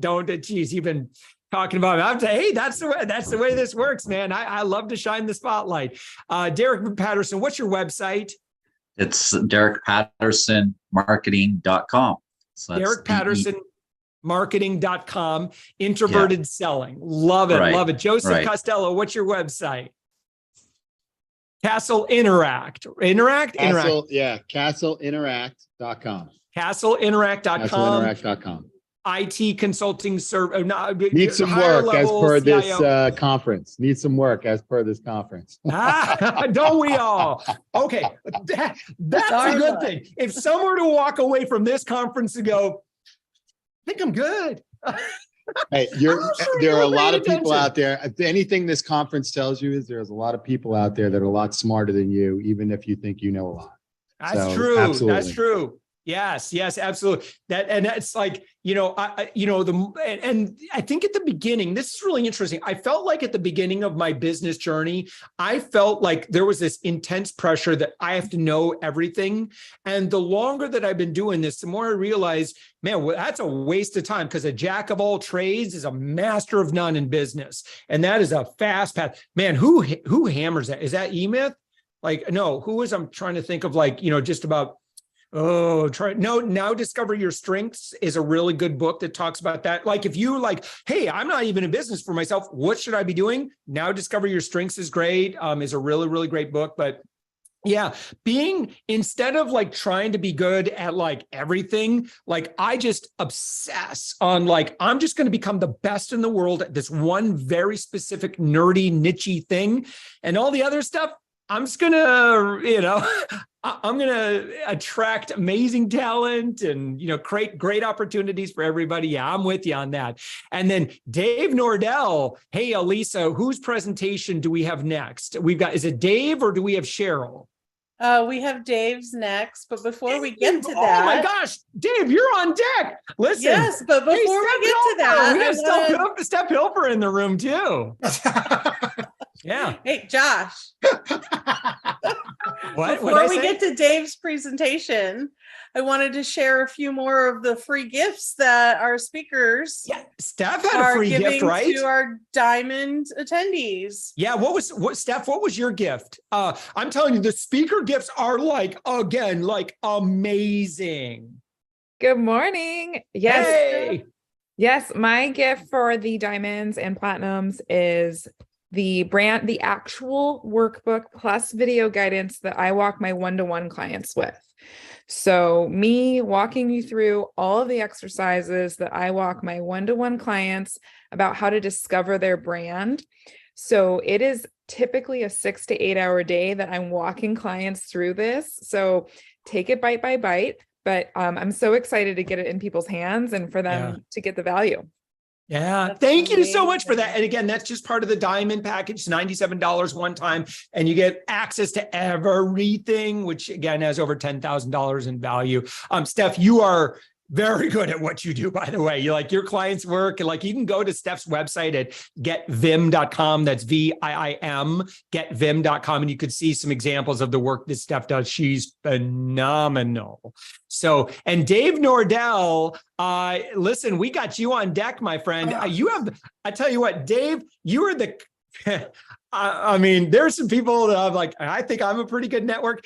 Dave, you are like an A+. I'll tell you, anyone who, first off, all the speakers that we vetted and had at our event are absolutely amazing. But I got to tell you that in terms of like, when you partner with your speakers and, promote them, boy, they're just, Dave, you have been at it every single day. And here's the thing, here's a tip to speakers. Okay. And this is the same thing in PR. A lot of people way overvalue the visibility aspect of speaking or getting in the media. And they way undervalue the authority aspect of it. So what does that mean? So when you're in front of a new audience, like that's a great way to get introduced to new people, but man, they are at the very beginning of that relationship with you. And it's going to take a little bit of time for them to start becoming kind of like part of your tribe. That's valuable. We have to constantly be doing that. But in terms of like where like your immediate, like huge stacks of opportunity and cash and, like, how do I get value out of this work? It's the authority. Like, how do you use that opportunity? Because your people, they already like you. Like they're into you. Like, so people that might be checking me out for the first time at this event, they're like, Okay, yeah, he's kind of, maybe after some time I might get used to him, but I'm an acquired taste and they might not stick around. But for folks that are like, yeah, no, Josh is a known commodity. All right. So it's like, if I ever get in the media, like I get media or whatever like that, I want to make sure I share that with them, because not only is it helpful for encouraging people that already like you to just re-engage and engage with you more, share.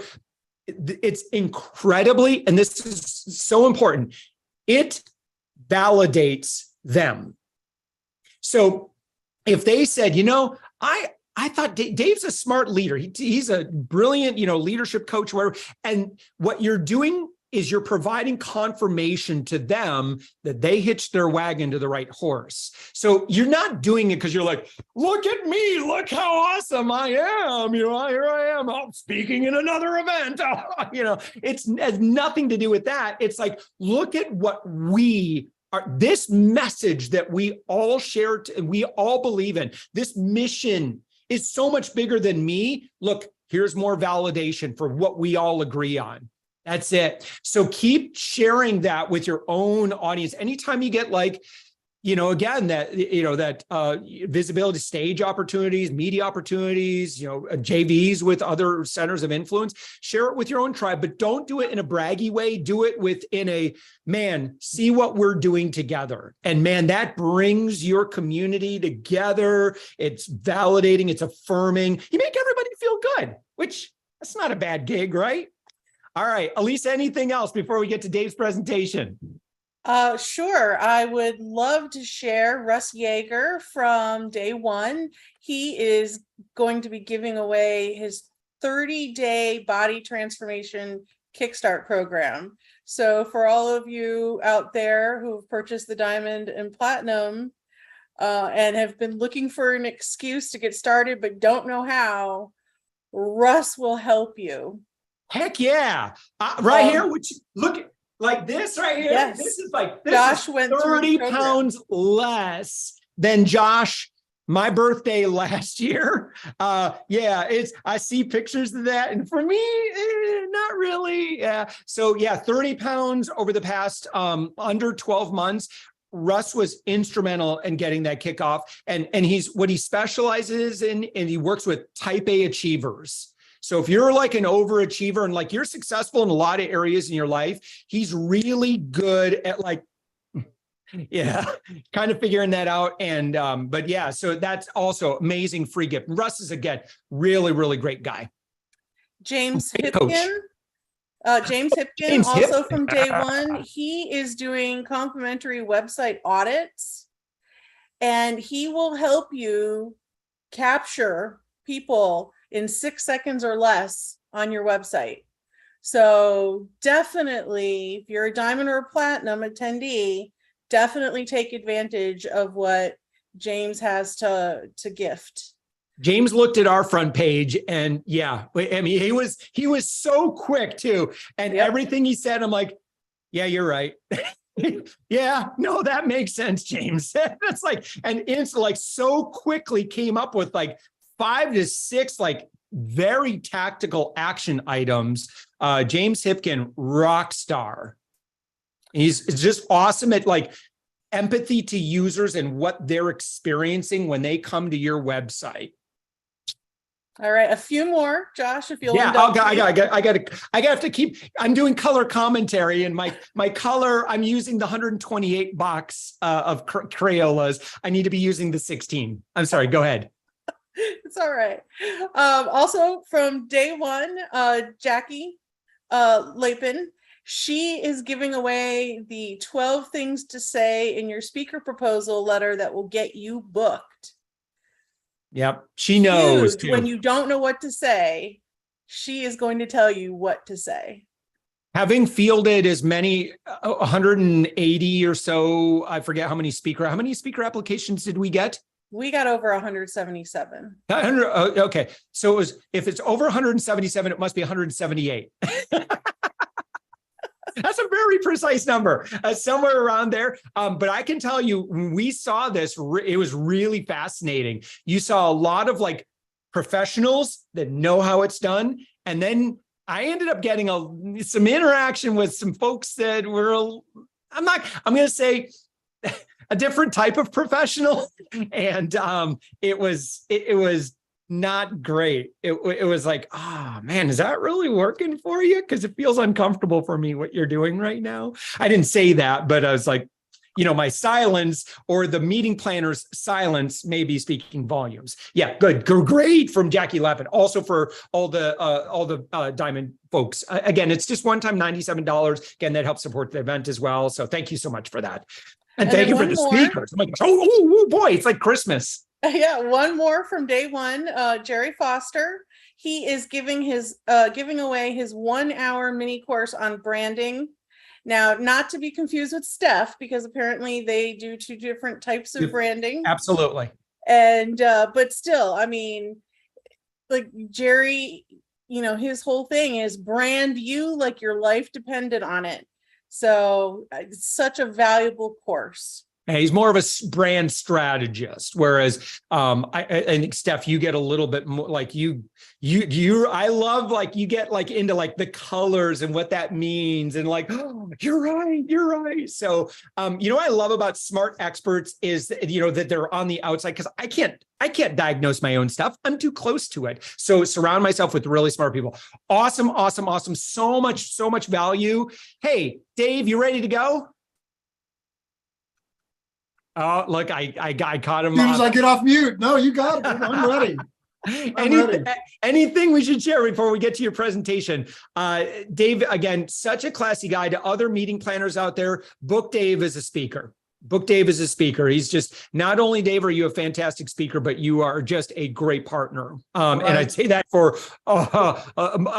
nearly all of our speakers. Well, no, they're all appreciate it. I appreciate it. I'm a team player. You're going to hear some things in the presentation about how to take care of your organization, some soft skills, and how I can help you kind of close those gaps. I did some of that work yesterday here in town, actually, and it was just hugely eye-opening to kind of sit down and my freebie is if you jump on my website and send me a note with your name and address, I'll send you a signed copy of my book, and we'll get you thinking and we'll get you helping. So and the name of your book is? The name of my book is Giving Back: Life and Leadership from the Farm to the Combat Zone and Beyond. And it's a compilation of things that I learned when I was 5 milking cows, and how that saved lives in a combat zone, and how all that correlates. And it drops directly into your business and your business model, affects your bottom line and your people and your retention. And you're going to hear some of that in the speech. So I'm excited. So I love it. Hey, Josh. Yeah, thank you so much. We may or may not have, it's always a little bit of a surprise here when I don't preview this. We may have just a quick 3-minute or 2-minute or whatever message from one of our sponsors of the event. But here we go, Dave.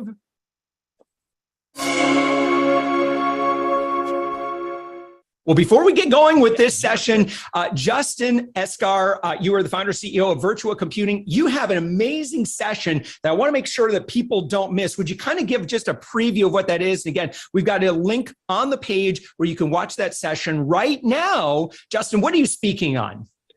First off, thanks so much for having me here, Josh, at the Fame and Profit Summit. I'm so excited to be here. And yes, I'm talking to you about tools, how to grow your business with the right ones. Look, you can use a hammer as much as you want, but unless you're hitting a nail, it's not going to work.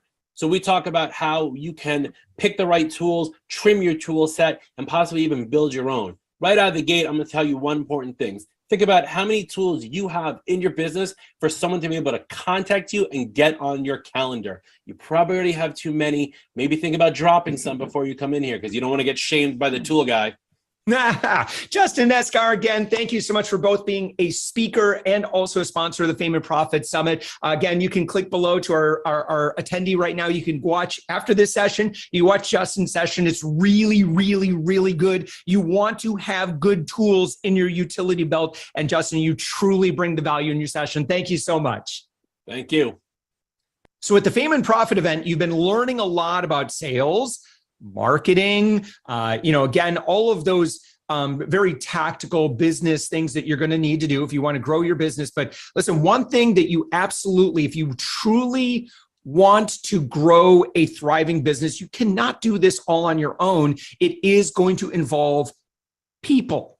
And you can either be a fledgling leader, or you can be a mediocre leader, or you can be an amazing leader. And we were just so excited, Dave, to have Dave Nordell, to have you as one of our featured speakers. And I'm just so excited to hear what you're about to share. I know you've got amazing stories from your 30 years in the Air Force, one of the most decorated men in uniform, people in uniform I have ever seen. And so, Dave, just a quick preview of what we're about to hear.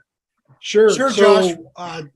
Profit and business success is really all driven off of how people see you coming through the front door, and that's virtually or in person. And so your attitude and your organization is really your organizational attitude really shapes how that all drives the bottom line. And so I've done it. I've gone around the world and I've taken people into some pretty austere places and had some really good outcomes through really free modalities of organizational attitude. So you'll get a chance to hear me talk about it. I'll share some stories and some outcomes, even with data attached to it. So power through the people. And people are your best representatives. And so if you've got 200 employees or one employee, this all applies. I love it. Dave Nordell, let's get to the presentation. All right. Thanks so much. Hey, how's everybody doing today? Hey, it's Dave Nordell. Hey, glad to have you here. Glad to be talking to you. Sure appreciate the time. I hope at the end of this that we're all feeling maximum fabulous. You see, if I asked you how you were doing today, odds are you're going to say words like good or great, maybe even excellent. Well, I'm going to try by the end of this to get you to maximum fabulous. It's something that I learned. It's something that I kind of invented in a situation I'm going to share with you. I'm going to tell you some stories. We're going to talk a little bit about some farm life. We're going to talk a little bit about my military time. And as you can see, I did 30 years in the military. I've led in a lot of environments, some extremely austere places, led a lot of people, a lot of very special people that gave me an opportunity to learn some diversity, learn some inclusion, and to work through some pretty difficult times. The military, and then my 8 years out here in the civilian world, working with everything from food services to higher education to city county government, and working with corporate leaders and executives, working on this organizational attitude, this mindset of ways that you can put things into place to really turn the tables on some of the things that concern you. So this is me. I'm a nurse. I'm an emergency manager, 30 years in the military. I've got some of my own challenges. I have PTSD that I work through, and I've just found some wonderful help for that. And feel free to chat me up on that if you are interested. And I always put on my slides that I quit drinking 5 years ago. That's my own little way to celebrate. That's my own little way to get closer and closer to staying max fab all the time, because my world is max fab every day, because that's where I work from. Can't tell you I start there every day, and I can't tell you that every day drives us to feeling maximum fabulous, but the attitudinal and organizational mindset will help you out on a few things. We know today that there's some challenges out there. People are wanting to change jobs. People are wanting to do some things, and so this is where you want to be. This is where you want to be. You want the little celebration there at the end. This is the max fab that you want to take to your work, to your place of life, and internally and externally. And oh, by the way, when you bring it home, it makes things even easier at home. So let's talk about this. Okay, the number 20. Well, what's the significance of the number 20? Well, we know when we're leading and we're trying to inspire people, we also want them to stay. Staying in our businesses and our lives are important things, and we want to motivate people to stay. Well, we know that our retention rates, corporate retention rates, are going to go to about 20% higher loss of retention over the next couple of years. Some of that may be contributed to COVID, and COVID was an austere condition. But I'm going to take you down a road with a little bit of storytelling on how even COVID doesn't matter. What really matters is the leader. It matters about how we talk to ourselves, and it truly matters about what we're telling our people. And I'm going to show you how to do this for free. So take a little ride here on some thought processes. These are two words that describe why people leave organizations. These are two words that describe why people leave their bosses. And I'll be perfectly honest with you. Those two words actually make me a little bit upset, because these are not things that I use in my vocabulary, and these are not things that I think about. I don't want to be uninspiring, and if somebody said that I was uninspiring, it would hurt me. The same way with uncaring. So let's move on. Let's move on from the negative, and let's start talking about what's behind me here. You see, I grew up on the farm. And on the farm, you have animals, lots of them. And I had pigs and chickens and cows, mainly a dairy farm. So that was where we generated our revenue. And I will tell you, dairy farmers, are up against it every day. As I like to say, every day is Sunday on the dairy farm. As we know, Sunday is the most stressful day of the week, because we're kind of prepping for Monday and trying to get out in front of things. And so when you watch farmers, they have a lot of choices during the day. And one of the choices that they control every single day is their attitude. Because I'm telling you, a fence is going to get torn down, an irrigation pipe is going to break, something's going to happen to a tractor, or it may just not be a good year for harvest, for hay or grain or whatever they're working on. And you could get pretty down. You could start telling yourself things that aren't healthy. And quite frankly, if farmers did that, we wouldn't have any, because it's a pretty tough environment. I believe that everything you need to know in life on the farm, everything you need to know in life starts on the farm, starts and ends on the farm. So, for instance, I was watching birth and death, and I was watching trial and tribulation, and I was watching Mother Nature intervene in ways that you had no control over. And I got to watch some of the strongest humans in my life work through that. And that resonated with me over the years. I go into the military, I'm learning to be a follower and then a young leader. I've got people around. One of the key focuses in the military was retaining good people, motivating those people to be successful, and then teaching those people or motivating those people to also lead, to set the example. And how do you do that? Well, one would argue that starts with your personal attitude, and the attitude that you take forward every day.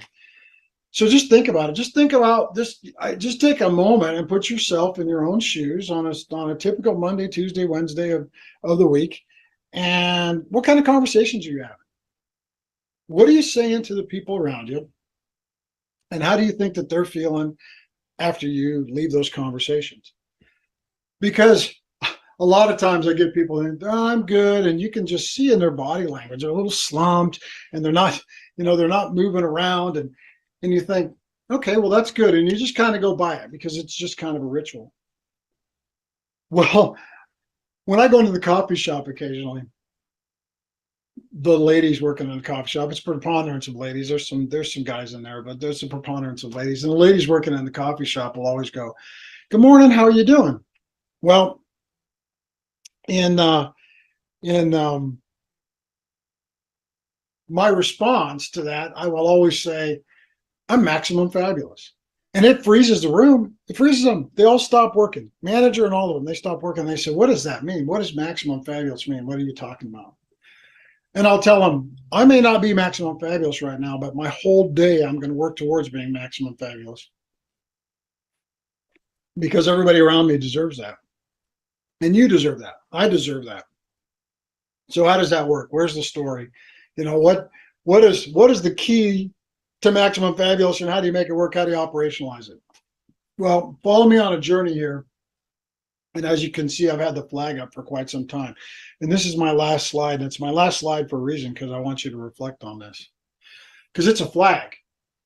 And if you think about flags and you think about what flags mean, and what we do with flags. We have flags for our countries, we have flags for our cities, we have flags for our states, we have flags for everything that we want to be represented. We want to fly the flag. We put them on the front of our houses. We put them on the front of our businesses. We salute them. We stand up straight, put our hands over our hearts for certain flags.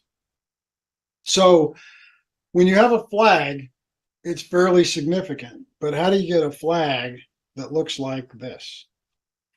Well, you inculcate Maximum Fabulous into probably one of the most difficult organizations on the face of the planet.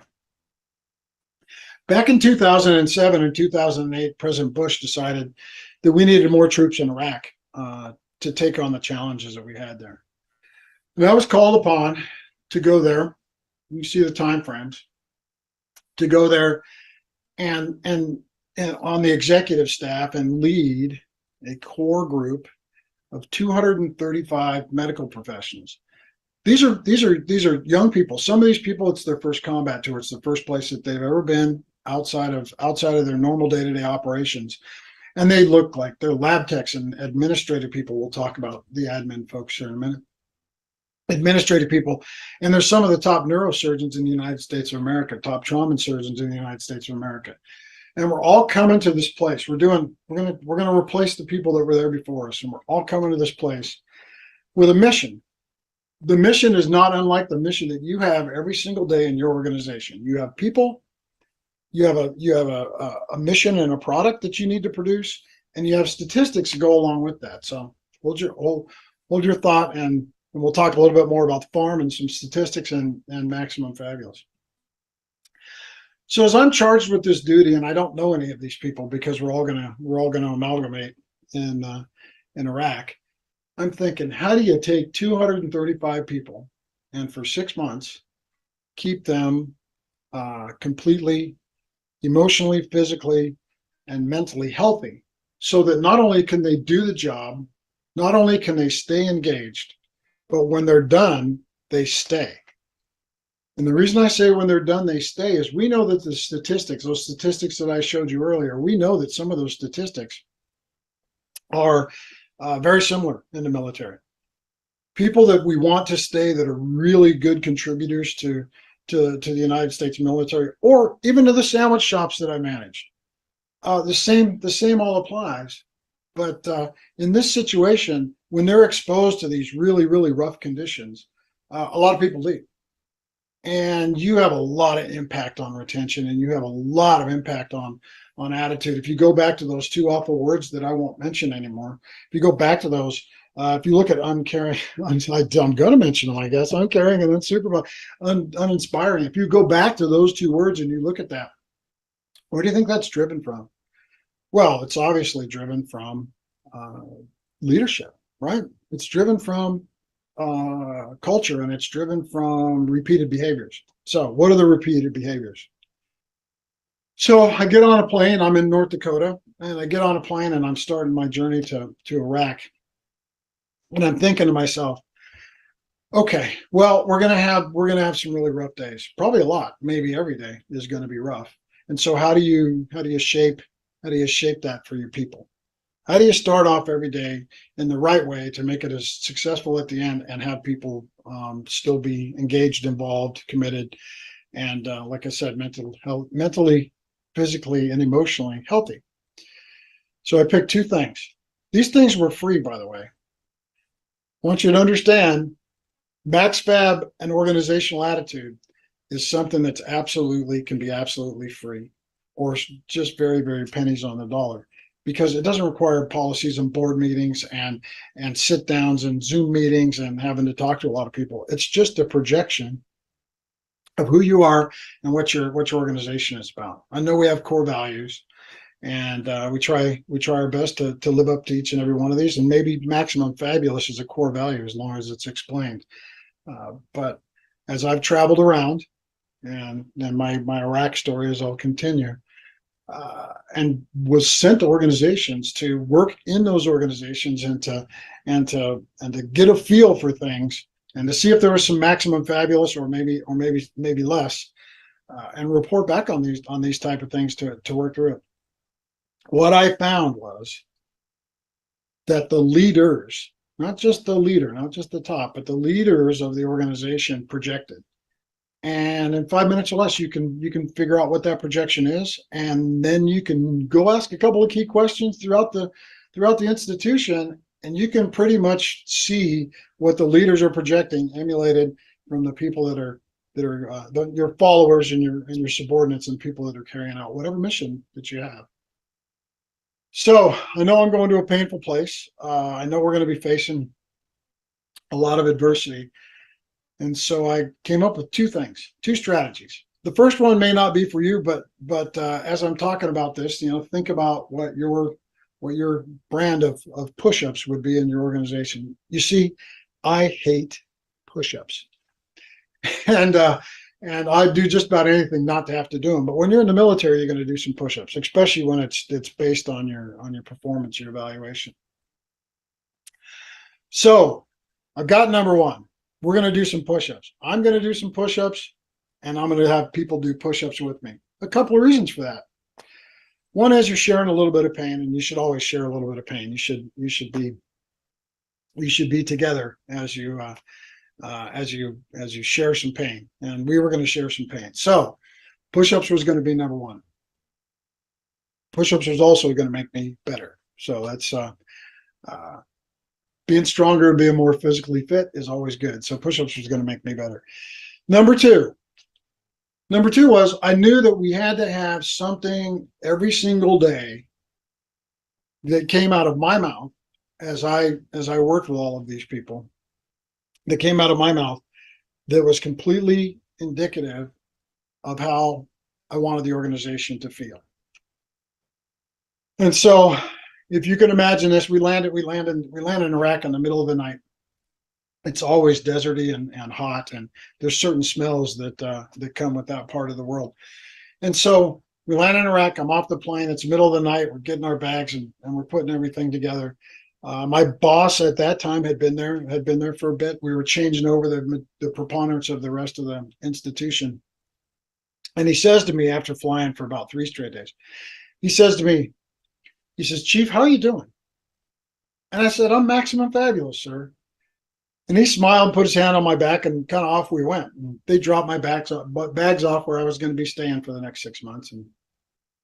And I kind of unpacked. And then my first day was off to the trauma center. This trauma center serviced everything in Iraq, from young children to Iraqi families to our men and women in uniform, and yes, even the enemy, even the terrorists. We took care of everybody, and we took care of everybody equally. So as we started to meld together, I knew we were going to do push-ups, and I knew we were going to have an organizational attitude. So a couple days in, the gentleman I'm replacing leaves, and it's my time. It's my time to start this. So this was my typical day, and I started it on day one. In the trauma center, they had some old office buildings, and one of those offices was my office, and in that hallway was an office for a chaplain. You see, when you work in a combat trauma zone at a combat theater hospital, you're going to see stuff all day, every day. And so having a chaplain there 24 hours a day was important. So my days were about 18 hours long, and they would consist of anything from 30 to 40 trauma patients to sometimes 4 or 5, but it didn't take away the severity of what we were seeing. Lots of helicopters, really busy place.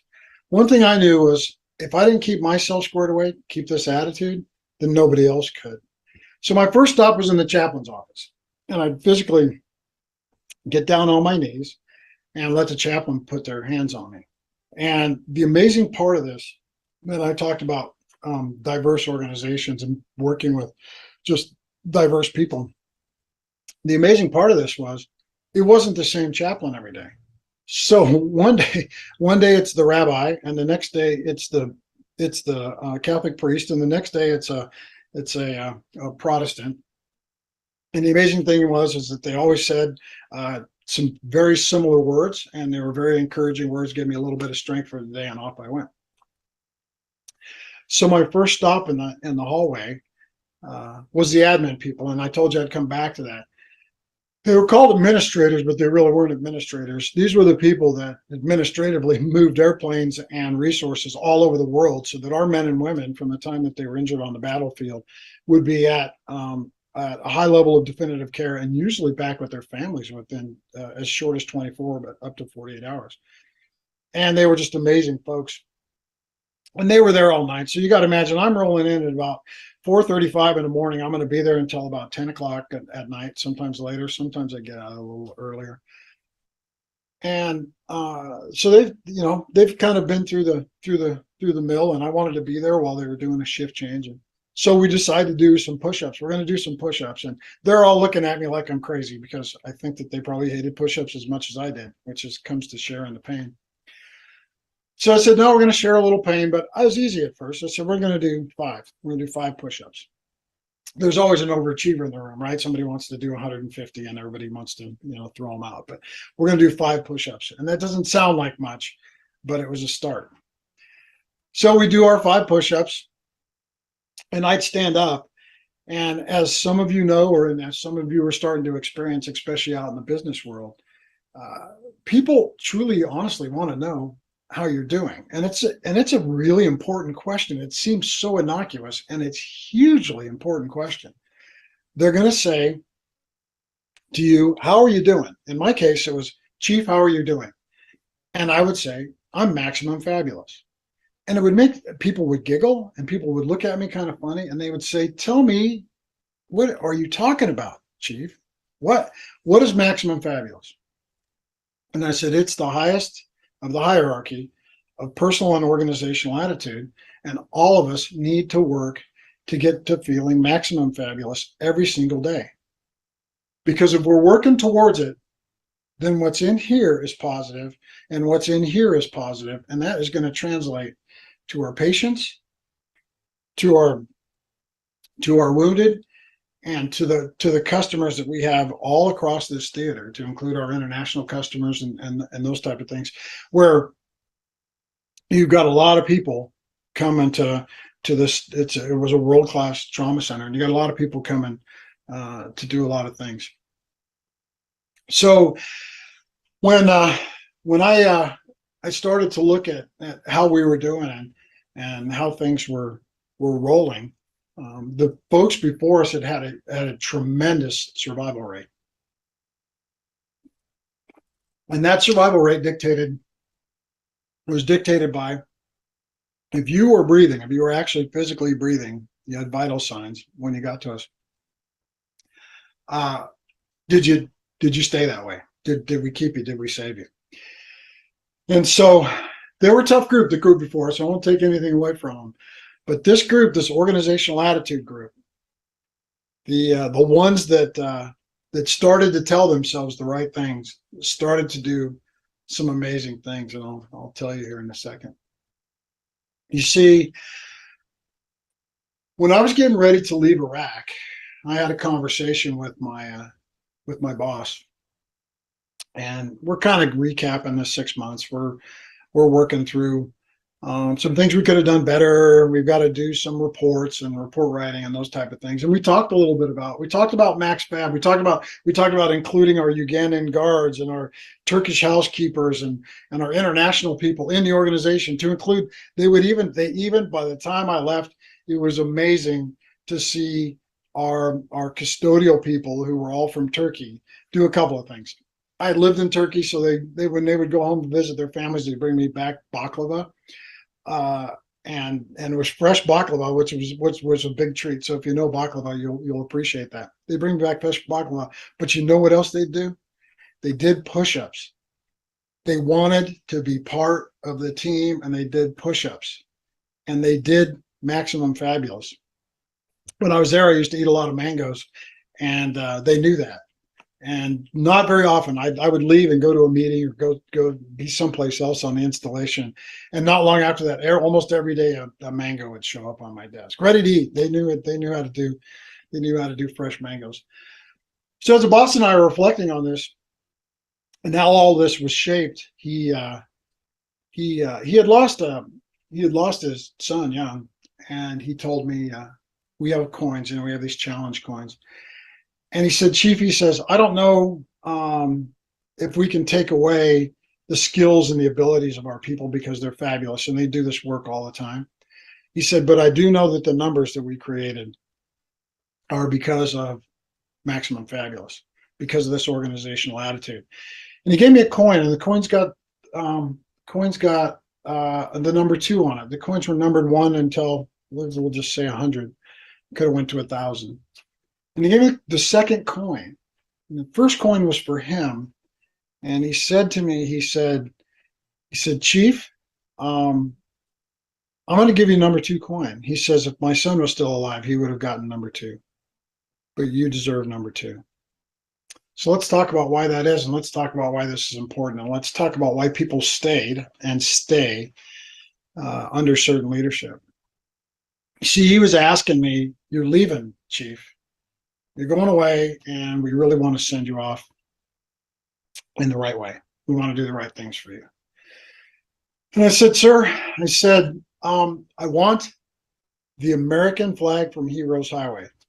So let's talk about that. Heroes Highway was a short tented off area that came from the helicopter pad where the trauma patients came off the helicopter. They went through this short tented area, and then they went right into the trauma bay to be treated. In the top of that tented area was an American flag, and that American flag was flown until it was soiled enough, just from the environment. It was soiled enough that we'd have to replace it. So as you can imagine, through the entire campaign, the entire Iraqi campaign, we had to replace that occasionally. So through the course of my time there, we had replaced it once. And when we did that, he said, well, I want that flag.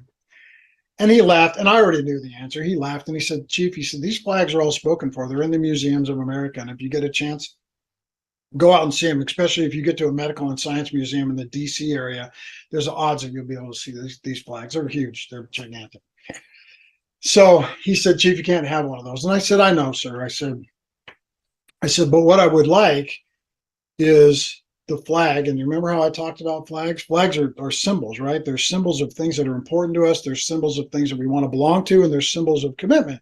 You know, we sew flags on, we wear flags on our clothes, and we have the company logo on our chest, be it whatever sandwich shop that you've got on there, or if it's AT&T or whoever you work for. You're riding for the brand, and that's a commitment thing. And people do that. When you see people doing that, that's their flag. So I said, sir, what I would really like is the Red Cross, Red Crescent flag, the one that you're seeing now. What I'd really like is that flag. It had been up there. That version of it had been up there almost the entire time that I was there. And it was something that I would like. Well, he told me, he said, they're almost as rare as those American flags. And a lot of those are spoken for. And he said, you may not be able to get one. And I said, I understand. I said, how about, a bologna sandwich and a pat on the back, and I'll see you back in the world, or, back in the United States. And we kind of laughed. And pretty important meeting, because what we were talking about was why the institution, why this Maximum Fabulous Trauma Center in this time frame in Iraq. We were talking about why people were happy and why we had a 99.5% survival rate. Now, how's that for bottom line return on Maximum Fabulous? And I'm convinced that this attitudinal, this organization attitude that we laid in, this rallying cry when times were bad, when the casualties were mass and people were struggling, this attitude was the rallying cry. And how do I know it was the rallying cry? Because you can see the picture. It's a real flag, and it's behind me. It's a real flag, and it's still got the dust and the grime on it from the day that it left. They gave me a flag. I have a flag for this organizational attitude, and I think that's pretty special. I think it's definitely worth sharing with the world, but it's tangible. It's not just something that Dave did. It's not just something that was made up. It's not just for that group. I truly believe in this day and age where people are out there and they're wanting to do a good job. Nobody ever wakes up in the morning and says, I want to do a bad job, or I want to wreck something, or I don't want something to work. I really think in this day and age that organizational attitude, your own personal organization, your internal organization, and how that's conveyed is starting to show itself through these struggles, even post-COVID. It's starting to show itself as a thing that not only affects the bottom line through retention, but it also affects the bottom line through safety practices and a commitment to the organization, which has helped a lot of organizations in a lot of diverse environments, institutions. It's helped them survive.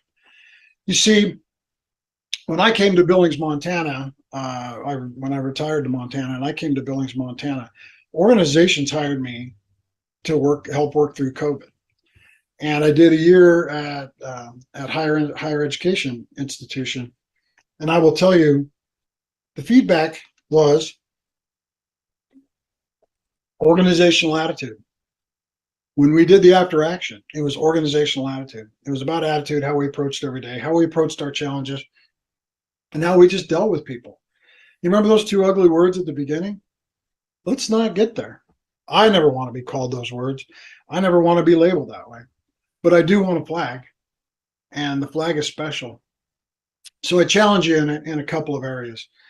One is, what is your organizational attitude? You need to pick that. What is your personal attitude, and how does that project to the organization?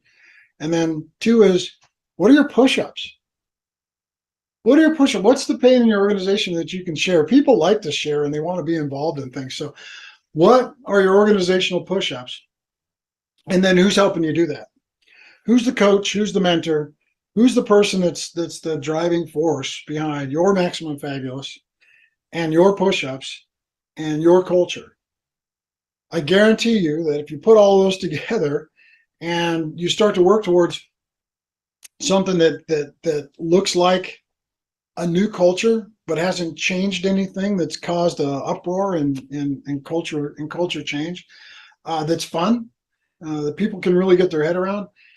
When you sit down at the end of the day, like my boss did just before I left Iraq, when you sit down at the end of the day and you start to add up the numbers, do you get your 99.5%? My argument is, not only do you get your 99.5%, but the people that aren't in a business operation, like your family and your friends and your wife and everybody around you, their percentages also go up, and they get more from the bottom line because they get more from you, just from being happier and more focused on telling us the good things. You know, I don't get an opportunity every single day to stand in front of large numbers of people and do this. However, the ones that I've stood in front of, they stay with me because of Max Fab. So get out there, find your Max Fab, make sure that you, whatever push-ups you do, you don't run people off. That's just a joke. Pick your push-ups, pick your Max Fab, figure out what it is, find the right person to help you get started, watch your bottom line increase, and go out there and just have a happier and a better way. So I sure appreciate the time. I appreciate being able to share all of this, and most definitely stay Max Fab. Thank you very much. All right. So who wants to say Max Fab every day? I absolutely love it. Dave, one thing I wanted to do as well, as you're kind of sharing so many stories, of kind of being, kind of the duties involved with wearing the uniform is, I think most of us know someone, maybe a direct relative, in some cases, I know your spouse and so forth. My influence is a veteran-owned business. Obviously, Dave, you're veteran as well. Anyone else, you could put either in the chat window if you're watching on the live stream, who do you know? Maybe it's a grandpa or someone like that. Grandma that wore the uniform. And so what I'd like to do is, just kind of just to say, take a second to recognize those. And I had a really good conversation, I remember, with Boo Boo Corrigan, I think it was. He was the commandant for the Army, Academy. Boy, am I really screwing that up? He was the athletic director. But anyway, we talked about this. He goes, why do we say, hey, thanks for your service, that sort of, which is also like awesome, like always, please, that's so super cool. I will tell you that in my experience in the military, I was not necessarily super tip of the spear, sign the blank check for sure. But I, and this was a really good conversation that I had with, again, the athletic director for the, what is it? It's the Naval Academy and the Army. It's United States Military Academy. United States Military Academy. Thank you so much. Sorry for that. But he said, at the very least, someone who signs that blank check had the courage to say, I will go and I will do whatever is requested of me in order to defend and protect, right? And so that's a pretty big blank check in order to do that. And at the very least, in terms of, well, what's the net effect of it, is generally you have someone that said, I'm willing to put my life on hold a little bit. Obviously there's a lot of benefit that we get during our time, personality wise, and developing grit and that sort of thing. But I got out of the military, my friends were all done with college, and I got about one semester done, when I was in uniform. So there was that a little bit. So and I'll just say for myself, when we've had, Lisa, I know when we've had the opportunity to engage, with either someone who had a military background or maybe there's some systemic biases historically for that particular business owner and their background. I love the idea of giving extra consideration in those cases so that we can, make up maybe some of those earlier sacrifices that went into that. Now, I can also say personality wise, and I am in no way talking about myself. I'm just saying this is a pattern that I tend to see. And I would love Joe, who we did serve together in the Navy. Thank you. My good friend has been hanging out with me. But personality wise, as you have engaged with either employees or business owners, Dave, have you noticed any, what are the benefits of engaging with someone who is, spent some time in that kind of environment? Any observations? So I think, well, there's a couple of things, Josh, and I, when organizations have me come in to talk, one of the big reality things that comes out straight away is, and this because it happened to you when you went in the Navy. The day that you walk into the military, they start developing you as a leader. You don't realize it at first, but you're already getting developed as a leader. So that's a constant. Some of it's formal, some of it's in a book, some of it you get to go to a class. Others, it's just because the structure's built there and you have that support structure. The average person, when I go into an organization, is statistically, the average person in an organization, your managers and your directors, when you talk about setting in an attitude or how they, because people in the military, they tell you, hey, this is how you approach things. This is how you do things. You get coached through stuff, right? And it's a little more directive in nature. Statistically, people get their first formal leadership training in an organization at the age of 42. Wow. So most of it's done by Braille up until that point in time. So a guy or a gal turns around, they've got 20 people, 30 people working for them. The organization is maybe feeling like a C-, even if you've got an A+ product, and they can't put their finger on it. And a lot of times it comes back to, they just don't know what they don't know. And so you take all of your baggage to work and it gets scattered around work and you take it back, and that affects your workforce. And so, we're always at the tyranny of, we can have the best product and you can have the best advertising and you can have the best website in the world. But the person that picks up the phone, if their attitude is not squared away the right way, these are the intangibles that can take you down a path where it's not where you want it to be. And so, the difference is when you run into people like us, you included, by the way, thank you for your service. When you run into people like us, you get those formative years and you draw back on that because it's, that getting that leadership training when you're 19 and working all the way through it for however long you're there, that doesn't go away. And it applies to every single thing. So my story is one story, but I could take that and put it into any organization and increase productivity. And this thing is free. It's just free. Happy people do good things. And so why shouldn't we have a happy workforce? And if you can do it in a combat zone, you certainly can do it in almost any place. Can I share one other thing that he shared with me? And I'll see if I can find this video. I think it's on my Savings Angel YouTube channel. But when I interviewed, again, this director in the Army, and I'd love your take on this. He said, the three things that it's like determination, blah, blah, blah, blah. And I'm like, but the third thing he said, as again, the athletic director, and then, again, a very, substantial leader within that environment, is he used the word empathy. Yeah. And I'm like, huge, kind of took me back. And I'm like, forget the rest of the interview. What did you just say? You are a military leader and you're talking about empathy. Right. And I know that you kind of touched on this. Well, and we can digress into that a little bit. I appreciate you bringing that up. In the book, Josh, I have a whole chapter on this. And so you don't know what you don't know. So you better go find out. And this is how you lead people, because if you sit across the room and you notice somebody is out of shape, you just lost 30 pounds. I could have made a lot of assumptions about how you managed your life. You're lazy, lay on the couch, you eat bad, you drink too much beer. I could make all those assumptions. But if I walk across the room and I look at you and I say, Josh, hey, is there something I can do for you, man? You look a little out of shape. You want to go to the gym. And I find out that you used to be a bodybuilder, but you got some rare form of cancer and now you can't process food. Your whole perception is completely changed. And what the general is talking about is this is the eye to eye. It's push-ups, Josh. When you do push-ups, you're eye to eye with people. And literally when you're doing push-ups at a level that's right down on the ground.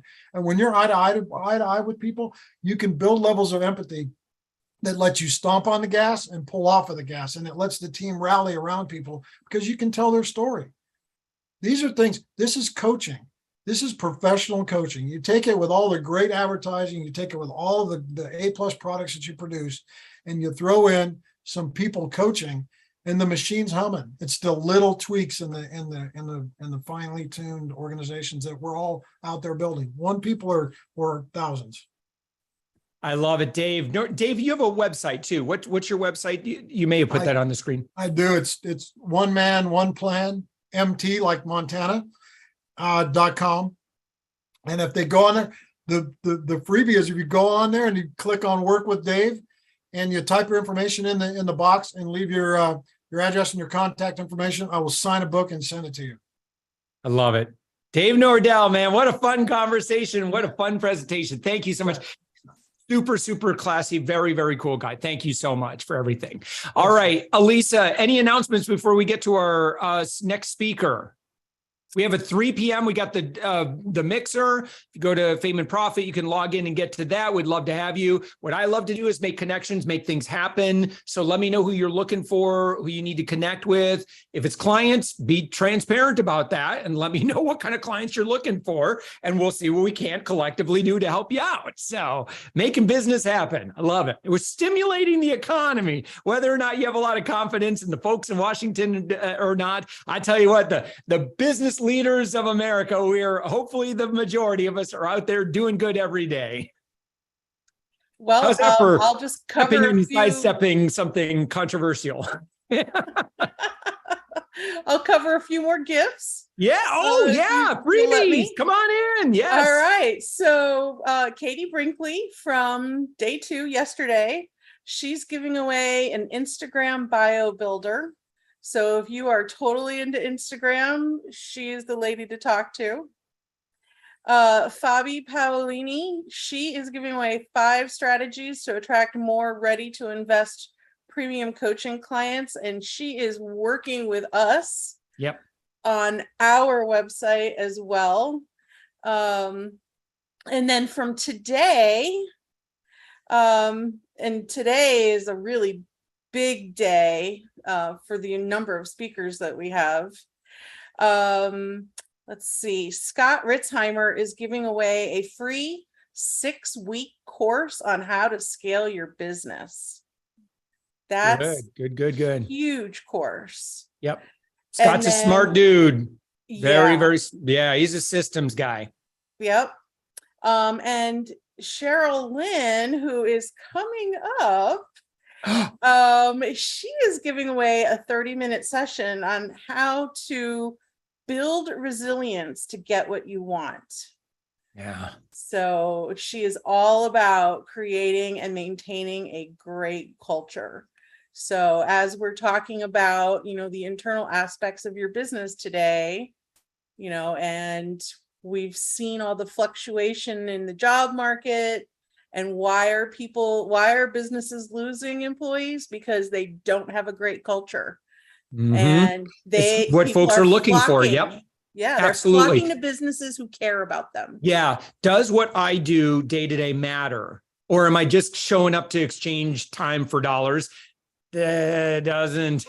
You don't hear a lot of that anymore. It's not like the old days. Well, I give a solid 8 hours of effort for a solid 8 hours of pay, and it's not, that worked in the 80s, not so much today. So we need to know that what we do matters in the world for sure. So, well, great. Well, let's get to Cheryl Lynn's presentation, unless you have anything else, Elisa. No, I just, kind of riffing off of Dave there, Veterans Day is coming up next week. And so thank you to all the veterans for your service. You're married to one yourself. I am. Also, my husband very retired dear friend from the of mine. Navy. Yeah. We were in Great Lakes, where we bumped into one another. So that's where he was stationed at the time.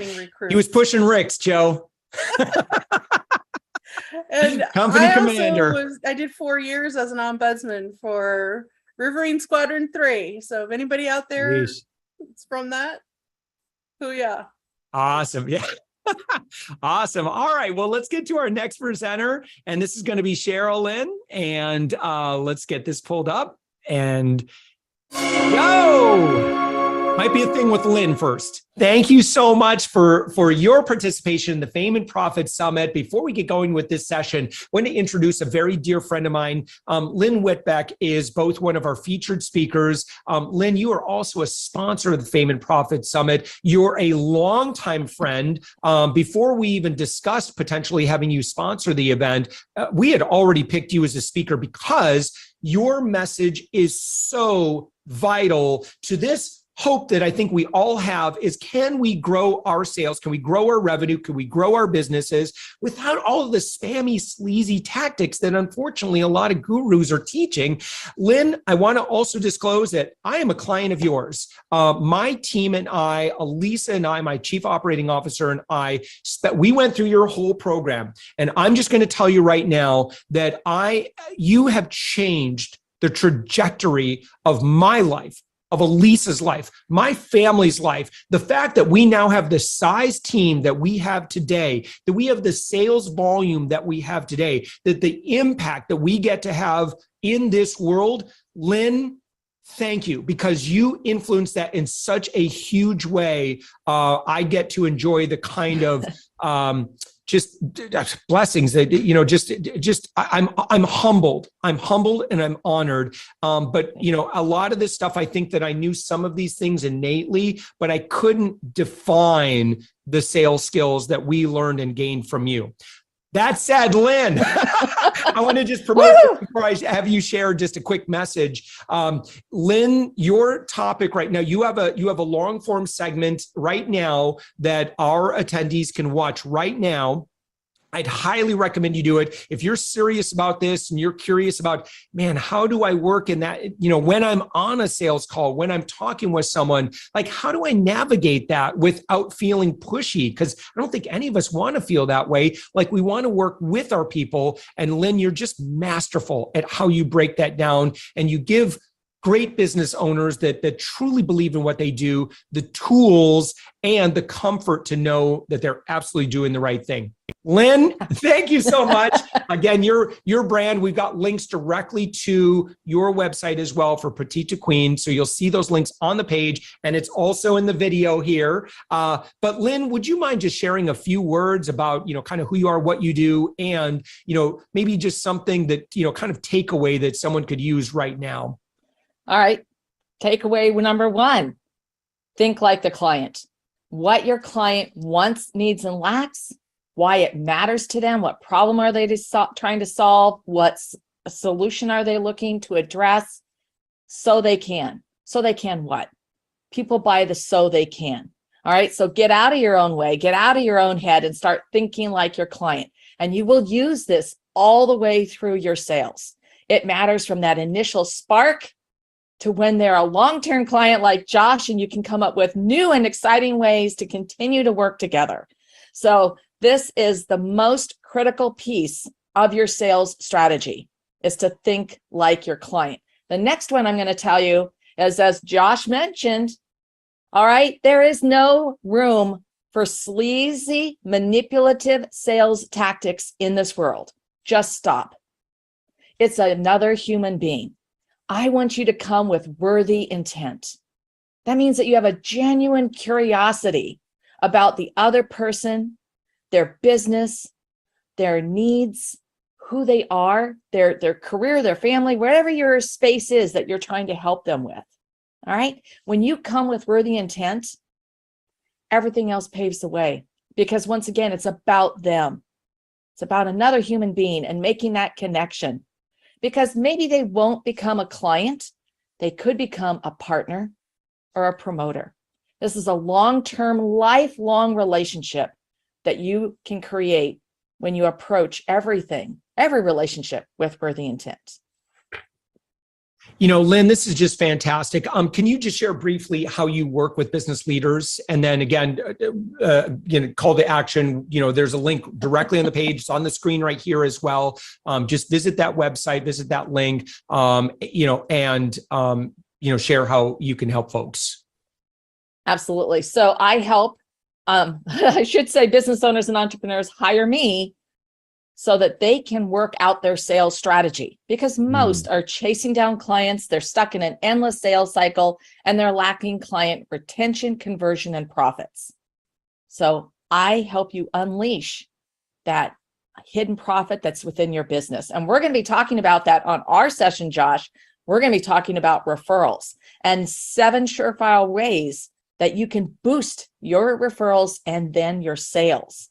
And this is incredibly powerful. And this needs to be part of your sales strategy from that initial spark, that first time you meet someone.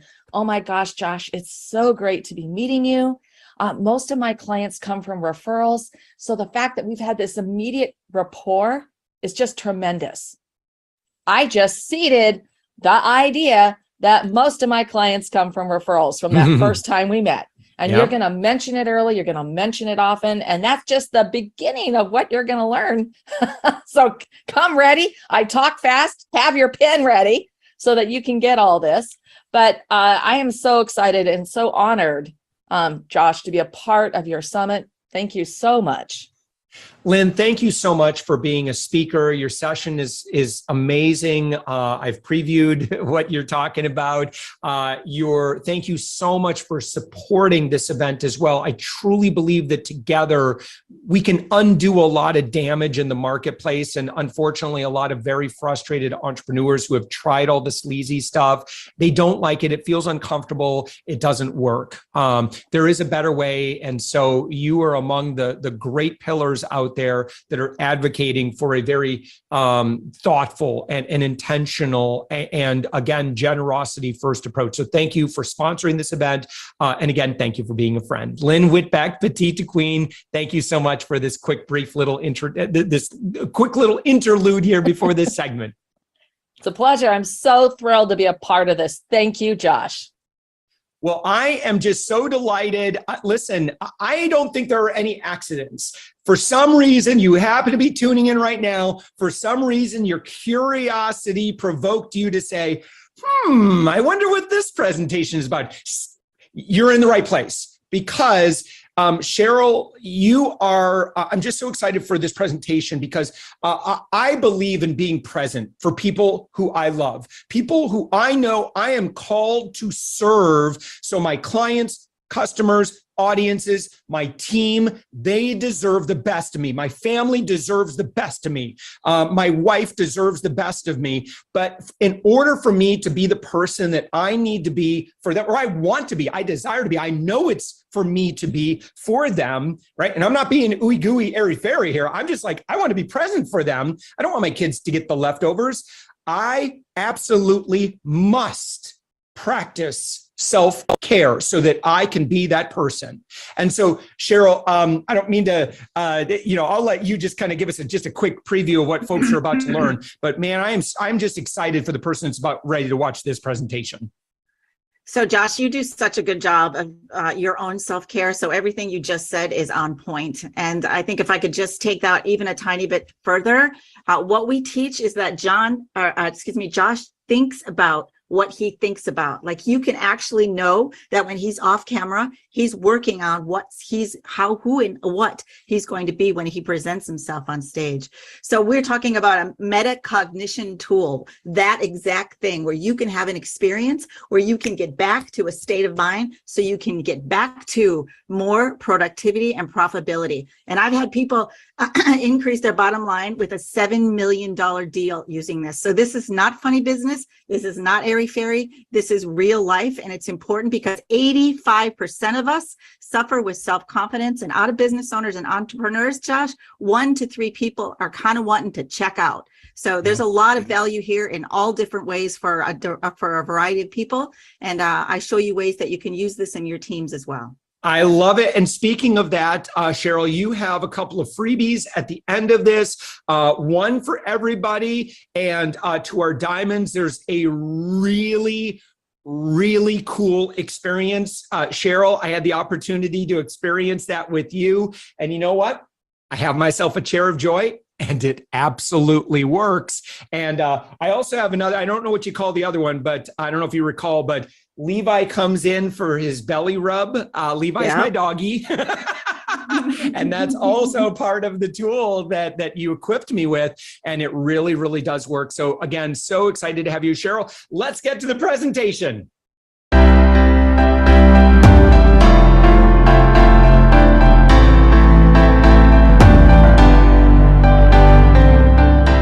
Hi, and welcome to Plug In and Power Up for more productivity and profitability. My name is Cheryl, and I know you've been listening to a lot of things over this amazing Fame and Profit Summit, and I am very grateful for you taking the time to stop here and listen. So instead of, really giving you lots of facts and figures to start off, I wanted to let you know what we're going to cover first and then ask you a couple of questions. So we're going to talk about mastering the state of mind or balance. We're going to talk about the chair of joy, which is my brainchild, a 30-year process of research and development. And then I would like to invite you to plug in and power up with our amazing community. So first and foremost, I just want to say I don't want to assume that there's any struggle or that anyone is not in a state of mind or out of balance. So let's not assume that. Let's just assume that we're focused, we're really going after what we want. We're here to learn, right? Isn't that why we're all here? And that makes us all a very powerful collective. So I want you to just sit back in your chair for just a couple of minutes. I want to ask you a couple of questions. So I want you to invite you right now to sit back and just take a deep breath. And I want you to think about a time when you were doing your most extraordinary work. Like, where were you? Who were you with? What was happening? Was there an award?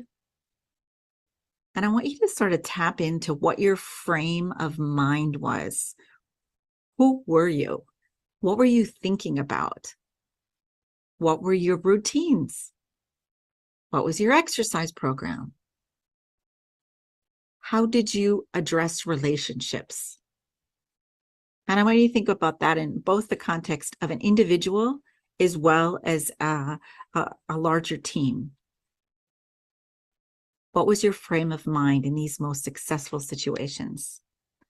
Now I want to think about it, have you think about a time when things were not going so well, when maybe there was a little chaos or craziness and things were starting to fall apart around you. It felt like, maybe not, but just seemingly they were. What did that feel like? And where was your state of mind then? What was your nutrition? What was your exercise program? What was your daily routine? What time were you getting up in the morning? What did you do after work? What was coming out of your mouth? What were your comments about your teams and your coworkers and your work environment? So I just want to, again, invite you to just think this through with me, if you will. So as critical thinkers, being aware of our state of mind is what we're all about here at Joyly. When we have time to shift our thinking and become aware of what we're feeling and what we're thinking and what's going on and what we're needing and wanting, it's likely whatever's coming out of our mouth is very impactful, not only for ourselves, but our customers, our clients, everyone around us is affected and impacted by our mood, our vibe, how we start our day out in the morning, how we start out our conversations to each other on the phone or in meetings. Think about all the gazillion Zoom meetings we're doing, hopefully back in person now, but there's a lot of ways that we show up, and we sometimes are in different states of mind or different frames of balance, or up and down on the scale of maybe on the lower end of the emotions, which are around shame and guilt and worry and chaos and fear and maybe lack of courage, all the way to the other side, which is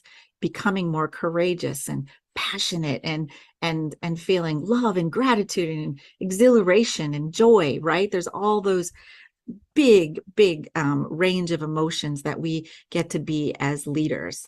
And so what we're inviting you to do through our process and through our framework, through the experience of the Chair of Joy that I'll tell you about in just a minute, that will help you plug in and power up so you can have more productivity and obviously profitability, is to bring us back into a state of homeostasis. And what is homeostasis? It refers to any process of things that are gives us stable conditions for survival. So being in a state of stability, that's when we're most powerful, when we feel calm, when we're in balance. So how do we get there? How do we stay there? Those are questions that are out there. I have another question. What is metacognition? Have you ever heard of this word? Basically, it's your ability to think about what you're thinking about, or to think about what your emotions are doing, or how your emotions impact every single thing that you do, right? Everything that you do. So I don't know if you heard of Mel Robbins. She has what she's termed as the 5-second rule that went viral. And you can look her up. Basically, it's a metacognition technique that overrides the brain's tendency to squash your good ideas and intentions. Think about how often you have a good idea and you're like, oh, I should do that. What a great idea. And then it goes away. So I love her program, and I love the way that this went viral for her, because it was so very simple, and yet it was so very important and powerful for how we can interrupt the pattern and get back into homeostasis, or a state of mind that supports what it is that we're after, right? So we can achieve more productivity and profitability. So therefore, I'm going to talk about the Chair of Joy in just a minute, but the Chair of Joy, the experience of the Chair of Joy that I am so honored and thrilled to have taken a 30-year lifetime of searching and interviewing thousands of people to get to a simplistic conversation and something so very easy that anyone can implement it and get back to a state of mind. So that this thing that we developed and created and compacted, right, has really is a method or a tool or a experience that can interrupt the pattern and the pattern of your thinking so you can think about what you want, think about more of what you want, so that you can get back to feeling this high level of a success. And again, not assuming that you don't, but having this high level of success every single day and having it more often, maybe not all the time, but more often throughout the day. And then one step further, right? How do we take that, what we now know to be true, that when it's impacting us in this way, when we can stay in this state of balance, how does it affect all of our teammates? Right? How are they becoming more aware that they're thinking about what they're thinking, so that they can get excited about coming back to work each day, that they can really tap into the mission and the vision of the company. That's a pretty powerful event if that were to happen in many companies across the country today. In fact, it is happening. It's happening a lot. And I'll tell you some of those stories in just a minute. So again, what we're inviting you here to do at Plug In and Power Up for more profitability and productivity is to master your state of mind and to understand that being in balance, being aware of your thinking is extremely powerful. And also the chair of joy I told you real briefly about can really be an experience that you can master on your own to raise that understanding or that energy or that vibration in your body so you can continue on with success. So as I said in the beginning, I don't want to assume that we're all in a state of chaos, right? And that things aren't where we want them to be, and that we're not all achieving the most powerful, achieving our passions in the most powerful way that we know is possible. But I just want to bring in a couple of global mental health statistics around mental health crisis. So just to be aware for you, for your teams, 1 out of 8 people, according to the World Health Organization, is in some kind of mental health crisis. And when we do our work here at Joyly, we're always presenting to hospitals and mental health facilities and those people who are really in the trenches of having to keep up their energy so that they can serve others. So there's therein all by itself. We know that people within our organization are likely in some trauma and concern and worry about the state of affairs, whether it's self-inflicted or it's brought onto us by worldly conditions. It definitely is a very serious situation. And then the one that stops me in my tracks every time I think of it, it's that there's 464 mass shootings so far in 2022. So who are these people and where they're coming from and why are they impacting the people that we know and love? And what can we do about it? That's one of my big questions. Suicide, every 11 and a half minutes, there is one suicide. So from suicide ideation for teenagers, which is through the roof right now, all the way to veterans and everywhere in between. It makes no sense to me. And then depression and anxiety disorders are costing the global economy $1 trillion in lost productivity on a yearly basis. And how is that impacting our companies and our success? Depression, one of the leading causes of disabilities worldwide. 1 out of 3 business owners are thinking about quitting, and they're lacking focus, and they just don't even know what they've signed up for anymore, and ready to check out. And then 85%, this blew my mind, 85% of people suffer from low self-esteem.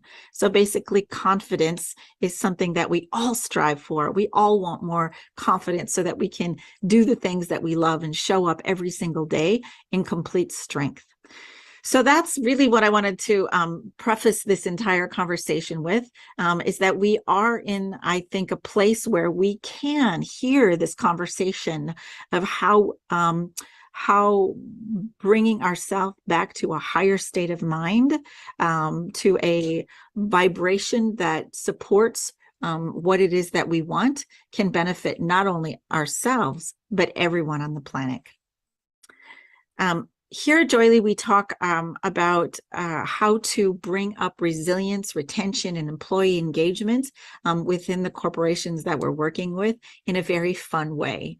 The Chair of Joy is something that we created that brings a great deal of fun to each environment, each culture, corporate culture or organization, or even in a family structure, brings those levels of feeling better. We even have our tagline, which is feel better now in 60 seconds. Imagine if you could snap back to that state of mind that I talked about in just 60 seconds. Like, wow. And honestly, no one says no to this. When I'm talking about the Chair of Joy to people, this is a world phenomenon. It is something that people are standing up and giving credence to because it's making a lot of sense. I want you to think for a minute about all of the ways people say to you, well, just be happy or just do whatever to feel better. And I just recently read an article about the 22 ways that you can get back to feeling better or feeling more joyful.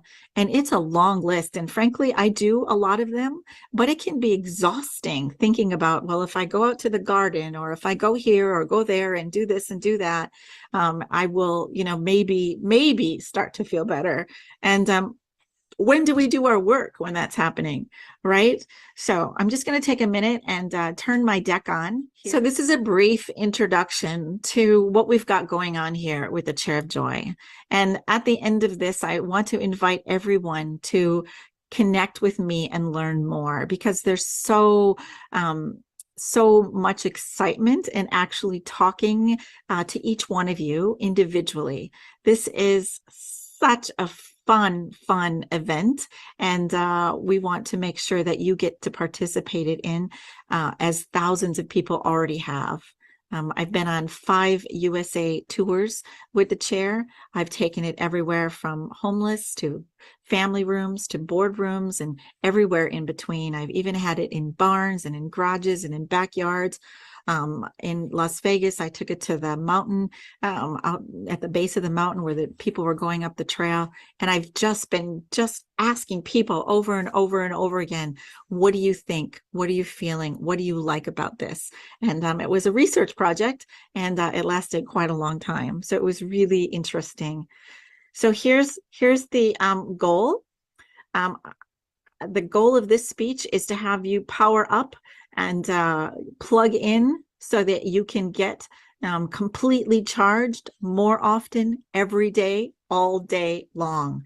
So imagine a battery pack on the back of you right now, right? What would that feel like if you could just, take off and run like lightning down that track or towards your goals? Like, what would that feel like if you could do that? And that's what we are offering today. And briefly, the Chair of Joy has 5 steps, and they are: number 1, find out where your Chair of Joy is. Find your Chair of Joy. 2, sit in your Chair of Joy. 3, take a deep breath. 4, think about a moment of joy. And 5, feel it in your body.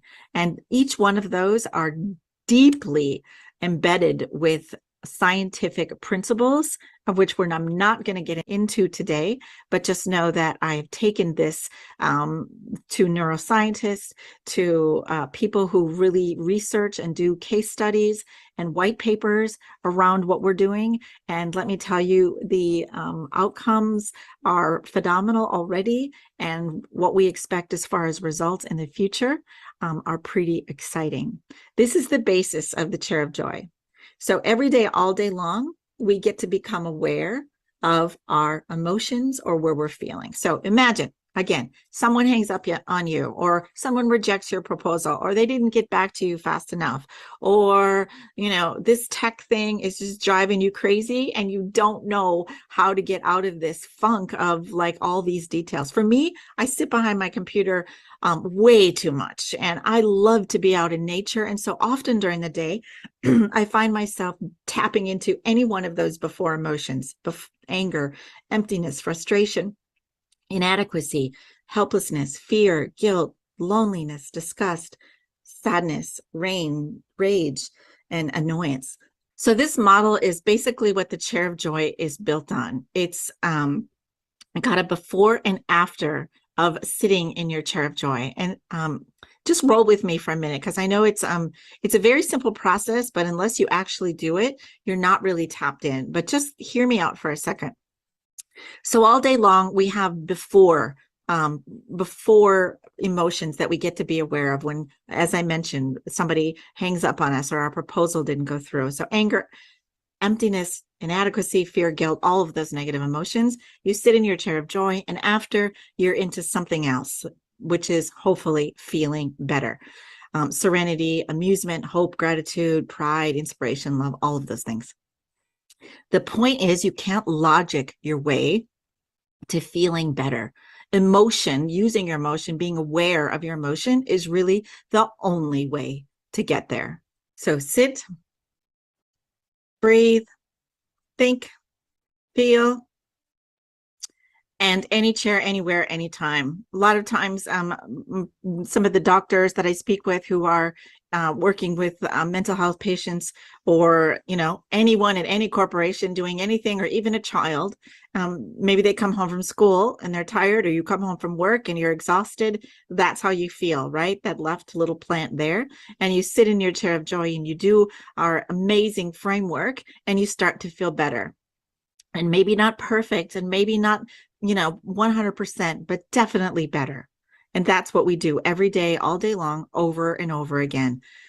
That little cycle of those plants get to go over and over and over again through our mind. I just wanted to share this real quick. We give away Joyly White Diamond Awards, and these are just incredible. People feel so phenomenal when they learn about the Chair of Joy, and then we award people when it comes to feeling better once they know how. So that's a pretty powerful conversation that we'll talk more about later. So I want to tell you a couple of pretty amazing stories of things that are happening over here at Joyly and with the Chair of Joy experience, and how it's turning into a viral movement. I can't even tell you how many people's lives have changed and improved, even a little bit, because of the Chair of Joy. And here's just a couple of things that we're addressing. Decreasing burnout while improving working satisfaction. That's one thing that is happening because of our work. Also, some other things that are happening within our framework is people start to smile more. And really what's happening, and we actually have a little piece of the framework that encourages that. And what we want to say about that is smiling can trick your brain by elevating your mood, lowering your heart rate, and reducing stress. The smile doesn't have to be real, or you can even fake it a little bit. And that's by Dr. Samuel. And some of the benefits of talking about joy, even saying the word joy, right? By going to your Chair of Joy, promotes a healthier lifestyle, boosts your immune system, fights stress and pain, and supports longevity. Some of the things that are happening within our organization, when people do enact or start to include some of these principles within their work, people become 12% more productive. And that's a University of Warwick News and Events study. Burnout goes down. Every 1% of increase in employees' well-being starts to impact the bottom line. And there's many statistics about how bottom lines are being impacted by increased focus on corporate culture around energy and focus on well-being. And so let me just end with a couple of stories and to share the vision of where I'm going with all of this. So as I mentioned at the beginning, in this piece called Plug In, Power Up for More Profitability and Productivity, we really want to bring home to you that the mastering of your state of mind and having balance in your day, every day, all day long is really the bottom line to that productivity and profitability. There is nothing else, hands down, on the planet that can bring back yourself into producing those results quicker, in my opinion, than the Chair of Joy. And to that note, the Chair of Joy. So I just want to share the story, couple stories. So really amazing conversation I had with Crystal, and she was working she's working in terrorism. So she has to scour the internet all the time because there's always things going on that she has to be tapped into and be aware of. So her job is very serious and very important.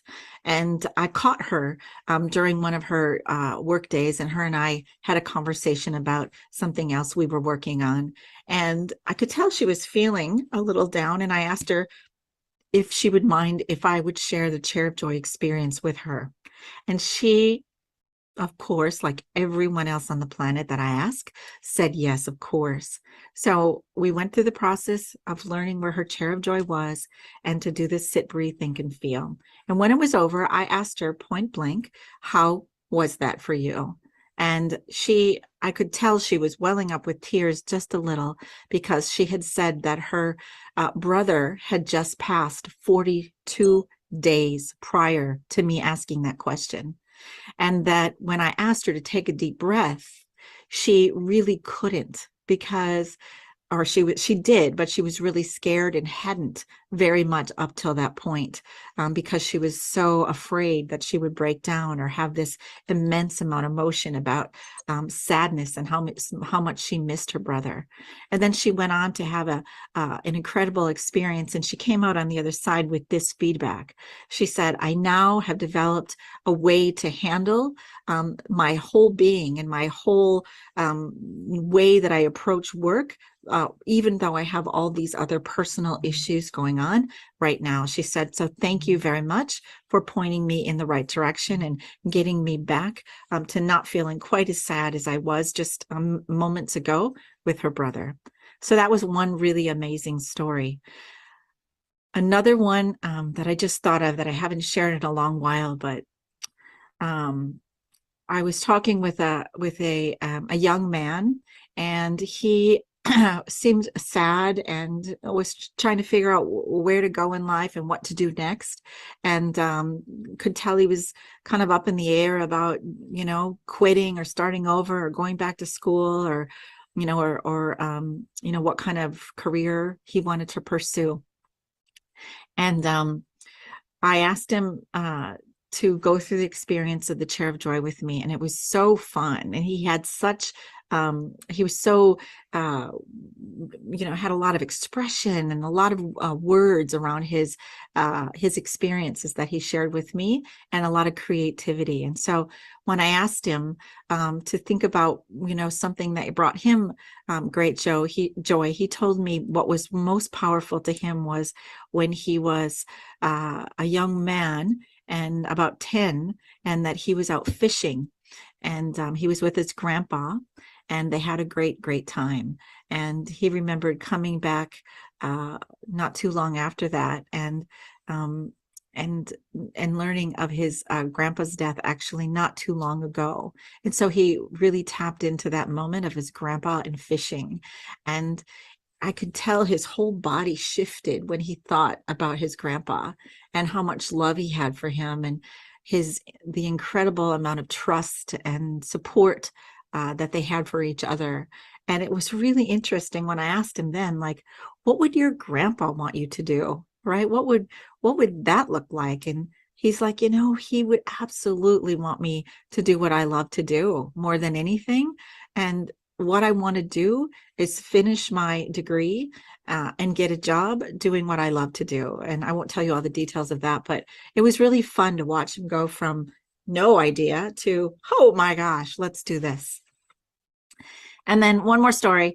An executive woman who works in California at a very large corporation told me that she used her chair of joy to get her out of and back into a successful deal. So she told me she was spiraling out of control one morning. She had travel to go to. She was way behind on work. She had packing to do. She was downsizing her home. She had just a lot of personal things going on with her family.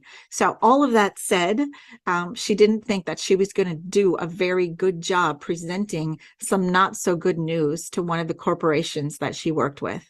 So she kept walking past her chair of joy, and finally she sat down and she did the framework and the chair of joy experience as I've taught her to do, and she's been doing for months and months. And she stood up from it and walked to the meeting, because it was happening right then and there. And she showed up with this power, with this finesse, and with this drive. And she gave the presentation, realizing it wasn't her responsibility how it turned out one way or the other. And the company was actually relieved and thankful and grateful for her tenacity and for her straightforwardness and her confidence in giving back the information to them. And she said that literally was a $7 million deal that they saved, that she saved for her corporation. So look at that. So her testimonial to me was, possibly your company could maybe even increase their bottom lines by $1 million or more. Imagine that. And then last, I have Jeffrey Hazlett. I don't know if you know him, but he's pretty spectacular in my life. He was probably one of the first people that said the words chair of joy. And we've been talking about what would it look like to raise the levels of productivity in your company by just 1%. And he said, honestly, Cheryl, there isn't enough zeros to compensate or to allow for that level of productivity. If just 1%, if we raise the productivity in our company by just 1%.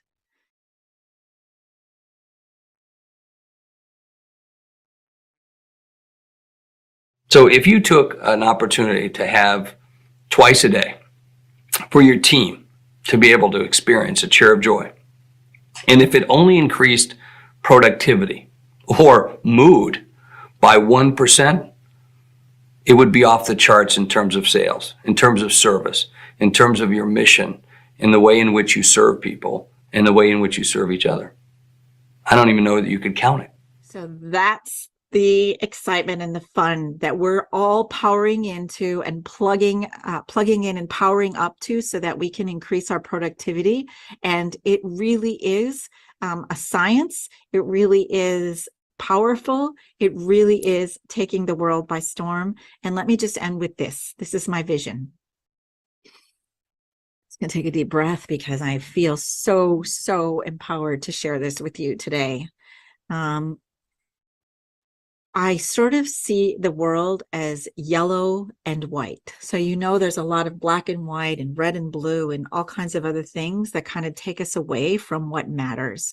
So if we add a little bit of yellow and white to the conversation, I have a globe right over there that's yellow and white, and I look at it every single day and I wonder what it would be like, what would it be like if the entire world knew the chair of joy experience, that they actually knew what it was and knew how to do it. And more importantly, they knew it so well that they could share it and gift it to other people. What would that be like? So here's a vision that I had just the other day. And it was sadly inspired by a real life tragedy, one that is still so moving me to my core that it's even difficult to share. But what happened was, we were at a conference in Las Vegas. We were doing a trade show and, of course, having a blast. And I was with family and friends and, just getting a lot of work done. So it was really a powerful event. So things were cooking along and I was using my chair of joy every time I was aware of something that, like I'm tired and I'm, my feet hurt and, everything that goes on, and just take a moment and get back to my state of mind. But what happened, it was out of my control. At least I think it was. Outside of Mandalay Bay, there was a stabbing, and the gentleman's name, who is the person who was apprehended, his name is Yoni, and he said that the story is that I don't know, of course, but the story is that he was from Guatemala. He arrived in Las Vegas. No one knew him. But he went to a friend's house who then turned him away. He didn't have a job. Things were really just kind of upside down for him. And I wondered, what else was going on? I don't know, right? But he was walking down the strip and he noticed a few showgirls and they were laughing, and he took it as they were laughing at him. And so instead of just moving through and onto his next part of his day, he took out his case, which held his chef knives in there. His chef knives were what he used, I'm assuming, in his work in a restaurant. And so he used those knives to attack 8 people, killing 2 of them. So my story is this, or my vision, I should say. What if, and just roll with me for a minute. What if one of you incredible business owners, entrepreneurs, people of leadership in roles that are impacting hundreds, if not thousands, maybe even moms and dads that are talking to children every single day, or teachers, healthcare workers, any one of those people, we're standing on a stage and delivering this message because of the very, very important things that you have to say and share. So my point is when you're walking out on stage, let's just assume that there's 10,000 people in the Coliseum, because I see that for all of you as well as leaders, that you're presenting your information to 10,000 people. So imagine you're doing that in Las Vegas and you say to everybody, we're going to do the Chair of Joy experience, and you tell them how to sit, breathe, think, and feel, and about the Chair of Joy, and you go through the whole thing. And people in the audience are moved, like beyond moved, and they all click into a connection. It's almost like you can hear or feel that connection that happens as the room goes silent. And all the ushers on the sides of the aisles walk up and down the side rails, and they hand everybody a big yellow button that says COJ, standing for Chair of Joy, feel better now. And everybody puts it on. One in particular, gentleman named Paul, put it on his backpack. And of course, then you finished the speech and everybody gave you a resounding applause, and it was amazing.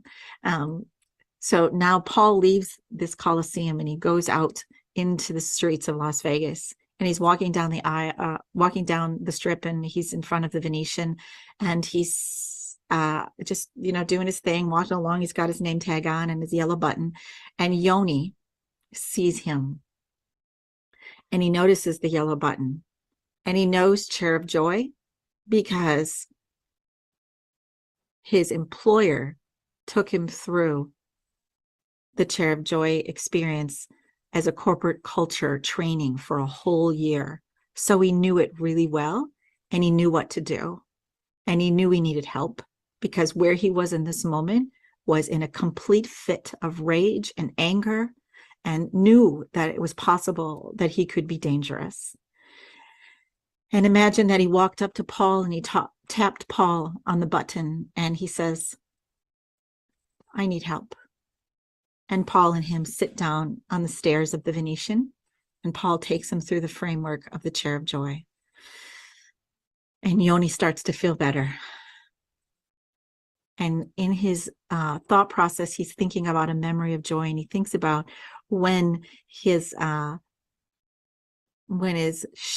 used his chef knives in a restaurant, and remembers chopping and cutting for people, and how much joy he had when he shared his cooking and his vegetables and his his recipes with others. And he calms down and says thank you to Paul. And they think that's it. But they start chit-chatting a little bit. And it turns out that Paul is the manager at one of the Venetian restaurants and says that he knows that they're hiring chefs and looking for people, and wondered if he wanted to come in and do a resume or do an application. To make the long story short, Yoni goes in, he gets hired. He's standing, in the window, chopping and cutting and, enjoying the fact that him and Paul met and that he's now working in Las Vegas and he couldn't be more at peace. And he looks out over on the side and he notices that 8 people walk in and he recognizes them from the strip. Right. And he says, oh, look it, they're safe. They're laughing. They're not harmed. And he knows how grateful he is that he's standing in this kitchen in this current moment, completely aware that he gets to pay attention from now on about feeling better now in as little as 60 seconds. So that's the vision that I have for the world, is to have people show up with a button. I guess that's not really what I meant. I would hope that there's an app at some point where you can locate others who are experiencing the need for a chair of joy, and that we can all start to get interconnected and start conversing about really how we can feel better in 60 seconds, because that's what we've whittled this down to, something that can take as little as 60 seconds or 5 minutes or 10 minutes. And many of us are doing it so often during the day. So that's my message to you. I just want to hold up my 5 fingers and say that there is a 5-day challenge for you. So we'll talk more about all that later. The 5 steps for the Chair of Joy are something that I cannot wait to tell you and everyone listening, or everyone that crosses our path in the future, as we do keynotes for small groups or big groups or corporate culture or mental health facilities, or at World Health Day. We just recently did a sit down on World Health Day, and everybody just took 5 minutes to recognize the fact that we are creating a movement around the Chair of Joy experience. So that's it. I'm Cheryl Lynn, Chief Visionary and founder of the Chair of Joy movement. And I couldn't be more excited to invite you to plug in and power up so that we can all have more productivity and profitability.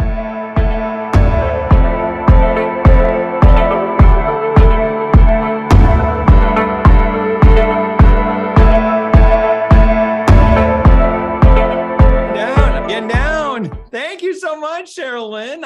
Cheryl Lynn, are you in the room? Are you with us? See if you're still here. Yeah, I see you. Go ahead and pop on your, or unmute and pop on your camera if you're still available. And we'll stall while you're doing that. Well, I want to say something, Josh. So when I was a little kid, I loved the Lily Tomlin skit, Edith Ann, where she would sit in the big chair. Oh. It was, and and she was like this 5-year-old girl. And I always loved that. I could do the Edith Ann voice. And my father started calling me Edith Ann. But for me, the chair that she sat in, the big red chair, it reminds me so much of Cheryl Lynn's Chair of Joy, because it's like a chair that you get in and you just feel like you're being hugged. That's right. Hi, sorry about that. Not a worry. Yeah, no. So Cheryl, you and I had a chance to chat as well, and you kind of took me through that quick experience. So I've got 2. So I've got Levi, who comes out on the rug and he gets a belly rub, and that's a nice, really anchoring. And I'm just in that moment.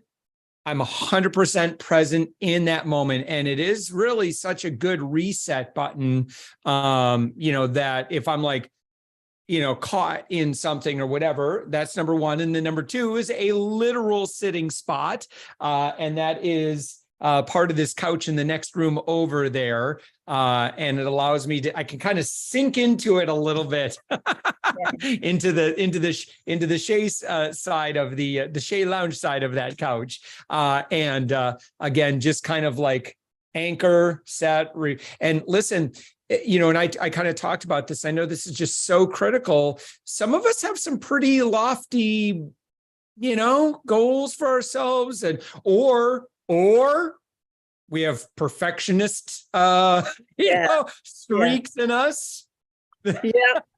I developed the Chair of Joy because of the mental health crisis. And there's really a trifecta in the world, the global health crisis, the fact that people are starting to talk about joy, the positive intelligence. There's just so much going on in the world with discussions.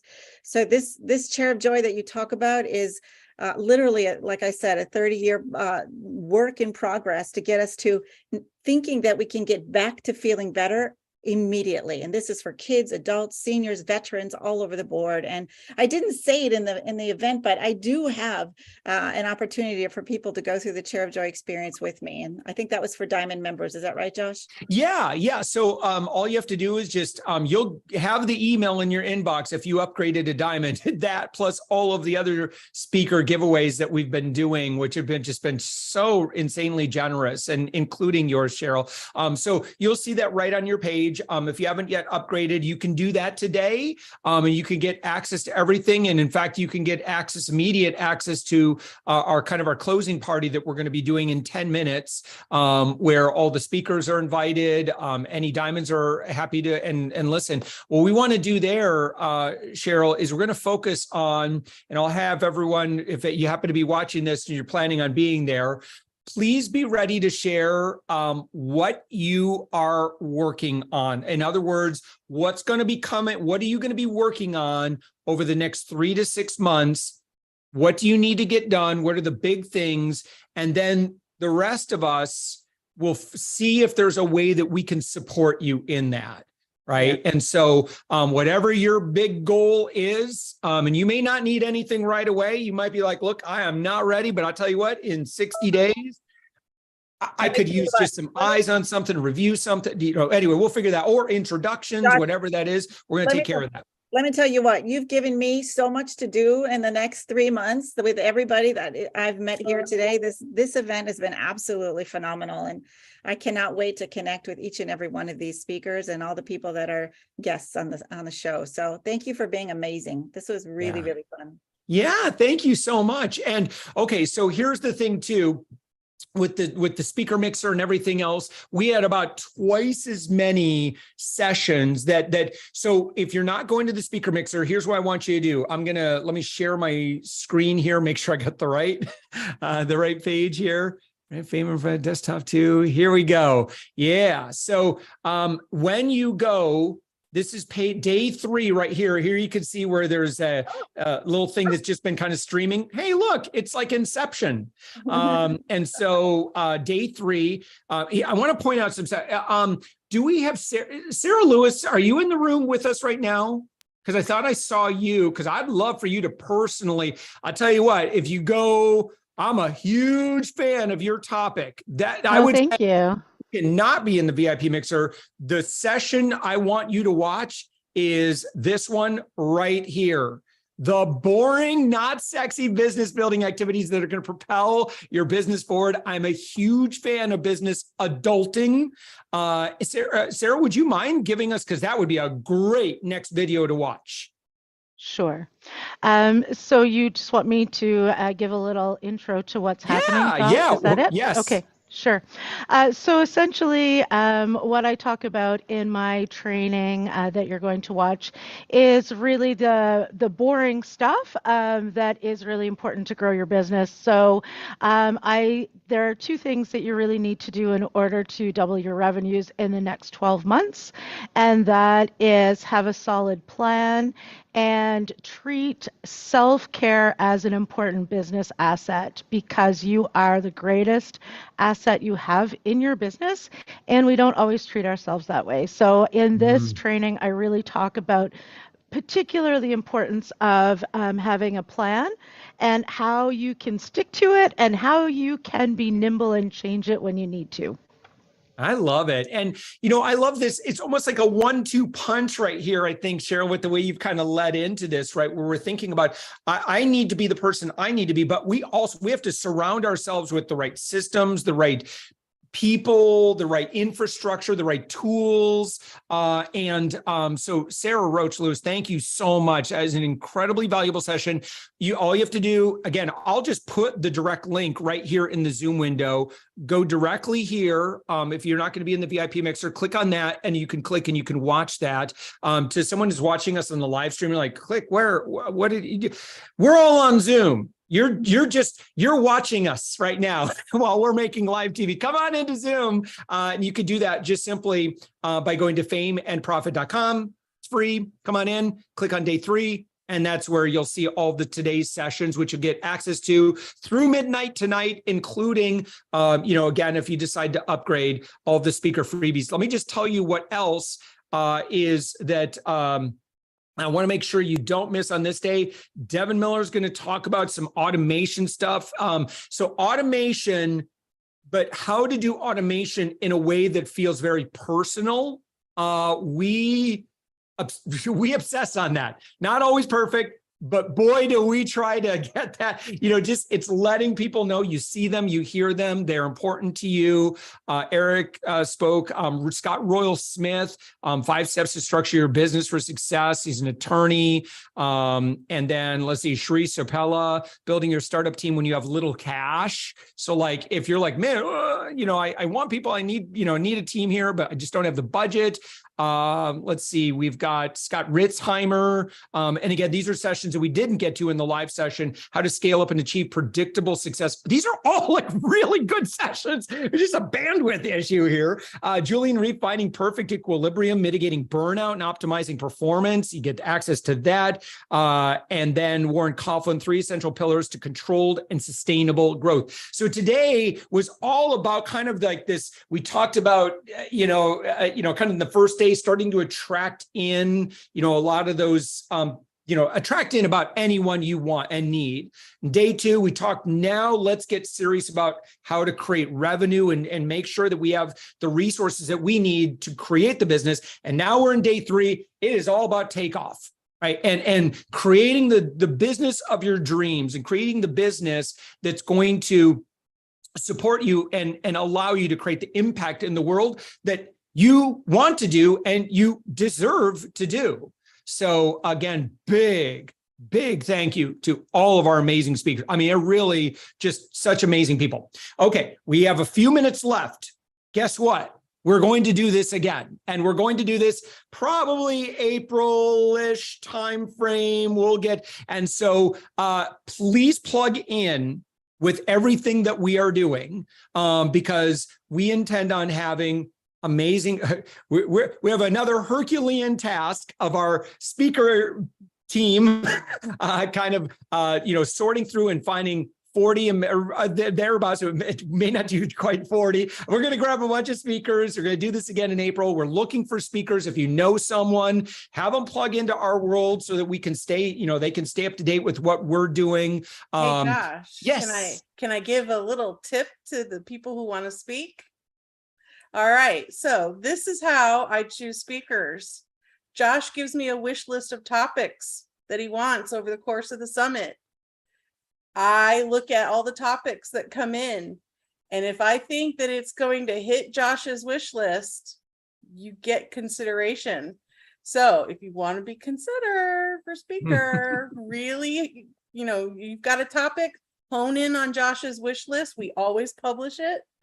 And that will put you to the top of the pile there, because I mean, I even last week, now mind you, speakers, right? When did we first contact you? Back early September, right? Just last week, I had 2 people email me asking if they could be a speaker for this week's event. And I'm like, well, sorry. That ship sailed a little while ago. So just a little tip, really take a look at Josh's wish list that we post up there, and develop your topic to fit one of those bullet points. So And all we're simply doing is if you know where my heart is the empathic, you just love for someone that might be confused out there in business, and they hear a lot of messages about what they're supposed to do, that they're supposed to hustle 24/7. Maybe you don't have to do that. Maybe you're burnt out, you're frustrated, you don't want to be, a spammy salesperson, and you feel like, gosh, there's got to be a better way that I can do what I just love, and there's got to be a better way. So we want to come up with solutions for those type of people, how to create a business that they love, that they're passionate about, that they enjoy. Those again, those are going to be all big things. Okay, final minute or so. FameandProfit.com. If you run, again, all of the videos, if you're on general admission, that you won't be able to access them. There's a few sponsor emails, sponsored segments that we will be able to make available to you. We'll send you an email on that. If you're registered for the event, if you're Gold, you have unlimited access to all the sessions. Diamond, you get unlimited access to all the sessions, plus all the speaker freebies, and you can come to the VIP mixer and stuff. Thank you so much to all of our speakers, all of our sponsors. My goodness, all of our sponsors, one thing that they do is they will engage at no cost in terms of like, hey, let's find out if there's an opportunity here. And that was another thing. I am not going to do any sponsorships where you have to pay money as a gate to engage with them. It's not really our thing. I believe, again, in human connection. So all of them are super accessible. Lynn with Petite to Queen. Today we had Derek with Big Life Financial. If you need a book, Paperback Expert is fantastic. If you want to speak, Amy with Authority Speakers Agency is incredible. Multiple Streams, Fran Bridge, Rudy, who spoke yesterday, virtual event sales team. So if you are going to do an event, he provides the backup on the sales side of things, which we did, and would wholeheartedly recommend him. And so, my gosh, congrats to all our people that booked this session with me as well. We've got meetings tomorrow, and I'm really looking forward to it. And again, if you don't know what I'm talking about, go watch my keynote. We're looking for people to coach and help drive revenue in 2023 and beyond. So virtual computers, innately, amazing, amazing, amazing. Thank you so much. Thank you so much, Justin. Appreciate you. And thank you, everybody. We're going to sign off for today, and we'll see you over in the speaker mixer.